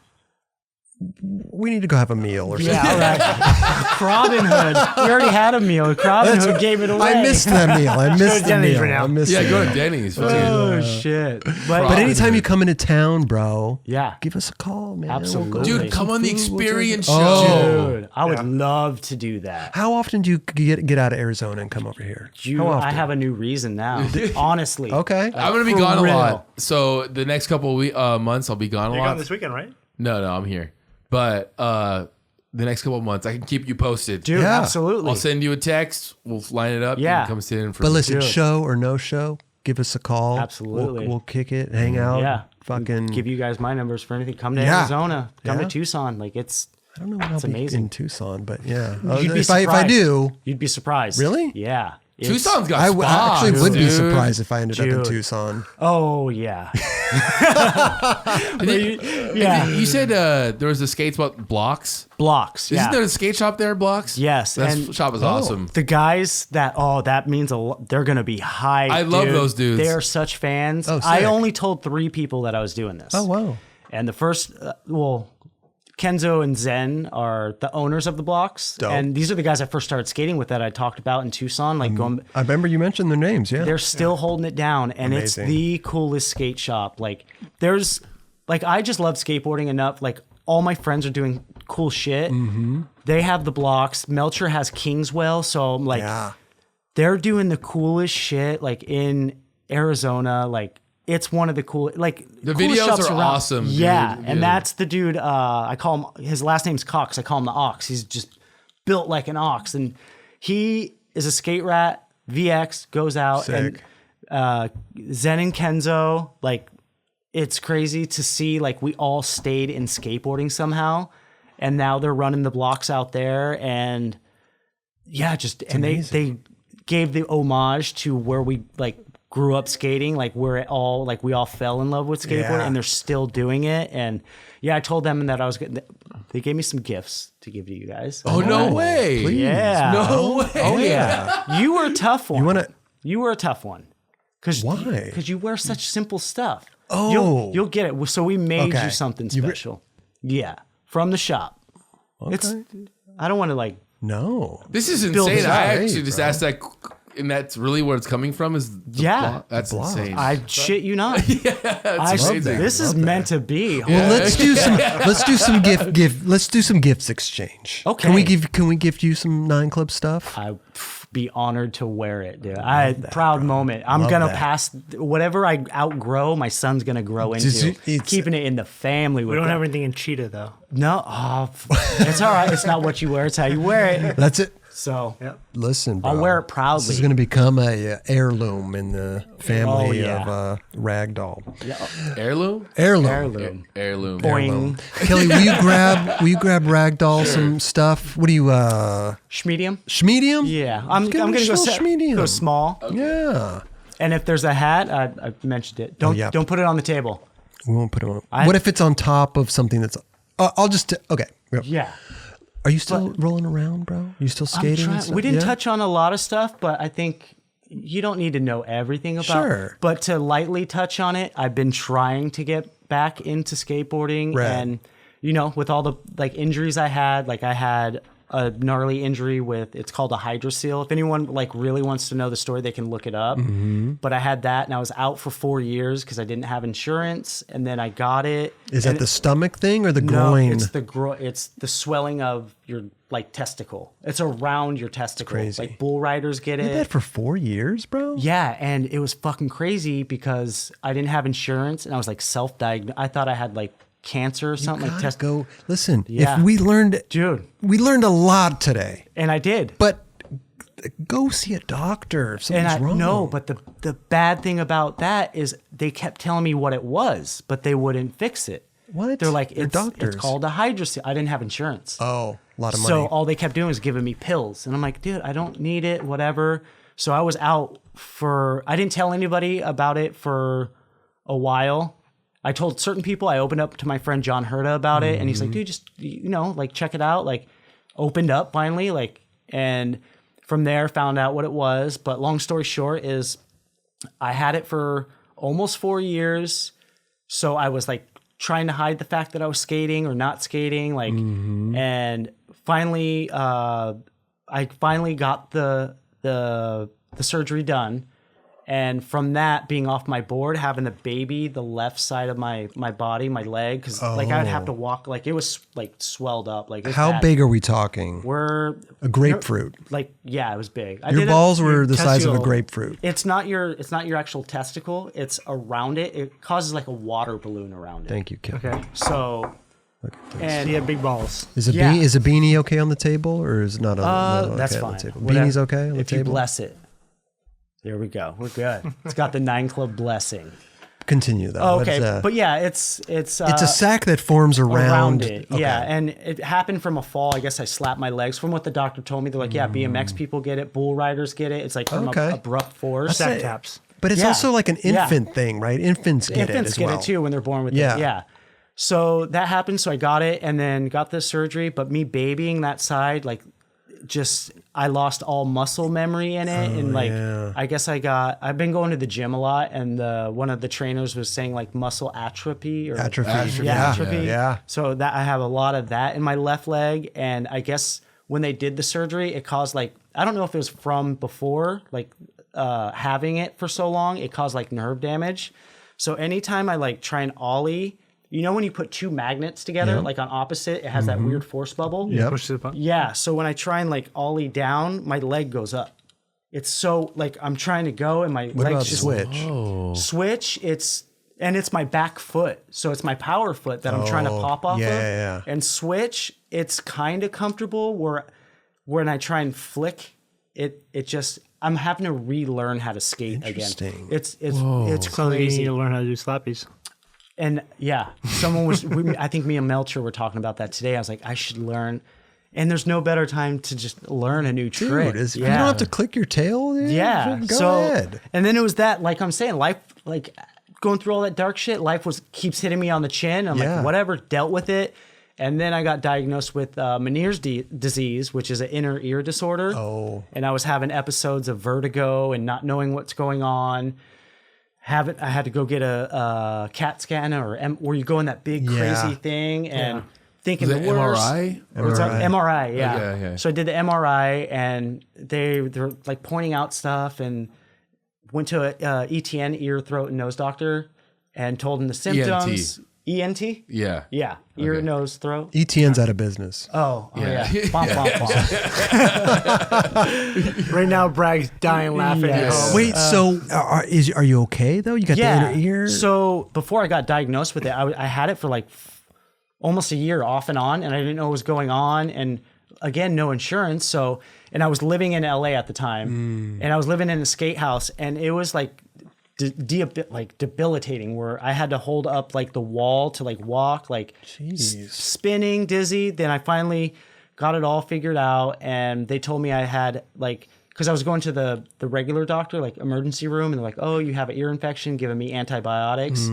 From that, it weakened my ear, and I had what they said it's like similar to a stroke in your ear. Oh my Like, God. all the antibiotics I didn't need were just killing all the fibers in my Oh, ear. wow. Yeah, so that caused the stroke in the ear, which is a blessing and a curse. You got to take it on the chin. Like, if I didn't find out about that, they wouldn't have been able to know why where Meniere's was coming from. So Okay. it took that. So I lost a lot of hearing in my left ear, and that threw off my balance in skateboarding. So I got a fucking weak leg.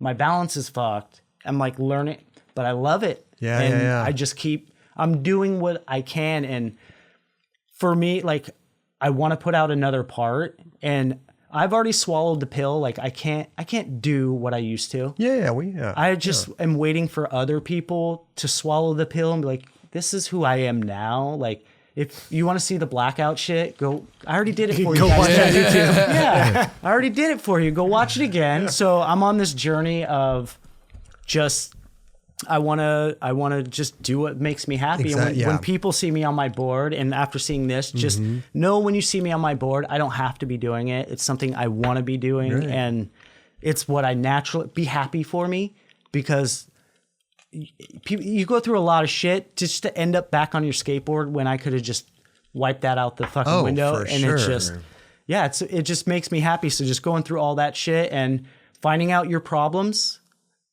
there's a solution. Yeah. So that's all I've been doing. Like if I get dealt problems, I find the solution. So Right. I'm dealing with this, that, and the other thing, but therefore I'm finding the balance. Like, all right, cool. I can't do that, but maybe I'm going to learn how to slappy now. Good advice right there. Ragdoll Slappy Part 2020. Dude, you'd be the gnarliest slapper. I wouldn't be good at them. I've tried them. I've buckled on them so hard. Go skate with John. Oh, I know. He is Slappy King. But it's you just if you got a curb in your slap, it's just like anything. You just but enough to me, times you're gonna do it. It doesn't give me that. It's almost like learning a trick because that's the only thing I can like learn how to do. Like, oh, this is the only thing I got.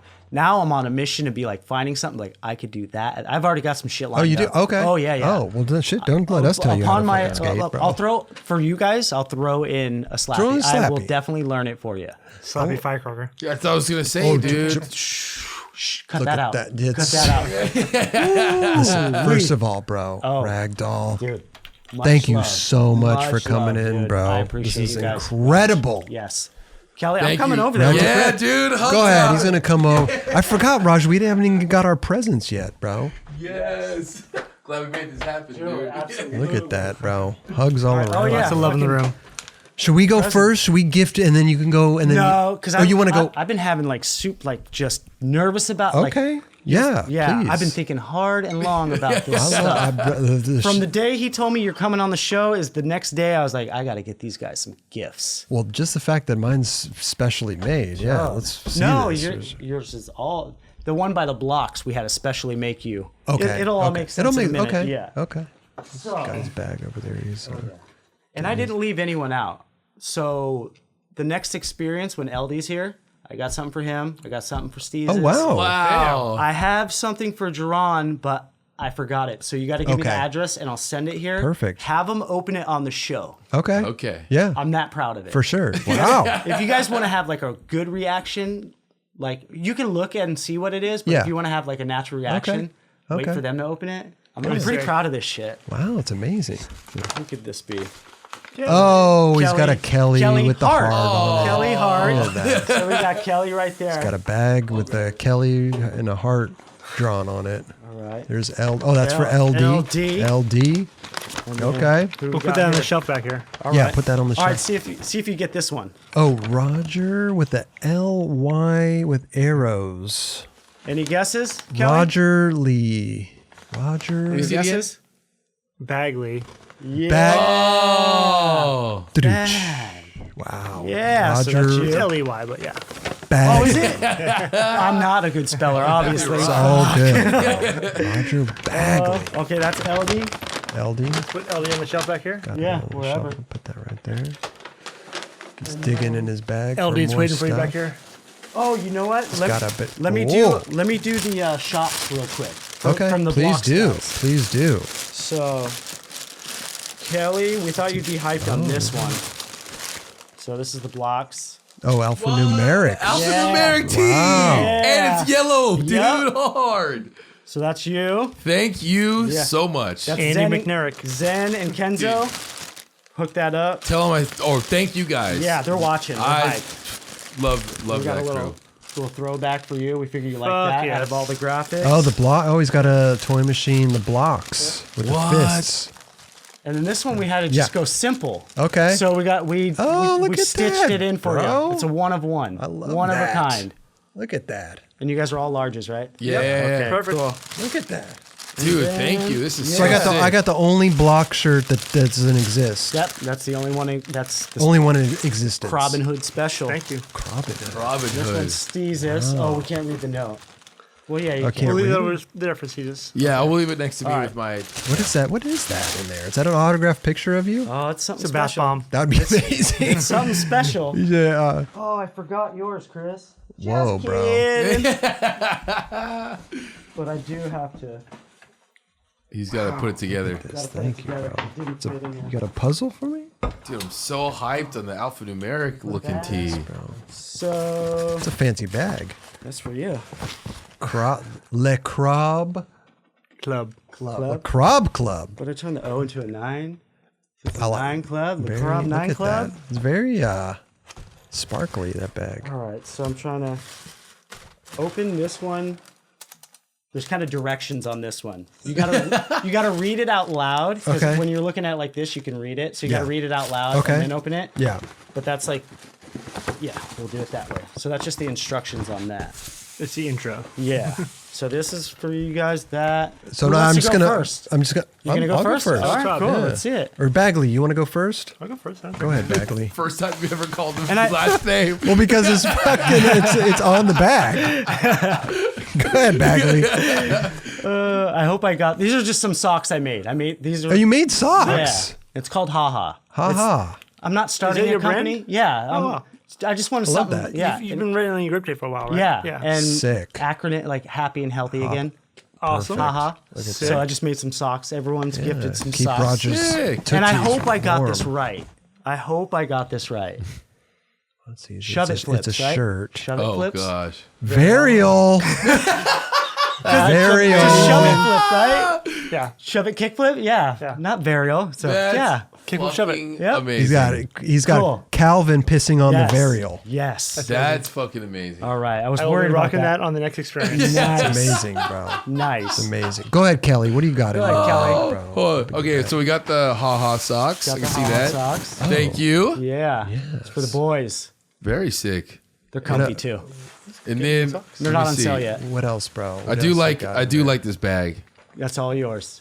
Kelly Hart. Wait. So It's not as good as Bagley. it's hard to open this with my finger on the One button. hand. ahead. What's that first thing that came out? This is a what is this? What is it? Wicks. I got him some candle wicks. I got wicks. So We had candles that Because- didn't have wicks in them. Now I got him wicks without a candle. hey, Come- I still have one of those wickless candles. Oh, there you go. That There you shit's go. getting a wick. Isn't a wickless candle wax? Yes. Yeah. And they Have you do- ever smashed and one and waxed actually- the curb? I will. It's a But giant actually, wax. they do Oh, make okay. wickless candles. Yeah. It is a thing. You But to boil 'em. skateboarders, You we're boil just like, 'em. that's wax. Yeah, but Yeah. soy wax isn't that good to wax curbs with. Oh, okay. What else, Yeah. Kelly? What else? You I got a in there? T-shirt here. Oh, yeah. I thought long and hard about this one. Kelly got 2 shirts. Show us, man. What is it? This is fucking good. Oh, it's a proud moment. S logo that says it's GG in the middle. It says eggs. Eggs. He likes his eggs. Yeah. He fucks with them. I fucks fucks with with eggs. You are a fan of the He show. fucks with eggs. I love the show, love that, dude. bro. You- Is that all you got over there? That's That's him. amazing. That's it, That's okay. definitely what I got. Haha socks. Thank Haha you sock, very bro. much. I Yes. love socks. Oh, you. absolutely. These are very nice. I'm impressed when like what we figured out like, you're gonna be on like last week, whatever. Yeah. And you I got all told this you. made. It means a lot to me. You guys Man, are you the guys best, killing dude. it. So socks. cool. Can I take out? Yeah. Oh, do I need to just take? Because there's other stuff in here Do the too. one that's not wrapped. This said this one. Yeah. You need to rock that. I'm going to. Bro, this is a good. That's one of one myself. One of one. One of one. You don't need Switch flip just- Manny. Oh my Switch god. flip Manny hat. That's Switch incredible. Manny. Look at that. There you Chocolate go. needs to make Cho- that. Switch and flip it- switch. and it's the chocolate box. It's like the chocolate kind of logo box. Oh. You are Switch flip. crushing it. Bro. Now, if you get tired of talking about it, which I doubt you do, No, you can I just love it. You can just point at the hat. You can point at the hat and talk about it. Put this on right Oh, look at that. This is great. Sorry, New Era. Oh, it's a new era hat. Yeah. Yeah, for sure. Oh yeah. Dude, So that, you. that is the That is most so Chris you. hat, dude. Yes. That is so you. Yes. Perfect. Dude. Oh, Thank you. Bro. yes. Well, I have one more thing in here. One more. That is the most Chris This is hat. a. You gotta. It says switch flip switch meowny. Uh huh. Switch flip This one. switch This one was a meowny. thinker too. Is it Larry on the stage? No. What could it be? Flip switch meowny. Little backdrop, maybe. I don't know.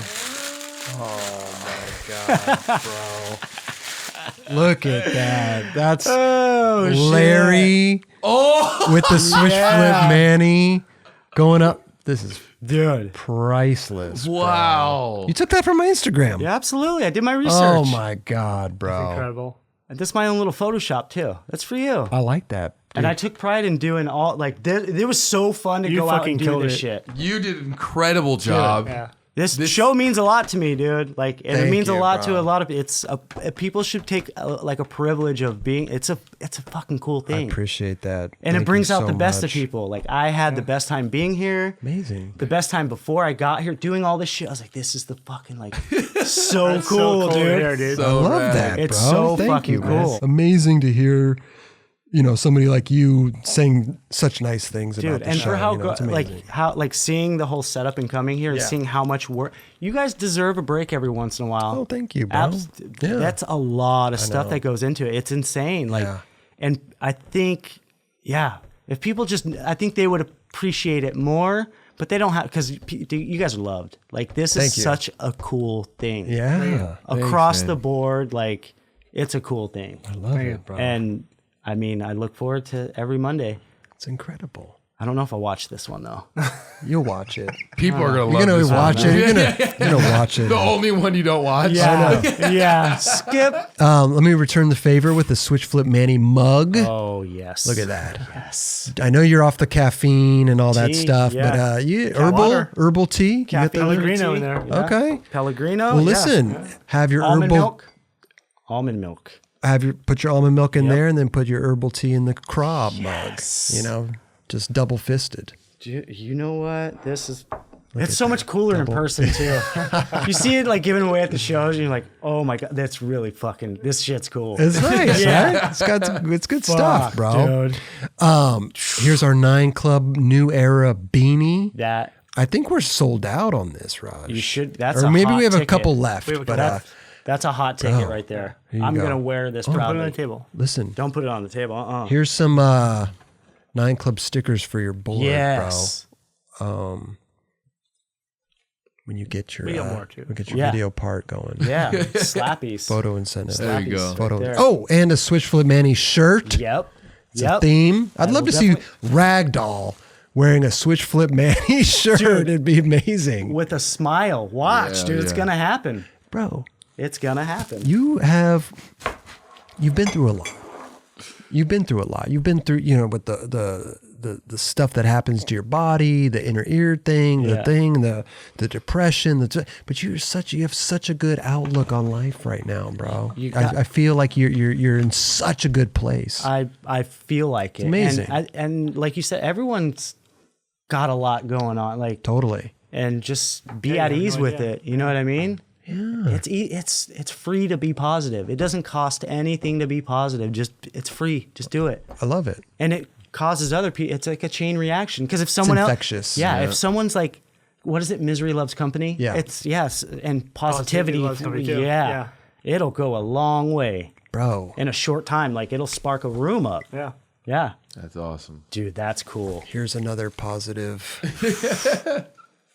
hoodie for you, bro. That's a great color too. You like the Earth tone army with orange. Yep. Yeah. Army with orange. That's a Perfect, bro. great. Yep. Here's a hoodie. Hoodie for you. Oh, here's a 9 Club shirt for you. Look at this, bro. Dude. We got a bunch of stuff, dude. This is great. You got enough room in your bag? Yeah. Okay. I didn't even pack it. You knew you were getting stuff. No. So you went. There's no bigger trailer for you. though. He's like, I'm not packing anything. I'm getting No. clothes with The it. only reason why I brought the backpack is to bring all your gifts. Like I came out with this. Look at it. I love this, man. Dude, I'm glad you know how like much that. I love Larry? Yeah. My cat. I do. That's Such super a rad. good girl. You have his own Instagram account. Isn't that crazy? No. I thought it was that's stupid at love. first. There ain't nothing crazy about love. I need to dude. post Love it. more on her Instagram account. You should. Yeah. People seem more to like it. interactions too. You I'm gotta not see. the biggest Instagram person, it's hard. I could barely do it for myself, and now I Yeah. got a cat with an Instagram. Like it's a Yeah. whole thing. You started this. Exactly. You started this. It cuts both It's ways. your fault. 100% my fault. Oh man. Here's a 9 Club Is it a crew neck? embroidered crew. Wow. You dude. gray Yeah. Listen, I like. go. We have other smalls Dude, left. this is We all. don't have many. We don't have many. No, this is all Okay. like seriously. You guys are. I don't want to be like, oh, I want to pick that. You're No, giving me. no, it means no, we more that have- you're putting this on the table. This is what I'm going home with. Listen. It means more that way. Dude, Got this is. socks. Oh, and one more thing. Oh, What? For One the, last. he's like thing. Columbo over here. One more thing. for the Steve because you guys Jobs. do the experience. Yeah, I figured I'd give you guys something to give away to the 3 winners. amazing. So Amazing. this is like, it's not an endorsement or anything, but I did like a collab with this sock company because they were a fan of me, and I was like, yeah, that sounds cool. Like, 'cause- Sick. Yeah. So they did a sock. It's a Ragdoll signature sock, and guess what the Oh. colorway is? It's Fucking a leopard. running thing. Yeah. Hey. So if you want to throw, Look at that, yeah, man. we'll throw them in there. yeah, Yeah. Hell yeah, that's awesome. Incredible, pay it bro. forward. Yeah. It's made with alien technology. Yeah. These socks. Dude, that's You say Comfy. your that's name out on of it, this Ragdoll? world. Yeah, it's on the toe. Toe? Yeah. Sick. So it's like low profile. Like it's not Gnarly. like a big branded Ragdoll. Raj. Oh, does it say Raj? Ragdoll. Yeah, Ragdoll. Yep, dynamic duo. Let's go film some slappies. That was our Ragdoll first Bagley. one. That was our first slappy right there. High five. Yeah. We got a good thing, dude. Oh, You're the man. You are the man. Thank you are so the man. much, This is You a are the good man. one, yeah. This is fun, man. That's Yeah. such a great time, dude. Yeah, this Hanging is out, man. incredible.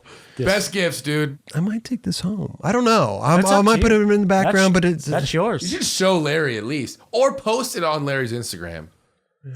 that's true. It's yours. Do what you want She with does it. need content,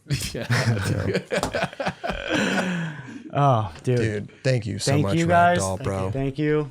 Thank Yes. you, Ragdoll. Yes, Man, how do we do like the outro? I don't know. I just wait for something funny to happen. Can we put our pants back on? Let's do that. Cool.